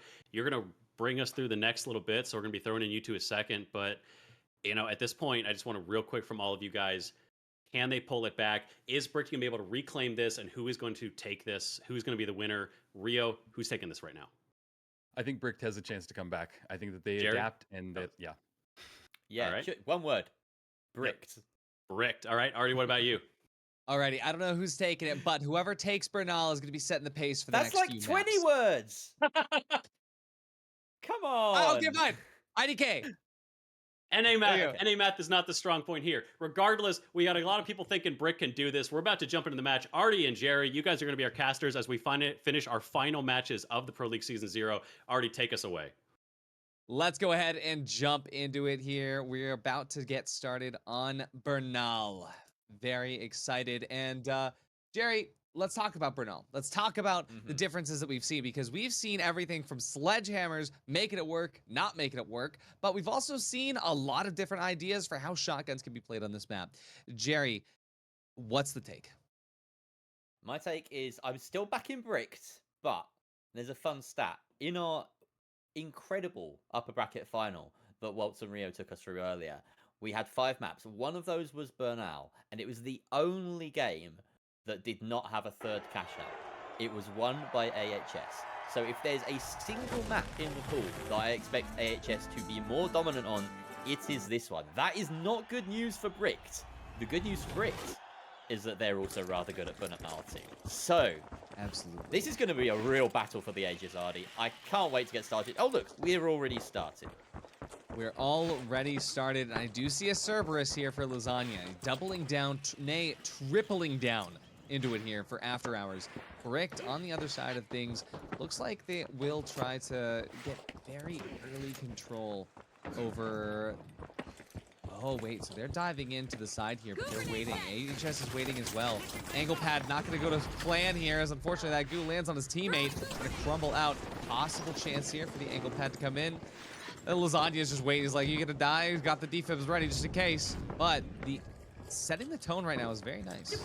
Yeah, nobody wants to tap it first because this is a corner vault, and it means that you really forego a lot of control in the map. Here comes the jump pad. SDN takes out Lasagna though, as that really doesn't work out for the Serb. SDN finds Slothy as well, all up to Uni. He was playing an off angle but didn't find anything, so he will commit honorable Sudoku and speed up the process of this vault tap. Yeah, it had to happen, and of course, it happens to the best of us at times, the worst of us at times. But over here in the theater, the vault is going to get procced, and the gateway set up as Stooge maintains control to send it all the way over to A, where we'll see Cash Out A, the hotels, sponsored by Zolt. Yeah, absolutely. And thank you very much to EK40 from 414 in chat for pointing out that this is potentially the last map, as we did mention. But the Bricked, in order to win this series, have to reverse sweep 3 maps in a row.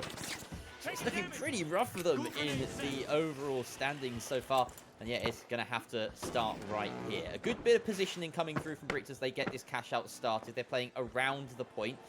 And actually, it looks as though STN wants to get a little bit closer, realizes that his serve isn't going to be as effective from a different building. STN, or rather, sorry, Stooge left on top.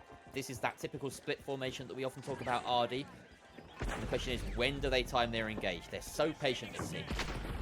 Yeah, the engagement has to come, honestly, right in the middle of the chaos, which is going to be right when that last player is sticking that steal, and it's too late to stop. And that's what they do. They collapse in on that timing perfectly. Even though Lasagna is going to be able to get the res on the Slothy, he goes down before that res comes to fruition. So Sloth gonna try and find a way to stabilize here as STN gets his life back. He's in the perfect position, and Bricked, they found the timing. That is what you want to see, because either you get them in the middle of the movement, you get them in the middle of trying to find that proper positioning, or you get them right when it's too late to stop stealing.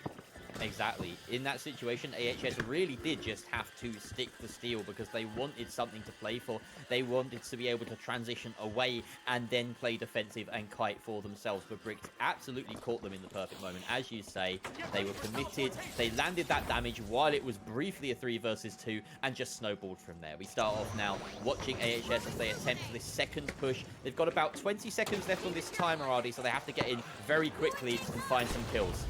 Oh, but they're not going to do much because with that gas winch. up, they're going to have to with the waste sub. an entire round of Cerberus. And here comes the Dome, and Slothy going to try to make the damage work, but it's not going to quite connect. And unfortunately for After Hours, Bricked, they locked in. They know how much was at stake for this map, and they are going to be able to lock this one down. The first cash out going to Bricked from start to bitter end. Not a single kill for AHS. You don't need me to tell you that. Just look at the numbers on your screen. That tells a story by itself. I don't think I need to say much more about it. We just need to turn our attention to the next vault and see where it's happening. Vault 2. Thank you very much. I do love this. There's a lovely little kind of feature that rarely gets used, is the focus on objective button in the spectator tools. Great to see more of those added to the game as time goes on.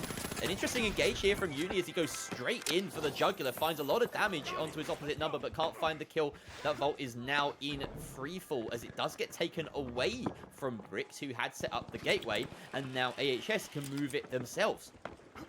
Yeah, I like to see where Uni's head is at when he's running through, because you see he like has a nullifier out when he's like dashing in between the streets, just because he knows that somebody could come out of a door at any random minute.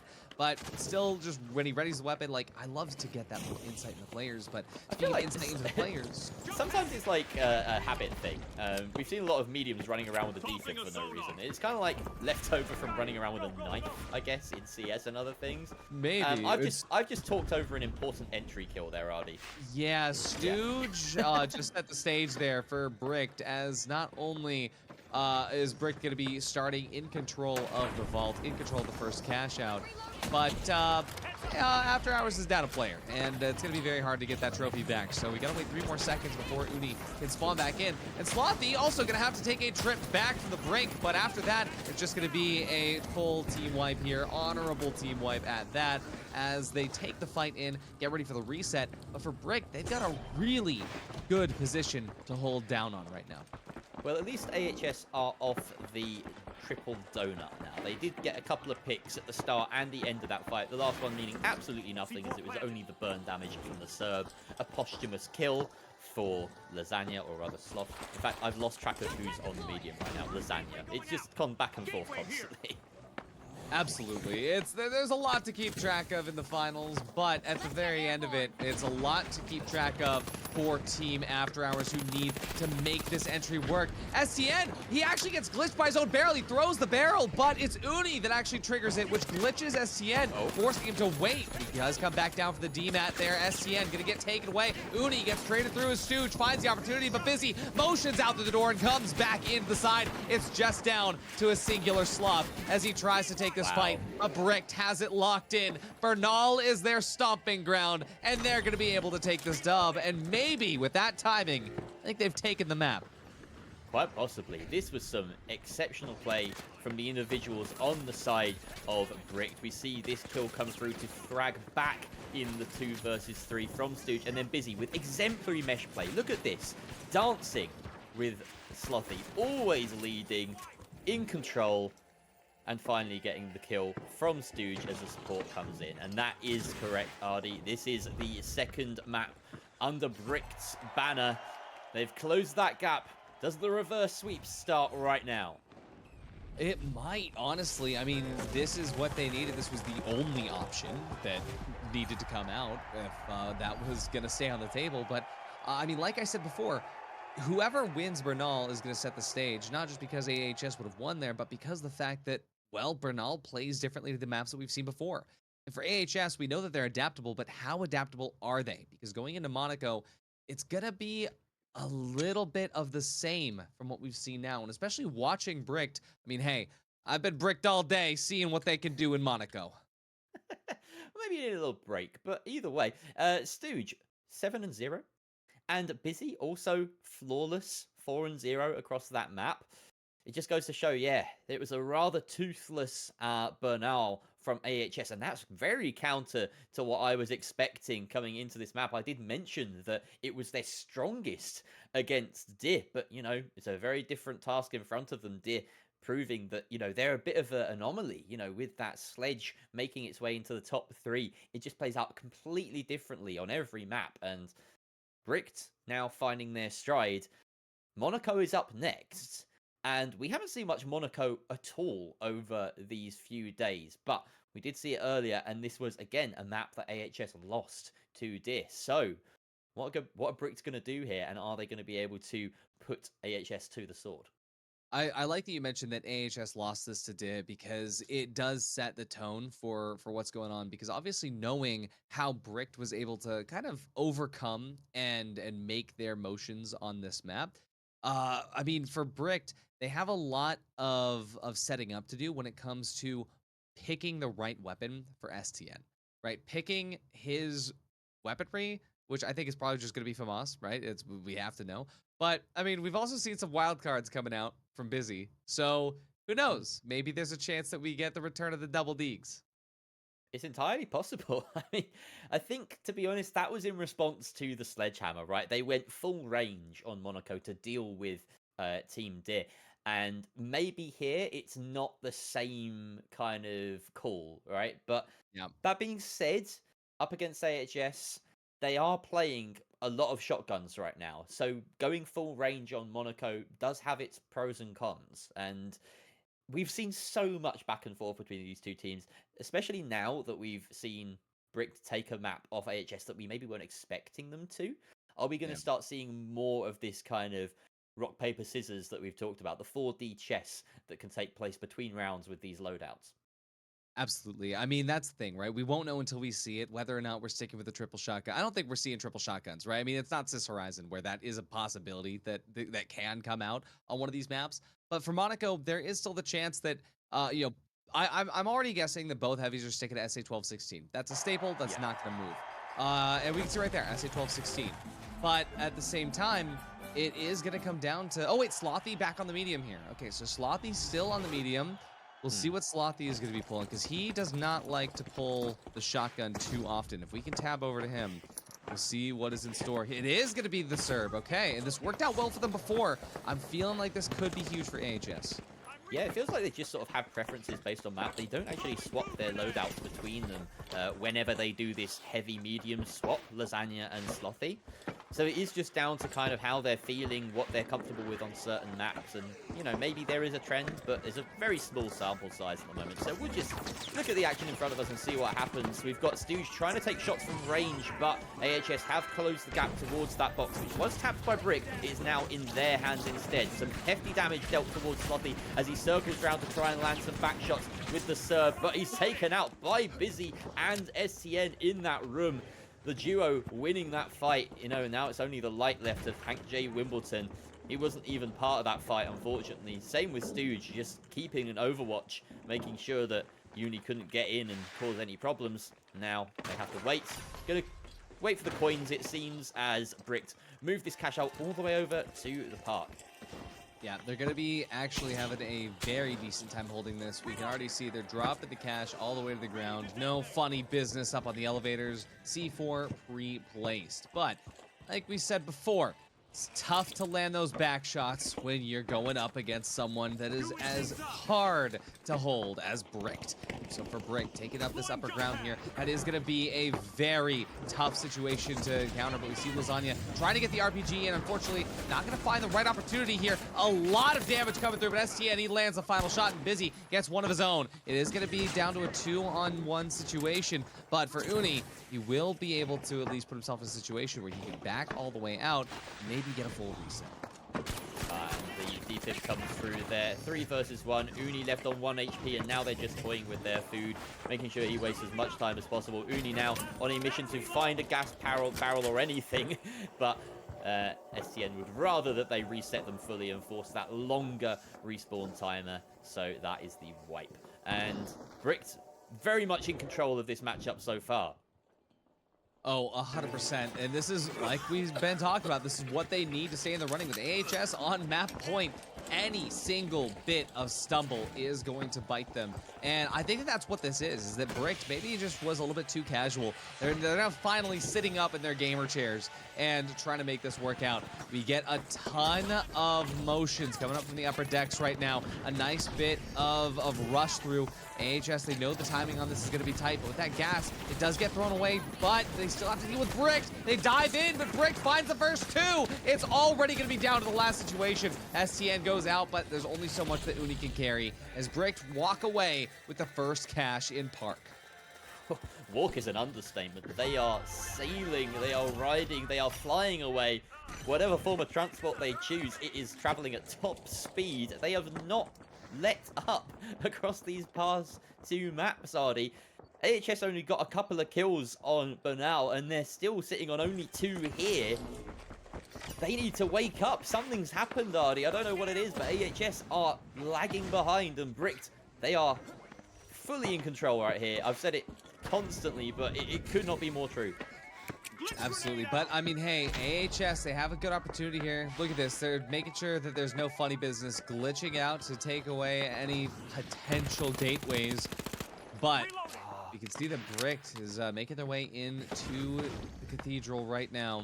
Uni's gonna try to get a favorable position here before they can take that full upper deck control. The thing is, it feels like they're losing the fights before Uni can even have an impact on it. We really have to keep an eye on Lasagna and Sloth and just see if they can make a difference. They're leaving Uni to it right now to see if he can find a pick, but Bricks are playing very smart. They've got the cover set up with that goo, and they are just guarding Cash Out C right now. Vault 2 in the bottom left of your screen is actually in the hands of AHS. They want to move it somewhere, but Bricks have the high ground. They have control of the very middle of the map, just like chess. You control the middle of the board, you can do what you want, and they've gone for a very close engage here, diving on top of the 2 players. They've sensed that they can win a 3 versus 2. Uni nowhere to be seen, but the trades are there. Lasagna actually doing his darndest, finds 2 for himself, but in comes Stooge, and now it's a 1 versus 1 between the 2 lights. This is what we wanted to see. Who is the best light? No, they're actually going to fall back on their teammates and say, you know what, we don't want to take this 1v1. There's too much in the balance, Ardy. Those reses happen instantaneously as well, but we see also the defibs coming through. It's a full team reset in the middle of the fight, but Slothy is going to be the first to drop out of this double down. Lasagna goes out as well. It's a full team wipe here, and after hours, well, they're going to be an afterthought here. Let's relive this moment. We see STN just holding it down, dashing through that dematted corner. So beautiful. I really do worry when, like, STN is one of the most stressful Serb players to watch because he's not calm with his crosshair placement. He is erratic, but he somehow flicks to the right shot every single time, nearly. It's just that when you miss those, it feels really bad. It's like, you know, why didn't you just wait and time that shot? So, yeah, when he's hitting his shots, it makes a difference, but if he's missing them, then it looks bad. And I will say this, as a professional esports coach, he's playing the game correctly. He's aiming with his eyes. With a burst weapon like that, you aim with your eyes, and the crosshair comes second. So that is the correct method. We're looking now to see Cash Out A being sort of held out here from the top ropes. And after hours, they start off with a powerful swing, but it's immediately clapped back. Sloth is removed. Lasagna can't stand. And is this the same after hours that took 2 maps off of Bricked? Don't think so. Lasagna, you know, he was if he can't stand. I feel like he's been a bit overcooked, Ardy. There's too many layers, too much cheese. I don't know, something's wrong with the recipe. Sloth feels sluggish. Uni's barely graduating at this point, and it's just so rough for AHS. They are under the cosh, Bricked in total control. Look at this beam coming out from Stooge. All Uni can do is run with his tails between his legs. I'd say tails as though he's got more than one. I don't know. Maybe he's aiming to fly back in. Yeah. Nine-tailed fox, exactly. I got that same energy. But for after hours, they need a little bit more energy. Running into this one right now, it is slowly slipping away from them as Bricked might bring this up into a full match point for both teams here. For Bricked, they just need to lock this last team fight in. Everything is on the line right now. We'll see exactly what happens. STN gets the first on Uni. Oh, it's all over for AHS and Bricked. Oh, Jerry, they're bringing us into map 6. Very, very close there. AHS needed that, really, to stay in it, but Bricked staying on top. And look at that at the top of your screens. 3 apiece. AHS came into this with a map advantage as well. It was 1-0 before the game even started. Bricked are on top just by virtue of maps played. And it's all going to come down to Sys Horizon. We couldn't have asked for a closer game, Ardy. I feel blessed. I feel blessed as well, but slightly less so because I was hoping that if it came to the last map that I would get to say that we do Kyoto, but unfortunately that's not happening. It will be Sys Horizon. But I mean, yeah, look at this. Chat, remember back to the first map in this series when we were watching Seoul, where AHS they lost the first cash out, but they had doubled down on great positioning and great early control of the vaults in order to maintain control of cash out 2 and 3. Think back to Skyway Stadium, where AHS was able to get both in such a quick shutdown. This is very different from AHS than we've been used to seeing. Yeah. Busy was exactly that, by the way. Just looking at the scoreboards, 6 kills to his name and 10 assists. He controlled that game. He had a say in absolutely everything that went on, bar the one moment where we saw those 2 lights standing off. And you know what? I think Uni, on the back of a few better days, goes in to take that 1v1. I think there's a confidence problem right now within AHS, but they have to rein it back in. It all matters for naught right now. Sys Horizon is where it's going to be settled. One of the most popular maps amongst the pro scene, for the reason that Rio has stated, way ages ago today, you know, it used to be the only map with no variants available, so you could guarantee that you went in with a level playing field. And it should feel like a level playing field for both these teams. I feel like every time I've seen these teams on Sys Horizon, it's been a very close match no matter who they're up against. So, Ardy, are we ready to throw it down in CNS's hellscape? I'm absolutely ready because, folks, it all comes down to this. The grand prize. Everything is on the line. All to this one final map. It is 3-3. It could not be tighter. These two teams have absolutely hit the definition. They have reached the finals, and it's going to come down here on Sys Horizon. And it has been an absolute back and forth. And again, it comes down to seeing what potential there is for different kits, different loadouts. And to be honest with you, if AHS wants to play in the same opportunity that they were playing at with Seoul, if they want to play the same opportunity they have with Skyway, they need to change something up because that playstyle worked well for them. Whatever's happening in the last few maps is not. And it comes down to this, Jerry. The lion's share of over $2,000 on the line, thanks to our generous sponsors and to you guys with all of the subs going towards the prize pool. But more importantly, the bragging rights of the biggest finals tournament that there has been to date. 2 titans of NA, AHS and Bricks, up against each other on Sys Horizon. Bricks get the tap on the first fault, Ardy.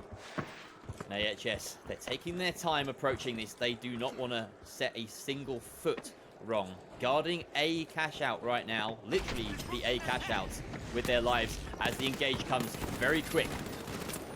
Oh, and STN 2K is the first to fall. This is actually looking pretty winnable here, but Sloppy, he's got to get his health up. He's got to stay out of combat for just a little bit longer here, as unfortunately Uni is set out to the side, but Sloppy, he dives into combat before his health is all the way back up. He takes a dub out of Busy, but Stooge trading blows right now. They're both down to super low HP, but the SA-1216 has a little bit more damage potential, possibly going to be able to get the burst, but he's just going to focus on the res here. He knows that there's a potential on the other side of that fight. The same is happening, but it's just coins in for Bricked right now. The vault still under contention.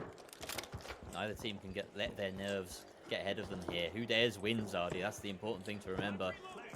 Tank J Wimbledon waiting for that coin to come in. Oh, but out goes the preemptive glitch from Stooge. Huge, but he's taken out. Or rather, STN is taken out. Stooge now the last one standing. Busyao, in fact, on his team still up. And it looks as though Bricks, they've done enough to fend off AHS for the moment. STN being brought back up as we speak. That cash out has been plugged successfully. Finally, AHS managing to worm their way away as it looks as though Uni, he coins back in, but he was a bit late to the party. So now the rest of his team, they're going to have to spend coins to get back as well. It's going to be tough because AHS traditionally has had a very tough time, other than on Skyway Stadium. On Skyway Stadium, they were able to play into Bricked very, very well. I'm hoping to see the same thing here. Uni, try to pace this right. They want to make sure that they have enough time to have one good team fight and not give Bricked another chance to come back. This is going to be the tightest fight we've seen so far. Look at that. He sees the gateway up at the top. He's actually able to land the glitch to take out the gateway, which is huge. They're going to be able to do the same thing for themselves now. Have the option for a reset if needed. They stumble over to the side here on Library. They're going to demat it down to the bottom, but look at that. They're being spotted. They don't even know that there's targets on their back. As Bricked walks in slowly from the sideline. Uni is about to make the first engagement, but it's Busy and STN from the top rope. Let's see it. Laying in wait. Don't have an opportunity yet, but here we go. The jump pad, the RPG, it's all gonna come out now. The damage is dealt. STN's the first to go down. This is huge for AHS. Unbelievable. We thought that they'd spent their utility poorly, but they are on top in this 3 versus 2. Busy dropping a blueberry, trying to get some passive heal as he goes through, escaping, but he's being dove on, using that mesh, trying to keep himself alive. It's all he can do. He cannot fight against this flurry, this surge of AHS players. He's finally taken out by his own C4, trying to drop it, trying to kill someone on his way down. It's all up to Stooge. Can he land the delay? No! Sniped out of mid-air by Uni. Hank J. Wimbledon with the kill onto his opposite number. That is the first cash out going the way of AHS, RD. They are not down and buried just yet. Wow, the fact that they were able to get that super early opening onto STN is wild. I was not expecting that. I think it might have been a little bit of a misplay from STN to put himself into harm's way, but once you're able to remove the medium and you remove that defib potential, it sets the tone for the rest of the fight. And now AHS, off the back of that very tight timing, they're also going to be in control of Vault here. The question is, are they going to be able to get a gateway in place? I don't think they are. They know Bricked is hot on their tail. Circling round, they're playing from a height here. Bricked, AHS happy to lurk back at range. Surprising given their weaponry, but they do have this red canister. They do, of course, have the RPG, everything they want to cause some initial damage. They opt to get up high now instead. It's such an interesting building to take these fights in. There's so many moving parts. Oh, but look at the rotation. Look at the side being damaged in by Stooge, and here it is. STN gonna drop in the Cerb, the damage, but one shot misses, and that's critical for the Cerberus. We see enough damage coming through, though, and there we go. Lasagna gets removed. Slothy gets removed. Lasagna's fire damage, though, trades it out. It's just down to a 2-on-1 situation. A singular light remaining. Stooge gonna be trying to fight him while Busy gets the res on STN. This is everything for Bricked, but for AHS, they want to clutch this out here and now, but they get wiped. Crucial battle. Every battle is a crucial battle in this matchup. We often say, you know, there are some more important than others. But getting to be able to pick where you take this vault makes a massive difference here. They head on over to the south side of the map. An interesting portion. Lots of long sightlines that can be established, so a very different fight is going to be on its way here. Hank J. Wimbledon wasting no time, sending in that glitch immediately to try and stunt the setup as the rest of his team tries to catch up. They're going in underneath. He sets up a gateway above. That will be for later if he wants to try and escape, but the move is to try and drop this cash out and get the steal early. They're going to be able to do that. The sonar grenade as well going to help them with the positioning to not get caught off guard by Bricked, but caught off guard, they still do. We see the damage come through, and that's going to force Uni to rotate all the way out as Slothy takes the brunt of the damage. He's able to trade some of it back, and that is critical as it pushes Busy back, but AHS still has no control over the room that the cash out now sits in. We see up the top of the stairs, there's Stooge. The damage out resets Slothy's health timer. It's going to take him a little bit longer to reset here, and that's critical time that Bricked wants to count down as low as possible. AHS, they're gonna force themselves into the steal right now. Bricked up from the top. They don't push in just yet, but off the side, the control now falls on AHS. This is critical for Bricked as Busy goes down to 12 HP. He's gonna be able to make it away, but right now STN falls. This is bad news for Bricked fans as Lasagna goes out as well. The trade is here, but what is going to happen as Slothy tries to force the res, but it's a little bit too late. Stooge gets the trade out of Uni. It's just down to Stooge versus, oh my god, Stooge versus Sloth, and Sloth goes out! That means Bricked is able to take control. It means we're going to cash out 3. Unbelievable. How long was that fight? It was a 3v3 for a good 60 seconds or so. And at the end, when it came down to that 2 versus 2, we saw Busy go ham, straight in with the shotgun. He gave his life to put out so much damage. He trusted that Stooge could trade it back in a 1 versus 2. Unbelievable scenes right here. We are going all the way, Ari. We've gone to map 6. We've come to cash out 3 on Sys Horizon. AHS and Bricks cannot be separated right now. It all comes down to this. Lock in, because this is going to be the most important cash out in finals history. There's two options. Over to the side, you've got cash out C positioned in museum, cash out D all the way out in workspace. As the Vault 3 gets procced out in campus, we'll see Bricked try to lock their way over to the sidelines as AHS move to cut off to make sure that the plug does not go towards museum. They're banking on this, possibly with a rotation via gateway as well. Definitely an option. There it is. You called it. Going all the way to D. Catching AHS somewhat off guard. Uni trying to close that distance as he has done before. Of course, that gateway brings the gap a lot closer. Doesn't look like they're going to get the plug and be able to set up. They do get the plug, but falling back now into a very disadvantageous position right down on that bottom floor. They have been tagged as well with Stooge running that sonar. Both teams running sonar. The mind games are plenty. We haven't seen much of this gadget throughout the whole of the season, but now both the best lights in the league finally turning to it to get that little extra edge in the final fight. Already 30 seconds elapsed, Ardy, on this cash out as Lasagna attempts to stick the steal. Oh my goodness, it's all coming down to this here. They're just so worried about any potential comeback, but Sloppy, he's holding the side. They have the util set up for themselves, but he's burned his dome already. Bricked up from the top. They have full control via just Aura. The RPG gets blocked out by the mesh shield. That's one piece of crucial kit removed from both teams right now. This is going to stall this fight even more. It all comes down to this. As Uni gets a fantastic shot off the side. He drags out Brick, but Brick knows they're getting had. Their positioning now has been abandoned. That gives AHS the opportunity to run in. Busy on half HP, but Sloth is traded as well. Busy goes down first. Sloth is down second. It's a 2-on-2 situation as Uni escapes with just 14 HP. Busy gonna be able to get rezzed out by STN. Slothy's up 2. It's back into a 3-on-3 for the last team fight. Oh. Busy goes down first. This is massive with no defibs available. STN gonna fall down as well. Only one player left for Brick, but the cash out is still theirs. Lasagna will try to stick through the DMAT. Will the DMAT stay long enough? Will be a glitch grenade. He comes in, but there's a dome. AHS takes control. It's just down to Stooge, 13 HP. He can't win. It's AHS are your grand final victors for the Pro Hubs. The Finals Pro League for Season 0, all the way down to Map 6, all the way down to the last cash out. And it has been done by After Hours. They made us stay up late for this one. Oh my. Down to the wire, down to the final cash out on the final map of the best of 7. But it was worth staying up late for, Ardy. What a win. What a game. Bricked so close. But they can go down with their heads held high. Uni, you gotta hand it to the man. He's staked his claim as the best light in the finals. Sloth standing in as the heavy for this side. And Lasagna masterminding it all. The flexiest of flex players. The IGL behind this team. What a game. And look at that. Stooge with 9 kills. Oh, that's heartbreaking. This is a fantastic showing for After Hours, especially in the face of Stooge getting those 9 kills.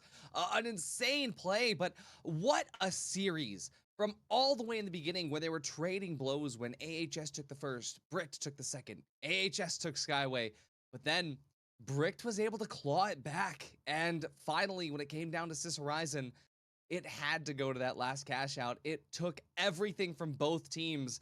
And even though AHS has secured the victory here, it just goes to show how closely knit these two teams were and how deserving both of them were for being here in the grand final. Absolutely. And we're going to come back to our beautiful faces, our sweaty faces, I imagine, after that exciting final. But don't get too comfortable just staring at us, because, of course, we're going to have an interview with the winners soon enough. We'll get that sorted. We have to hear from After Hours just to get into their heads, to hear their thoughts, to see the emotion as well. Ardy, I'm spent, quite honestly. That was a rip-roaring grand final. Like you said, I mean, Brick just coming back almost with a huge reverse sweep, but AHS really riding home that upper bracket advantage, making a bit of a difference. It has to be said. They really did force their way through, coming out of this bracket flawless to be the victors at the end of it as well. Our first Pro Hubs Championship finalists and winners. Yeah, I mean, straight up cinema coming out of both of these teams here, and especially for that last one, because we had a few games where, I mean, Bernal and Monaco, Brick just won every cash out, 4 cash outs in a row, and so to have Sys Horizon be where every fight actually felt winnable, it wasn't a stomp by either team, Yeah. because we can talk about Bernal a little bit later, but, you know, I was definitely getting worried for after hours, but when it came down to it, seeing how close every single fight was and seeing how much it was tied into the actual team play. We always talk about the finals as a team game, but we never stop to think about that actual team component of how important every single member is to the team. I mean, we could see Stooge, of course, on Bricked, just carrying through with 9 kills, but also seeing STN, his defib actually mattering. In AHS, they focused so much on how they can take out STN in order to make their way through Bricked, to make sure that those reses wouldn't come, because Bricked, they were resilient. They were constantly coming back mid-fight. Yeah, it was a weird one though, because I feel as though that final map of Sys Horizon, we saw like one fight per cash out. Both teams playing on tenterhooks. They did not want to make a mistake, and that's very uncharacteristic of them. You know, Bricked, I feel as though that affects STN, that affects Busy, the way they want to take these fights and land as much damage as possible early on. So maybe that is something to look back on and wonder. But we should bring back our boys right now, Waltz and Rio. They've been waiting in the wings. I'm sure they have plenty to say, Ardy, after that barn burner of a grand final.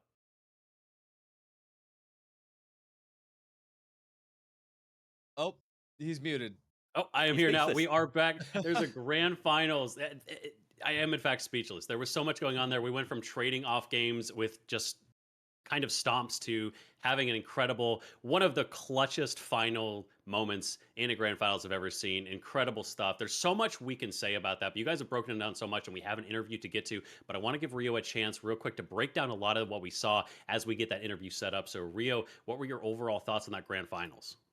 Oh, overall thoughts. God, it's going to be so hard to sum this all up because it was intense. It was amazing. There was so many people hyped in chat for both teams, and it really kind of went down to the wire. I can't believe that we went the distance for a map like, for a major like this. This is amazing to see the people play, get at it, and yeah, both teams just really shined. I think some people like Uni on After Hours really kind of held their team together, kept it going, and the movement on that man is insane. I've pointed it out time and time again, but he is really somebody that if you're wanting to learn stuff from, just watch, because he just pulls stuff off that is really proves that he is at the top of his game. So just an amazing performance by them. But Bricked also, what a great run. I was so happy to see them come back. I really was kind of worried when we had our little analysis that they'd only had one, and I'm happy that it turned around. I'm sad that they couldn't walk away with the victory, but I am certain that they're walking away with their heads held high, and I know that Bricked is going to be a name that is forever known in the finals going forward.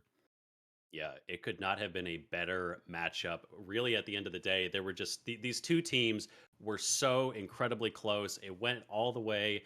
I can't believe we got as good of a matchup. Honestly, all day pretty much. We had so many great matchups, so many amazing teams. Again, we need to give it up to Bricked. Second place is still an incredible positioning, but of course, After Hours just doing so well. Just that upper bracket run was so incredible. We give it up for them. And I know we have production. Let me know if we are ready for an interview, because we are going to be getting the mastermind behind everything. We're going to be getting Lasagna in here. We're going to pick his brain, get in those comms, and figure out just hopefully we can experience the elation of that moment, because it is that moment, winning that and having this sort of championship, that has to be such a euphoric experience. So we're going to be getting that in. And partially confirm, are we ready with that, or do we still have a minute?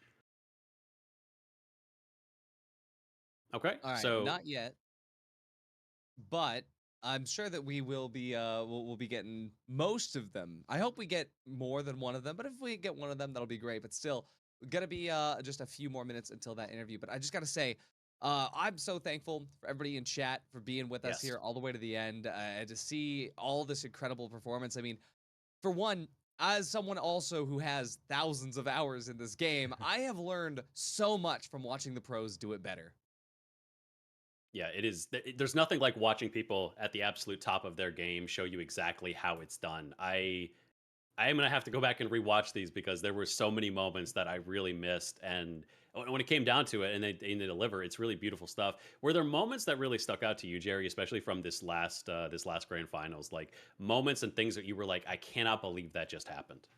Oh, there were just some ridiculous moments. I feel as though my mind is currently trained on the sonar grenades. I know that's a weirdly boring point compared to everything Oh, else, but it's that 3D chess that we saw, and the fact that only in the very final map of the grand final did we see sonar grenades up against each other, and the mind games and how long that drew out the fights, where both teams were trying to avoid them and play yeah. around them and read each other. And it really was just a battle of the wits by the end of this game, because Oh yeah. mechanically these players are so close and at the top of their game that it did just have to come down to the brains. So yeah, I that's why I'm so Incredible excited to stuff. pick the brains of these players, Waltz.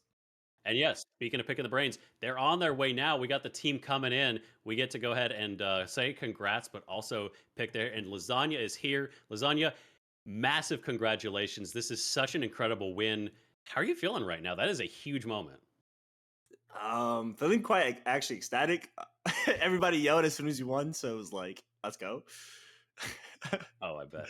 No, Yeah. that's incredible. It took you so long too. I mean, you went to 5 games in the upper finals. You went to 7 games in this one. So everything is happening. But I don't want to hog. I want to make sure that everyone else gets a chance to ask you a question. So I'm going to send it over to Rio first. Rio, what do you got for him?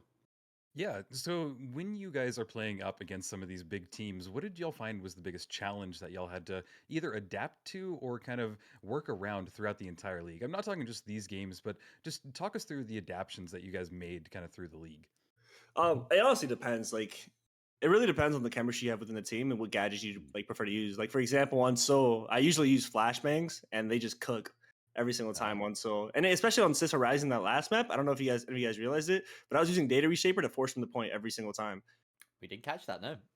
Yeah, so it was data reshaping every single C4, so they had to come to us every single time. It was like it's like adapting is more than just like chemistry. It's also the gadgets you bring into the game. Oh yeah.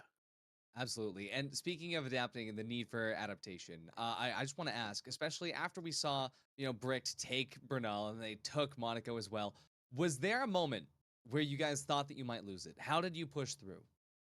I mean, that's a constant thought, right? Like your entire team knows, like when, like especially even Llama, that last match that we had, that was literally right to the brink. Like in everybody's head, we think we're gonna lose, especially in the last second, like grabbing the point, like a suicide grab. But it all like once you finish the grab, like everything changes. Like everybody's trying their hardest, but we all think in our heads that we're gonna lose. Still gonna try, like because cash outs, anything could happen at the last moment. Yeah, first of all, just congratulations, Lasagna. It's been a privilege to watch you play and to cast you. I just want to ask you a little bit about your opponents for this grand final. Busy, STN, and Stooge. Some absolutely brilliant players for Brick. Do you have any words for them? Be they, harsh or be they respectful? Whatever you want to say to your opponents in this grand final. Oh no, they were absolutely wonderful. The guy we picked up after Mad because there was some chemistry problems was Sloth, and Sloth was Brick's sub and also like they're like to go guys. So like we didn't actually have bad chemistry between Brick at all. We were actually we talked every single day. We played scrims. It was all like respectful. There was no harsh things to be said. They're all wonderful. They're all wonderful. That's awesome. I love seeing the respect among the top players. It's a really cool to see as well because it seems like you guys were also enjoying the experience, and obviously a win is always going to be a really good time. So I want to give you this last moment again. Congratulations, but go ahead and just I want to give you a moment to chat about your teammates because Uni and Sloth did so much. You were clearly the mastermind, the in-game positioning, the changing of the gadgets. But Uni and Sloth did so much to pull up the slack there. Every time you needed them, they were there. Uni's positioning, Sloth's just a rock there. What can you say about your teammates a little bit? Kind of walk us through the team chemistry. Actually, okay, Uni's just a beast. Let's just straight out say that. He's a powerhouse on his own. Like Uni is just his aim is insane. Okay, like best light in the game. There's no doubt about that. Mouse and keyboard supremacy. Yeah, mouse and keyboard supremacy, I guess. He's just We've a been saying beamer. it. Like he doesn't lose ones on lights at all ever. His positioning's fucking amazing. His glitches are fucking wonderful. He's gifted. He's gifted. And True. then like honestly, you called me the mastermind, but it was actually between me and Sloth on different aspects Oh, of the okay. game.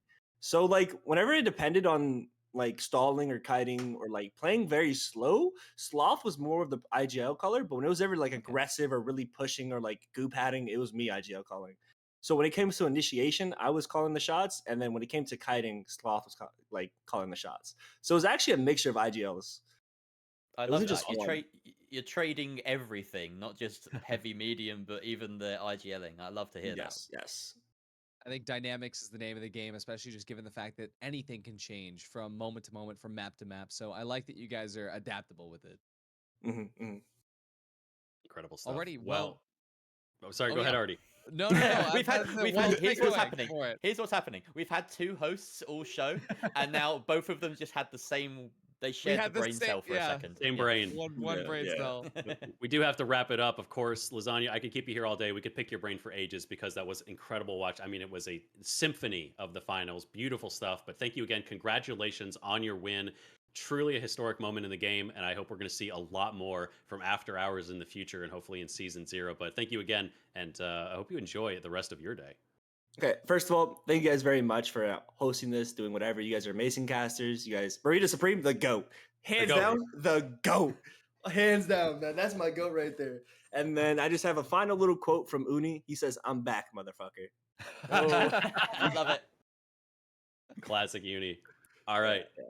All right. Well, that's going to bring us, guys, as we kind of close this out. There's only so much left we can do. Before we move any further, we're going to break down a little more. We're going to kind of give our shout outs, but I do want to give a big shout out to everyone who donated, everyone who made this possible. Of course, we have all of our background production, but I also want to give a shout out to Crash as well, who did so much to continuously support us. The VIA PR chief officer himself, you want to swing by Twitch TV Broxton. He did so much to help support us financially on the back end, make sure that we were always kind of keep rising and moving forward. So, and people like Crash as well. There were so many people chipping in over the course of the event. It was such a long event. There was so much going on, but we had viewers and supporters like you in the chat and also Crash. But I want to give you each a chance to kind of wrap things up for us. So I'll start with you, Rio. This has been a super long event. We've been here since the qualifiers. Yeah. I don't want to put too big of a bow on it, but this was a huge moment for the finals. How are you feeling? Oh man, I am just feeling honored that we got to be a part of this. This is a big moment for the finals. This has been a big moment for the competitive scene. All of us here have been in this scene for over a year now, and it's just been really fun to watch it evolve. It started off in Breakout when we had like 20 people watching, and it was really just kind of the first event. Moving forward to where we are now, it's amazing. I'm so proud to be a part of this group, all of the casters that are here, and just really Pro Hubs. They've done an amazing job at fostering a community of competitiveness within our scene. So I'm just thankful. All of you guys are amazing. Chat, I love just chatting with y'all. And yeah, feel free to send me DMs as well, because I have chatted with so many players, just everybody in the scene, and I quite enjoy it. So yeah, everybody, that's my 2 cents. It's been a blast. I'll jump in and say I'm just really, I'll let the thanks for Burrito and everyone behind the scenes go, unsaid by me. I'm sure you'll pick that up, Waltz, at the very end. But I just want to highlight the fact that this is what the players wanted. This is a league that was built with them not just with them in mind, but by them from the ground up, essentially. So this is how the competitive esport could look, and it's a very exciting kind of time to be part of the finals. And I'm just so glad that the reception from the players has been so positive, and from the viewers as well. So yeah, I'll just leave it to that. Ardy, maybe you have some final thoughts as well before we hand it back. We'll let Waltz go first. Yeah. Yeah, I'll jump in here because I do think I do want to, of course, give that shout out to the people behind the scenes. Ved, RMRX, doing so much work on the dev side of things. Mickey, someone for setting this up and really kind of getting things started. Deso for so much of the work that she's done. All of the fellow casters that we've had, people like Gopher and Human running things on the back end. All of the modding the chat and keeping things smooth. And of course, Burrito, an absolute goat who has made so much of this possible. So we got to thank the people there. But of course, this has just been a blast to be part of. I cannot express how much I love this game and how I love seeing people play it at the very top level. There's something beautiful about getting to watch people at the top of their game, just continually to push the limit. It's incredible stuff. If you're wondering if there's more coming, yes, there is going to be a season 1. This was just a practice. We are going to be coming back. There's going to be announcements. Embark is going to be announcing some stuff about what's going on with the major soon. So expect us to be announcing something after that once we know what they got going on. We will be coming back with season 1. But that's all for me. I'm just really excited about the future of the game. I've had such a blast with this. But Artie, why don't you sign us off? Well, thanks for giving me that opportunity, and thank you guys, honestly. This has been an amazing series, to say the least, and from all the players putting in countless hours, from Burita, the staff of Pro Hubs, and you amazing, beautiful casters dedicating countless hours, nights, weekends, and holidays to this event, to everybody in chat that's been watching this since the beginning, building the storylines with us, and giving us all the opportunity to bring you the best of the best for the finals. This all comes from the love of the game. We're all here for the same reason. That's because all of us believe that the finals is the most underrated esport, the best esport that there is. And I'm so excited for the future, for what everything holds. But from the bottom of my heart, thank you so much, chat, because we couldn't be here without you. Thank you so much to Embark Studios for making this game and bringing it to life. And thank you so much, every single person involved in this. This has been the Pro League Champion Series Grand Finals for Season 0. And we'll see you in the next one.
I was a young kid trying to get noticed.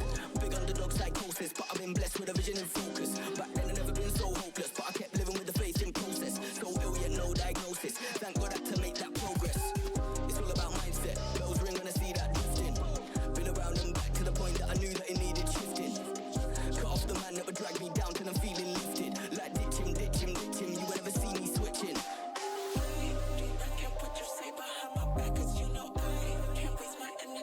People that I don't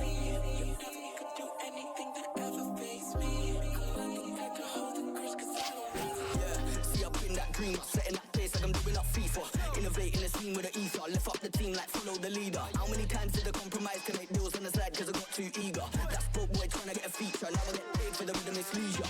Used to be so low, reminisce way back when I was alone. Got pain from my mind just a decade ago. This way